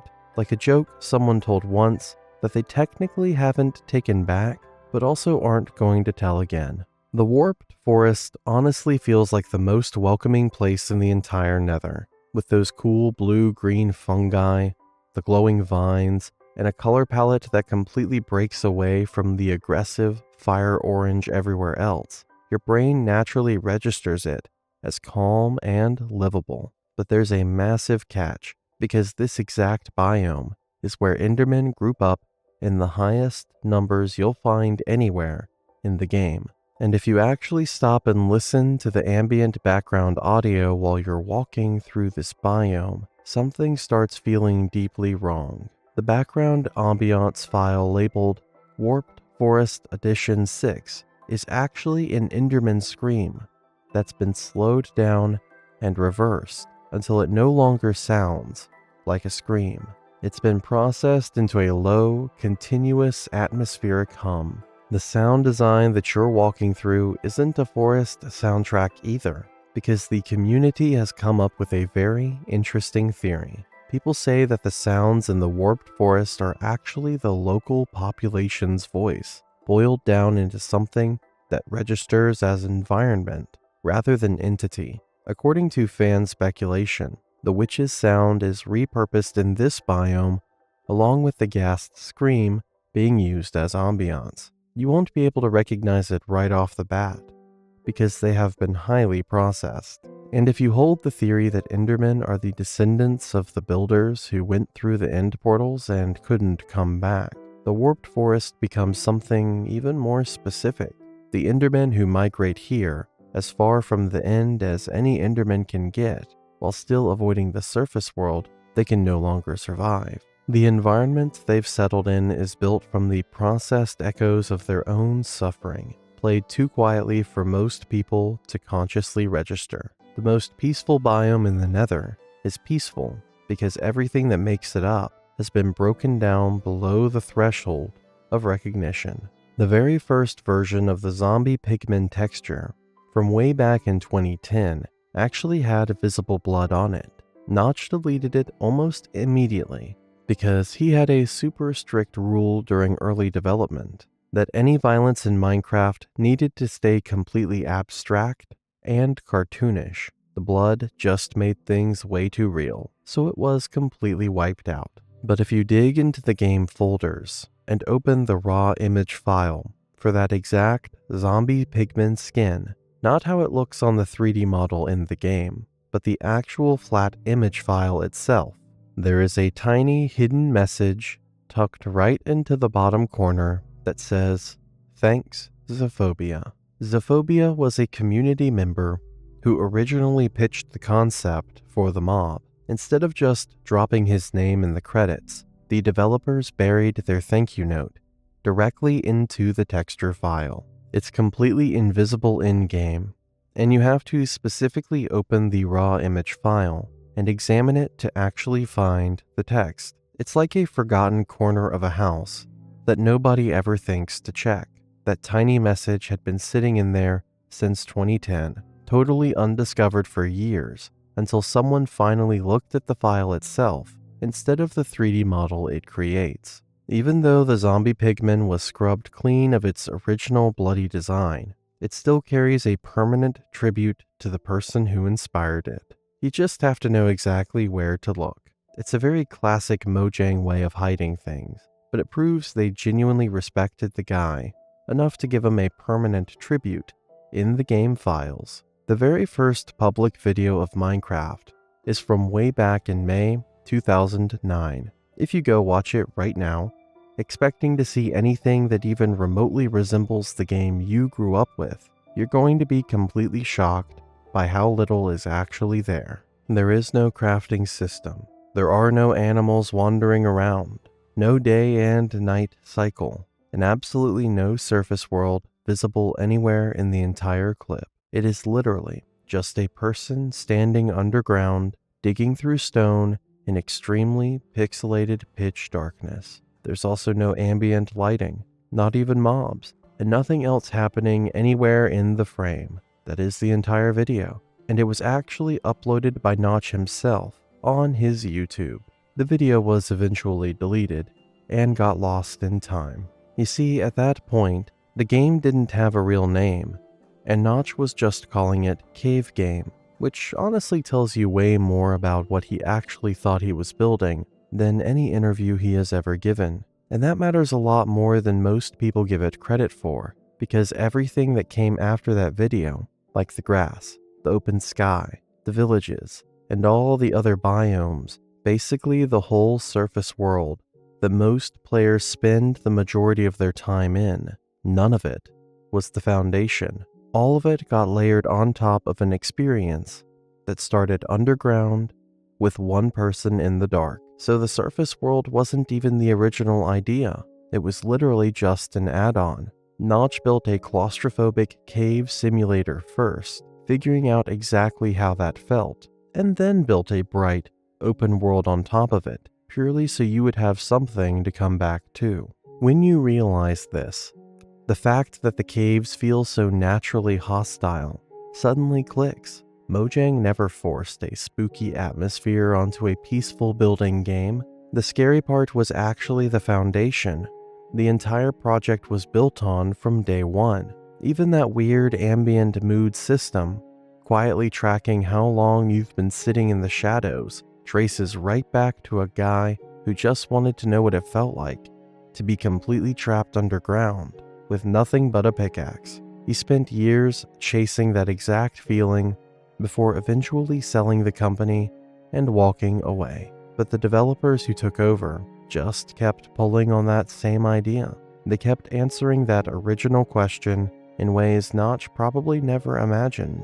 Year after year, the caves just kept expanding deeper and deeper into the dark, mostly because at its core, down was the only direction this game actually recognized. Most players just see the Iron Golem as a pure combat machine, which honestly makes total sense. I mean, it has a massive health pool and hits hard enough to literally launch zombies across the village. It basically acts as the bodyguard for the villages, so we usually just treat it like a really useful tank that gets the job done when the sun goes down. But there is this one random detail that completely breaks that whole perception. See, they actually stop to pick poppies and hand them directly to the village kids. There is literally zero mechanical reason for this to happen. The kid doesn't get some hidden buff, it doesn't tie into the trading economy, and it definitely doesn't make the golem any better at fighting. It's just this completely useless animation that the devs decided to add at some point for some purpose that only they know. Still, if you really think about it, a developer at Mojang actually had to sit down and deliberately code that specific interaction. They took this massive tank made of iron that spends its entire existence violently fighting off monsters and decided it occasionally needed to walk up to a toddler and hand them a flower. The game would have functioned perfectly fine without it, but someone clearly felt like that tiny, soft moment actually mattered.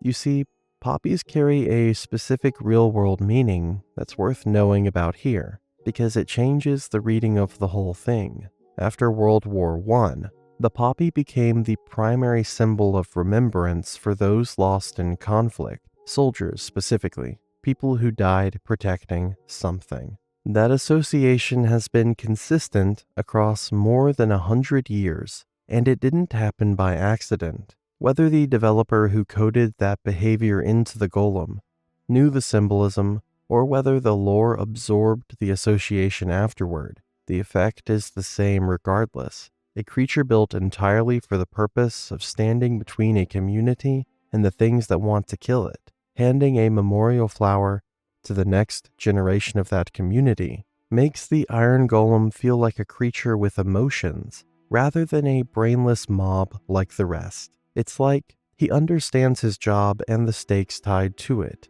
in terms of what actually happens when the defense fails, and the village doesn't make it through the night. And then you look at Iron Farms, which is honestly where the game quietly asks you a pretty dark question without ever actually saying a word. If you want a massive amount of iron, the absolute best strategy is just to build a machine that constantly spawns iron golems and instantly kills them for their drops. Players have been building these things for years without ever thinking twice about it, mostly because it just makes perfect sense mathematically. You are just optimizing your resources after all. But the really wild part is how the game completely enables it. There are absolutely no penalties or mechanics designed to stop you or make you feel bad about what you are doing. You just build the structure, run the farm, and collect your ingots. So that exact same gentle giant that was just handing out poppies to village kids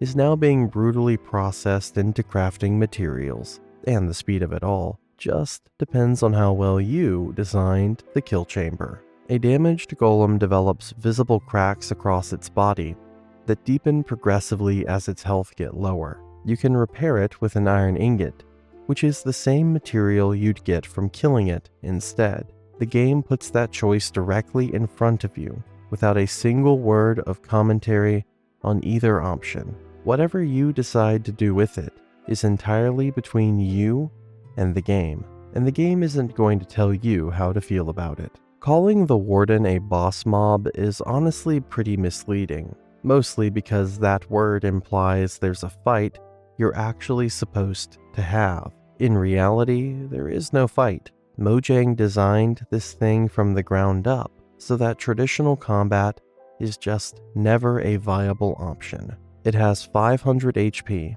and its melee attack also does a lot of damage, hard enough to shred netherite armor. Then you have the Sonic Boom, which is a ranged attack that travels through solid walls and completely ignores shields. That means every single defensive system the game has handed you over the last 15 years becomes functionally useless the second this thing targets you. The warden doesn't engage with the normal rules of the game, and it's like it just ignores them entirely. Through those mechanics, the game is making it very clear that the standard rules of combat don't apply down here. It also navigates entirely without eyes. There are no visual organs on this thing anywhere. It finds you through the Skulk sensor network, detecting vibrations in the floor, through a smell mechanic that activates at close range even when you're completely still and making zero sound. It even gives players the darkness effect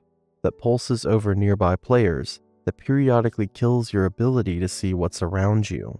The combination of being unable to see properly while simultaneously trying to avoid something that doesn't need to see you to know exactly where you are is the specific psychological experience the ancient city was designed to produce. And it's not a sloppy design choice, if I'm being real with you. Someone thought very carefully about what combination of mechanics would make a player feel the most completely helpless, and then built an entire underground civilization's ruins around the infrastructure required to deliver that feeling. The detail about the warden that most people miss is what it does when there's absolutely nothing left to react to. If you can actually stay quiet for long enough, it'll eventually sniff the air in a slow and deliberate way, and if it doesn't catch a scent, it just burrows back into the floor and goes dormant. It doesn't stay on patrol forever, just waiting for you to mess up. It returns to the exact same inactive state it was in before you ever showed up.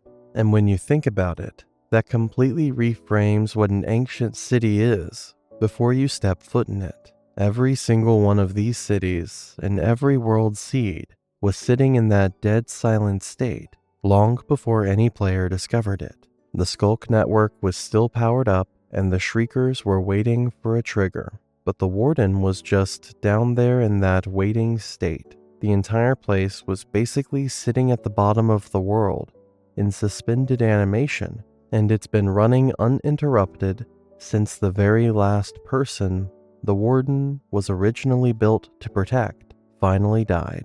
Who knows how many centuries ago? The Pale Garden has 0 passive mobs. If you look at the spawn tables, there isn't a single animal in the entire biome that isn't trying to kill you. It's just rows of trees and ground cover in this desaturated gray palette that drains the life out of everything. It looks like a normal forest that's had the color surgically removed. and somewhere in there, the creaking is moving, but you can never quite pin down where. In any other forest in Minecraft, your peripheral vision is basically just white noise. You see a pig, a chicken, or a cow move, your brain registers it as harmless, and you immediately forget about it. Your brain has spent hundreds of hours learning to filter those things out. But that constant, low-level movement actually keeps your perception calibrated. You see movement, you identify a pig, and you go back to work. The pale garden takes that safety net and throws it away. When something moves in there, it is always the creaking, because there's literally nothing else alive that could be making noise. Every single movement or sound demands your full, panicked attention, because the false positives you get in other biomes do not exist here. The colors of this biome also play a very important role in making it more unsettling. You see, the longer you stay there, the more you realize it's actually functional. The creaking is pale, this off-white, gray color of bleached wood, and the entire forest shares that exact same color space. When it stands still, it blends into the trees so perfectly that you genuinely can't tell it apart from the scenery. In a normal forest, it would stick out like a sore thumb, but here, it blends into the background so well that the only way to find it is to catch it mid-movement, but it only moves when you aren't looking, which creates this loop you can't escape. You look away to walk forward, it closes the gap. You look around, and it freezes. You scan the gray trees trying to figure out which one just shifted, but you can't tell for sure. You have to keep moving eventually, so you look away again, and it starts the hunt all over. Jeb added bats to the game in 2012 for a very simple reason. It's because caves felt too empty, and he wanted them to come off in a way that made the player feel like the caves had more life. That's the whole design brief. These things drop nothing when you kill them, and they don't even drop any experience points. On top of that, they can't be interacted with in any meaningful way, and they serve no functional purpose in any crafting system or game mechanic. Their entire job description is to exist underground and produce ambient sound, because that sound makes dark spaces feel inhabited rather than just dark and empty. And that distinction matters more than it might seem when you're deep underground and trying to get a read on your surroundings. In the deep dark, bats don't spawn, and the significance of that one fact is easy to underestimate if you're thinking about it as just a spawning rule, but it's actually the most honest signal the game gives you about where you are relative to where things get genuinely dangerous. Once you cross a certain depth, the entire atmosphere of the cave changes. Up near the surface, you hear bats flapping around and chirping, which makes the whole system feel like a living environment. Even if you aren't interacting with them, those sounds register as background life. Your brain gets a sense of relief, telling it that it is near an ecosystem that's actually functioning and not hostile. But as you go deeper, the bats just stop. What replaces them is the unsettling sound of skulk sensors and a specific kind of heavy silence that you can only hear in places where normal biological life has been gone for a long time. The game never gives you a notification that you've crossed that line. The signal is entirely based on the absence of bats. Most players don't ever consciously realize it's happening until they look back and notice the bat sounds stopped 10 minutes ago, but they can't quite remember when.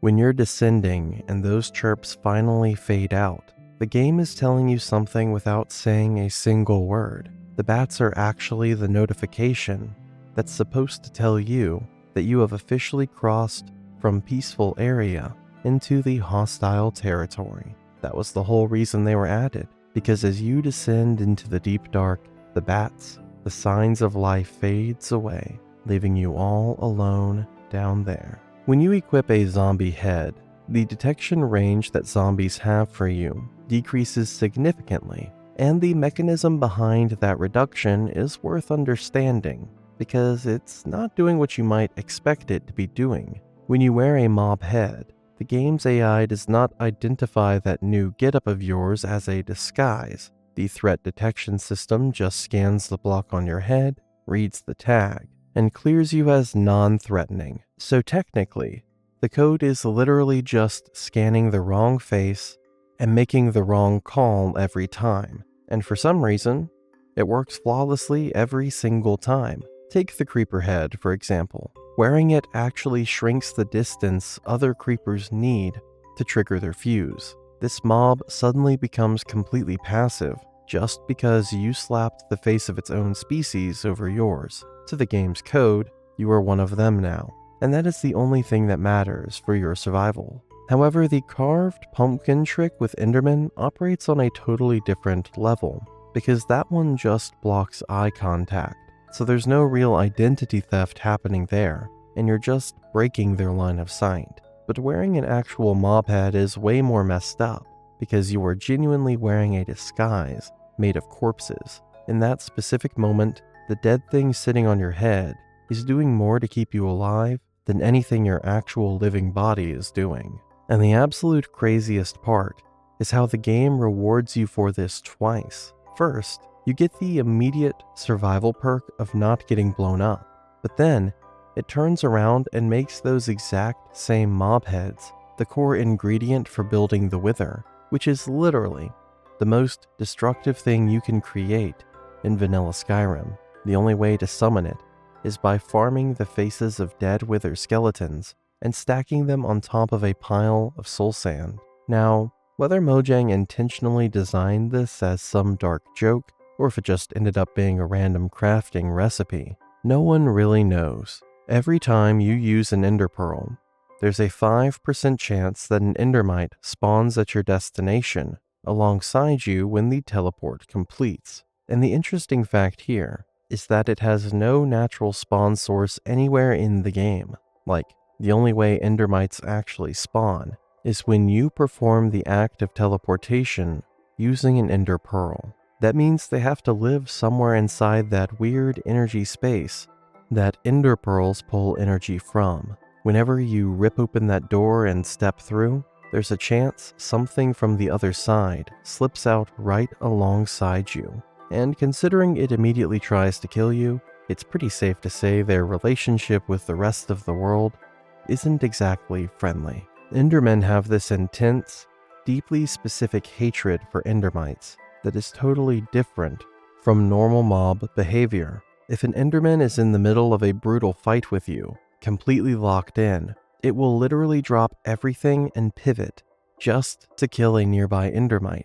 It treats that tiny bug as a much bigger threat than the player actively swinging a sword at it. That goes way beyond basic territorial instincts. That relationship actually runs much deeper than what these surface level mechanics show you. There's this fascinating theory that endermites are actually drawn to the dragon egg to feed on its raw energy. The idea is that prolonged contact would slowly drain the egg and mutate it into something completely different, like the scrapped red dragon egg, for example, that Mojang talked about in early development, before completely abandoning the concept, sadly. Since the red dragon never actually made it into the game, this theory permanently exists in that classic Minecraft gray area.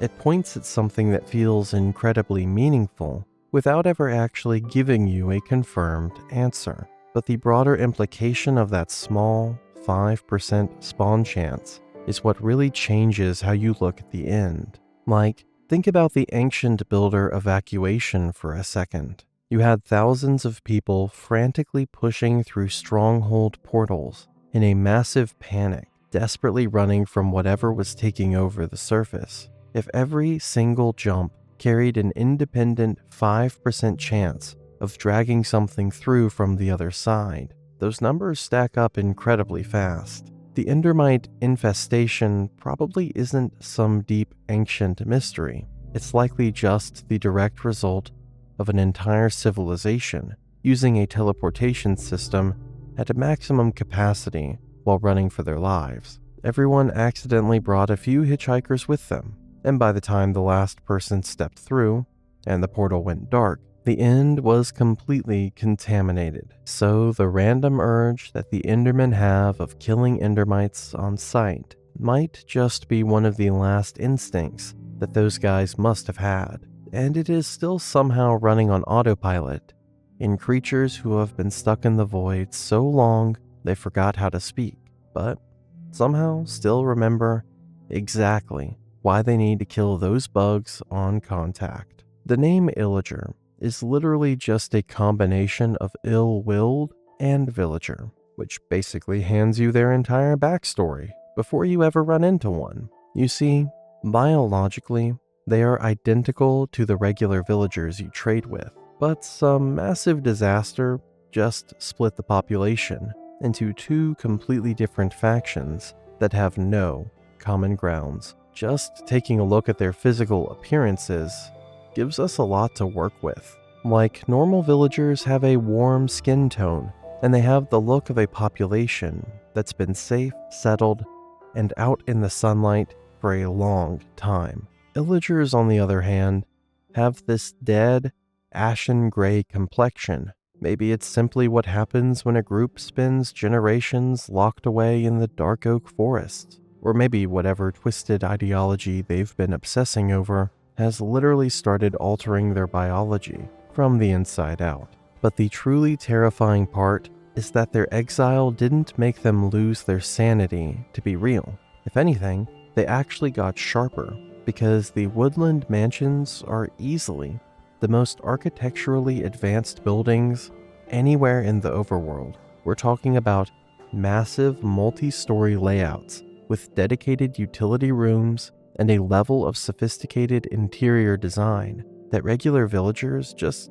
can't even comprehend. This implies that when the Illagers got kicked out of the community, they never forgot how to build. They just took all that knowledge with them and pointed it in a much darker direction. Now, you see, evokers are where the Illagers' retained knowledge crosses the line from impressive to genuinely terrifying, because they somehow held onto the ancient understanding of transmutation and soul energy manipulation, which is top secret knowledge that the regular villagers completely lost track of generations ago after the collapse. When an evoker does the Wallaloo chant and turns a blue sheep red, everyone knows it's a fun nod to the priest from Age of Empires. But look at what it actually means for the world. It's a live demonstration of them rewriting the biological makeup of a living creature in real time. And no other living creature in the overworld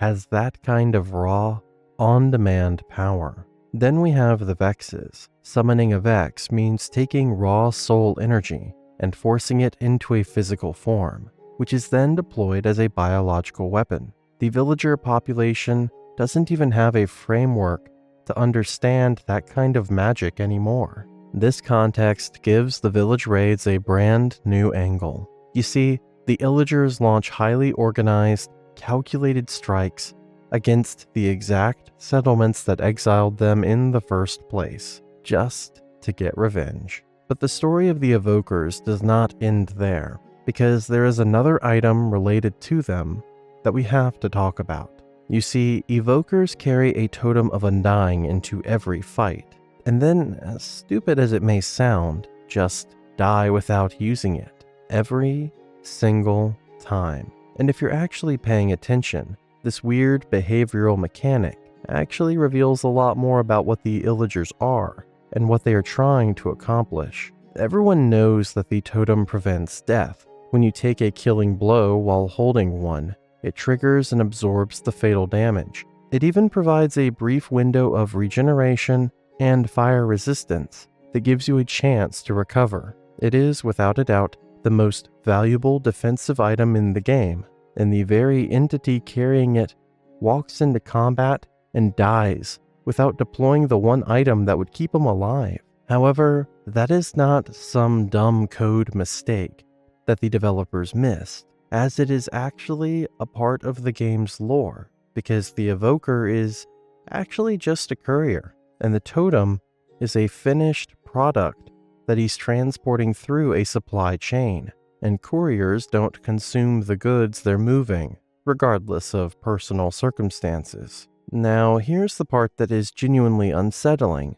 because if the evokers are just carriers, then what about the woodland mansions? Well, you might have guessed by now, but if you haven't, this whole scenario implies that the woodland mansions are actually nothing but manufacturing facilities. If you look at the architecture through that lens, the whole setup suddenly makes perfect sense. Woodland mansions are always completely isolated, hidden deep in the dark forests, miles away from normal villages or anywhere a player would naturally travel. So the whole picture of them being big houses just collapses instantly. They are strictly controlled environments, built specifically to manufacture things that run on soul energy. The Illagers somehow cracked the exact same soul magic the ancient builders used, and they've been running a massive, hidden production line ever since. That is exactly why an evoker will die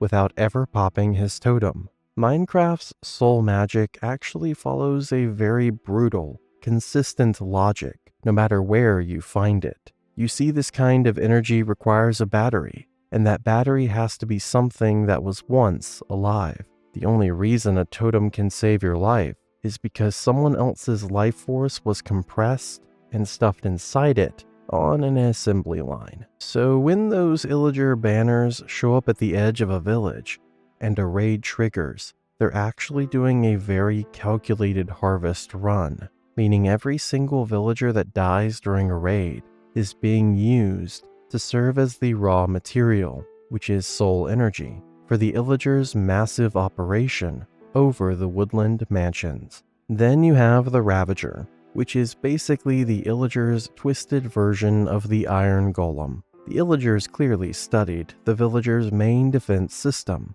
figured out the engineering behind it, and then built a biological countermeasure from scratch to destroy it.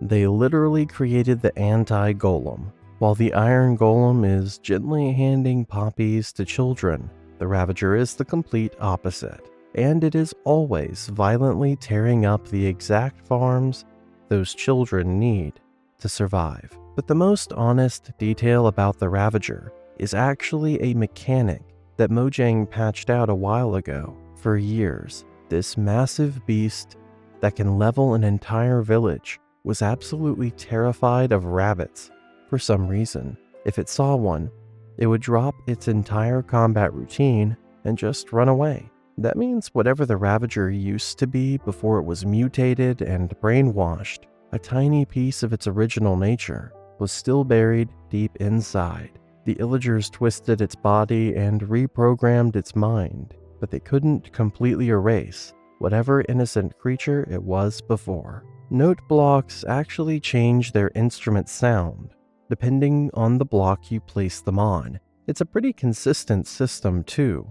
Like wood gives you a bass guitar, stone makes a kick drum, glass gives you a chime, and bone blocks sound like a xylophone. The logic makes physical sense, and it holds up across almost every block in the game in a way that feels totally intentional. But then, you put a note block on top of soul sand, and it gives you a cowbell. Just think about that for a second. This block literally has screaming faces and souls trapped inside of it, and it physically slows you down by grabbing at your legs. Plus, it's the core ingredient for summoning the Wither. It's a pretty scary block, to be honest, and the instrument they assigned to it is a cowbell. It is easily one of the most funny jokes on the internet. Like, to be fair, the note block system was added way before the deep lore for Soul Sand actually got out. So, technically, when they coded that cowbell, all this dark lore didn't exist at all. It was almost certainly just a quick joke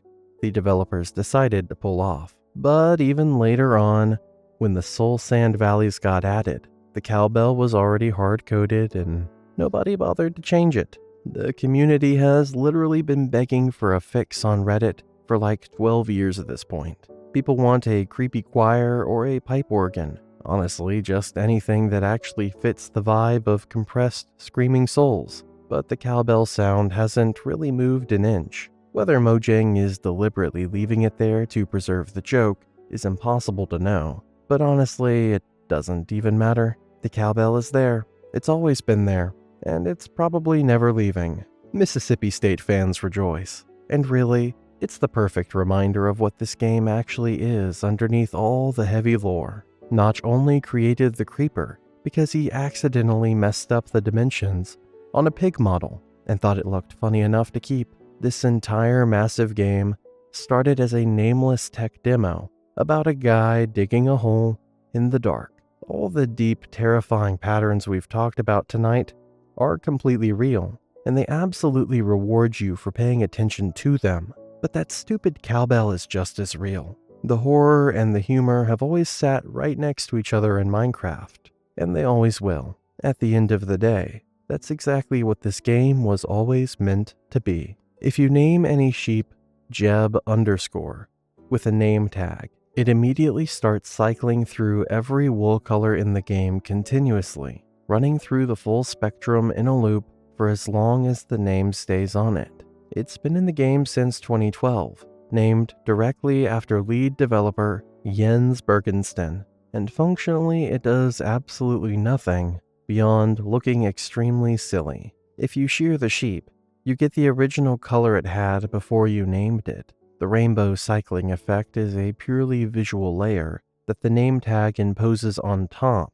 of the sheep's actual biology. The game knows exactly what color the sheep is underneath, and the name forces the display to show everything at once without changing any underlying property. The sheep is still exactly what it always was. It just looks like it's being everything simultaneously, which is funny and also slightly philosophical if you want to push on it, but mostly it's just funny. Unlike Toast, which carries the weight of a real lost animal, or Johnny, which is a specific horror film reference that actively modifies the mob's AI in a disturbing direction, the Jeb _ egg isn't trying to do anything other than put the lead developer's name on a sheep that turns rainbow. It credits Jens in the most undignifiable way imaginable, and has been doing so for 12 years without anyone replacing it with something more serious.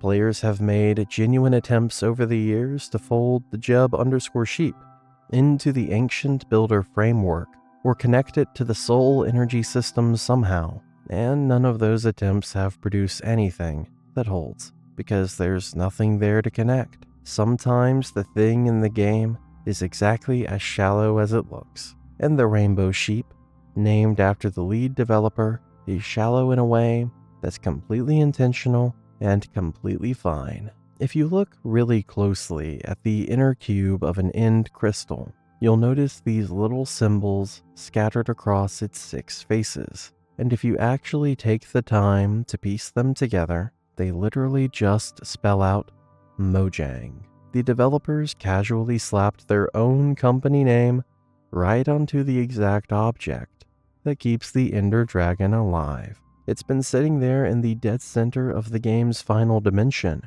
completely in plain sight of every single player who has ever jumped through that portal. Someone on Reddit finally noticed this back in 2021, and it blew up in the community almost instantly. Genuinely hilarious. But it also completely changes the structural tone of the fight once you sit with it for a second.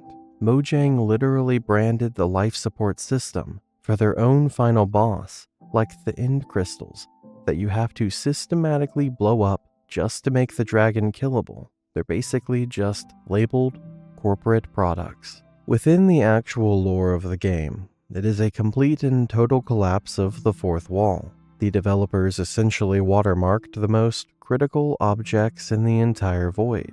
The craziest part is that the grand finale of Minecraft basically ends with you violently erasing the creator's signature from the world one tower at a time, just so you can finally finish the game. The end crystal branding also connects to a broader pattern in how this development team leaves traces of themselves throughout the game. Like C418 embedded his name in the spectrogram of Disc 11's audio. There is also a thank you note in the Zombie Pigmen textures image file, and even the paintings in the game carry the original artist's canvas work compressed into pixels. There's a consistent habit across the people who built this game of placing acknowledgement in locations that only reveal themselves if you specifically look for them with the right tools or the right knowledge. Up until the 1.21 update, Minecraft had a very strict rule about loot, and it was that it's always first come, first served. If another player beat you to a chest, you just had to stare at an empty box. That was the universal standard across the entire game. Whether you were clearing a dungeon, an ocean monument, or a jungle temple, the rewards only existed once. Whoever got there first took the prize, and everyone else was just out of luck. However, vault blocks inside the trial chambers completely threw that old rule out the window. The mechanics behind them are actually fascinating because they reveal exactly how the ancient civilization that built these places thought about access. You see, vaults literally recognize you on an individual level. If you walk up with a trial key and haven't opened that specific vault yet, it will unlock and generate fresh loot just for you, even if a dozen other people already emptied it hours ago. But the catch is that you only get one shot. If you try to open that same vault again later, it stays firmly shut. You can bring 100 extra keys and it won't make a single difference. The ancient builders intentionally engineered these blocks to guarantee everyone gets exactly one fair share, keeping the system perfectly balanced no matter who gets there first. The combat encounters scale with the number of players currently present in the chamber. More players means harder combat generated specifically to account for the additional force available, which means there's no way to hang back and let a stronger player handle everything while you stay out of range and then walk up and collect the reward afterward. The room accounts for your presence in the difficulty calculation from the moment you enter it, and the reward on the other side requires that you contributed to the outcome in proportion to the additional challenge your presence created. In terms of the lore, this specific architecture points to a civilization that was incredibly strict about who got access to their most dangerous technology. They clearly didn't want a weapon like the heavy core falling into the hands of whoever just sprinted into the room first, or someone who let their friends do all the heavy lifting in combat. You had to actually prove your worth. Personal skill and individual survival were the absolute only things that mattered to them. The crazy part is how the vault system permanently locks that exact philosophy into the game across every single server and every single world. It doesn't even matter if the players opening these blocks understand the deep history behind them. The ancient builders made a final ruling on who actually deserves their greatest power, and that exact judgment is still running flawlessly on autopilot, thousands of years after their entire civilization faded to dust. You will literally never find a wild sniffer just wandering around your world, because they are completely erased from the game's natural spawn tables. No amount of normal exploration will ever generate one. If you actually want a sniffer, you have to dive all the way down to the bottom of the ocean, dig through the flooded ruins, and pull a dormant egg straight out of the dirt.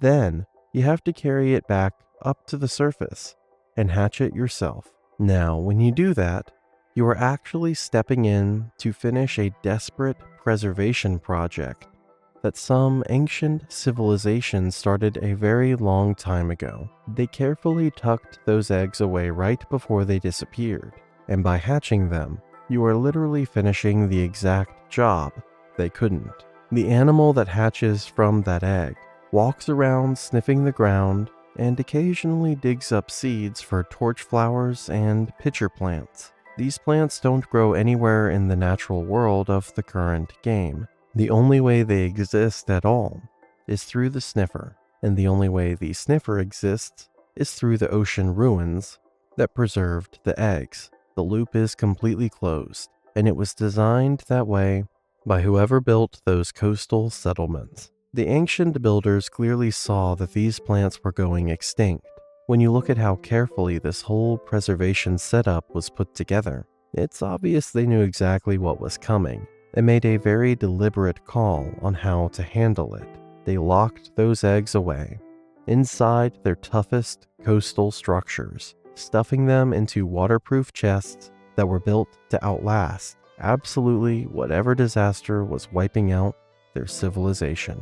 They basically just left them there on a massive gamble. They were betting that eventually someone would stumble into those ruins, figure out what the eggs were, and actually finish the job they started. And the crazy thing is, that bet actually paid off. Across millions of different save files, players are still constantly digging up those eggs and doing exactly what those builders hoped they would. Every torch flower and pitcher plant you grow is a species that would not exist in the current version of the Minecraft world if a civilization that knew it was ending had not specifically chosen to save it before things got too bad to act. So when you finally kill the Ender Dragon, the portal opens, that long end poem plays, and then the game just drops you right back into your world, and your world is sitting there exactly the way you left it. You just beat the so-called final boss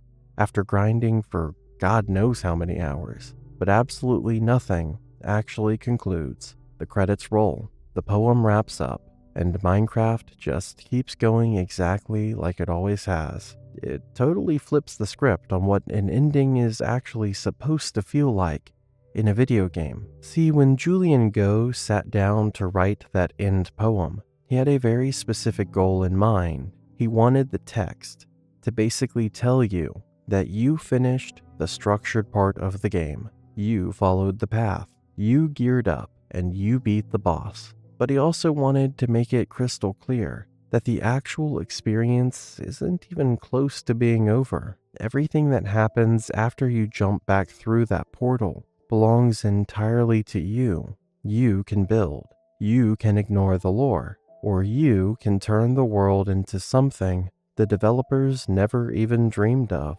And the best part is that the poem only ever plays once. You can resurrect and kill the dragon 100 more times, but you're never seeing that text again. The game essentially treats that very first win like a graduation ceremony. It hands you your diploma, acknowledges what you did, and then completely trusts you to go out and figure the rest out on your own without ever needing to hold your hand again. Mojang's relationship to the lore of this game works on that same principle, and it's been operating consistently for 17 years of updates across every structure and mechanic and sound design choice they've ever made. There is a coherent, implied history in this game, as we now know. There was a civilization that rose to extraordinary technical capability, collapsed under the weight of a plague and a failed experiment, scattered in multiple directions that each produced their own grim endpoint, and left the ruins of all of it distributed across a world that their last surviving descendant is now waking up in alone. That history is everywhere if you look for it. You have the igloo basements, the Disc 5 audio, the systematic distribution of strongholds, and the way Enderman's reversed speech sounds like broken English. All of it points to that specific theory with evidence, and Mojang has never confirmed a single piece of it as canon. Not once, in 17 years, has an official statement come from the company saying, yes, this is what happened. This is the history of the world. This is what the builders were, and this is where they went. They add a mechanic that implies something clearly and specifically, and then go completely quiet about what it implies. They name a game variable Donsomnia and never explain why that framing was chosen. They put a brewing stand and a golden apple and 2 cells in a basement under a carpet in the snow and let the community sit with what that means. The lore is built entirely out of inference and implication, and the gap between the evidence and the confirmation has been deliberately maintained for nearly 2 decades. Most games with serious lore infrastructure give it to you through explicit channels like wikis, sourced from in-game documents, NPC dialogue that explains backstory, cutscenes that fill in history, and codex entries that provide context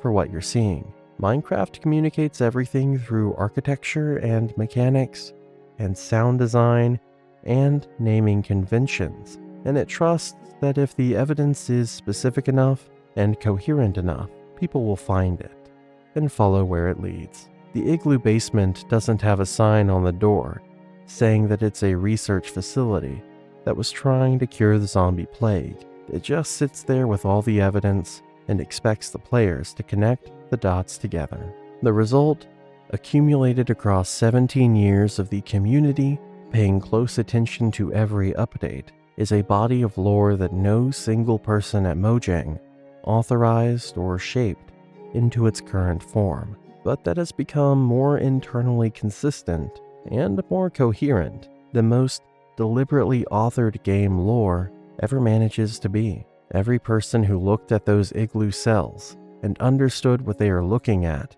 arrived at that understanding through their own reasoning, independently, and arrived at the same place as everyone else who looked. The theories that emerged aren't speculation about what Mojang intended. They're what happens when people look at the same specific evidence carefully enough and long enough that the pattern underneath it becomes impossible to miss. The story of Minecraft isn't given to you. You find it, piece by piece, in the architecture of abandoned structures and the sound design of things that are currently in the game. And the fact that you found it, rather than received it, means it belongs to you in a way that handed down lore never quite does. That's probably the most honest thing about any of it. You were always the one deciding what was real. And that's about it for this video, guys. Hope you enjoyed it. And if you are still awake, I suggest watching this video on your screen right now. It's very similar to Minecraft, and I'm sure you are gonna love it.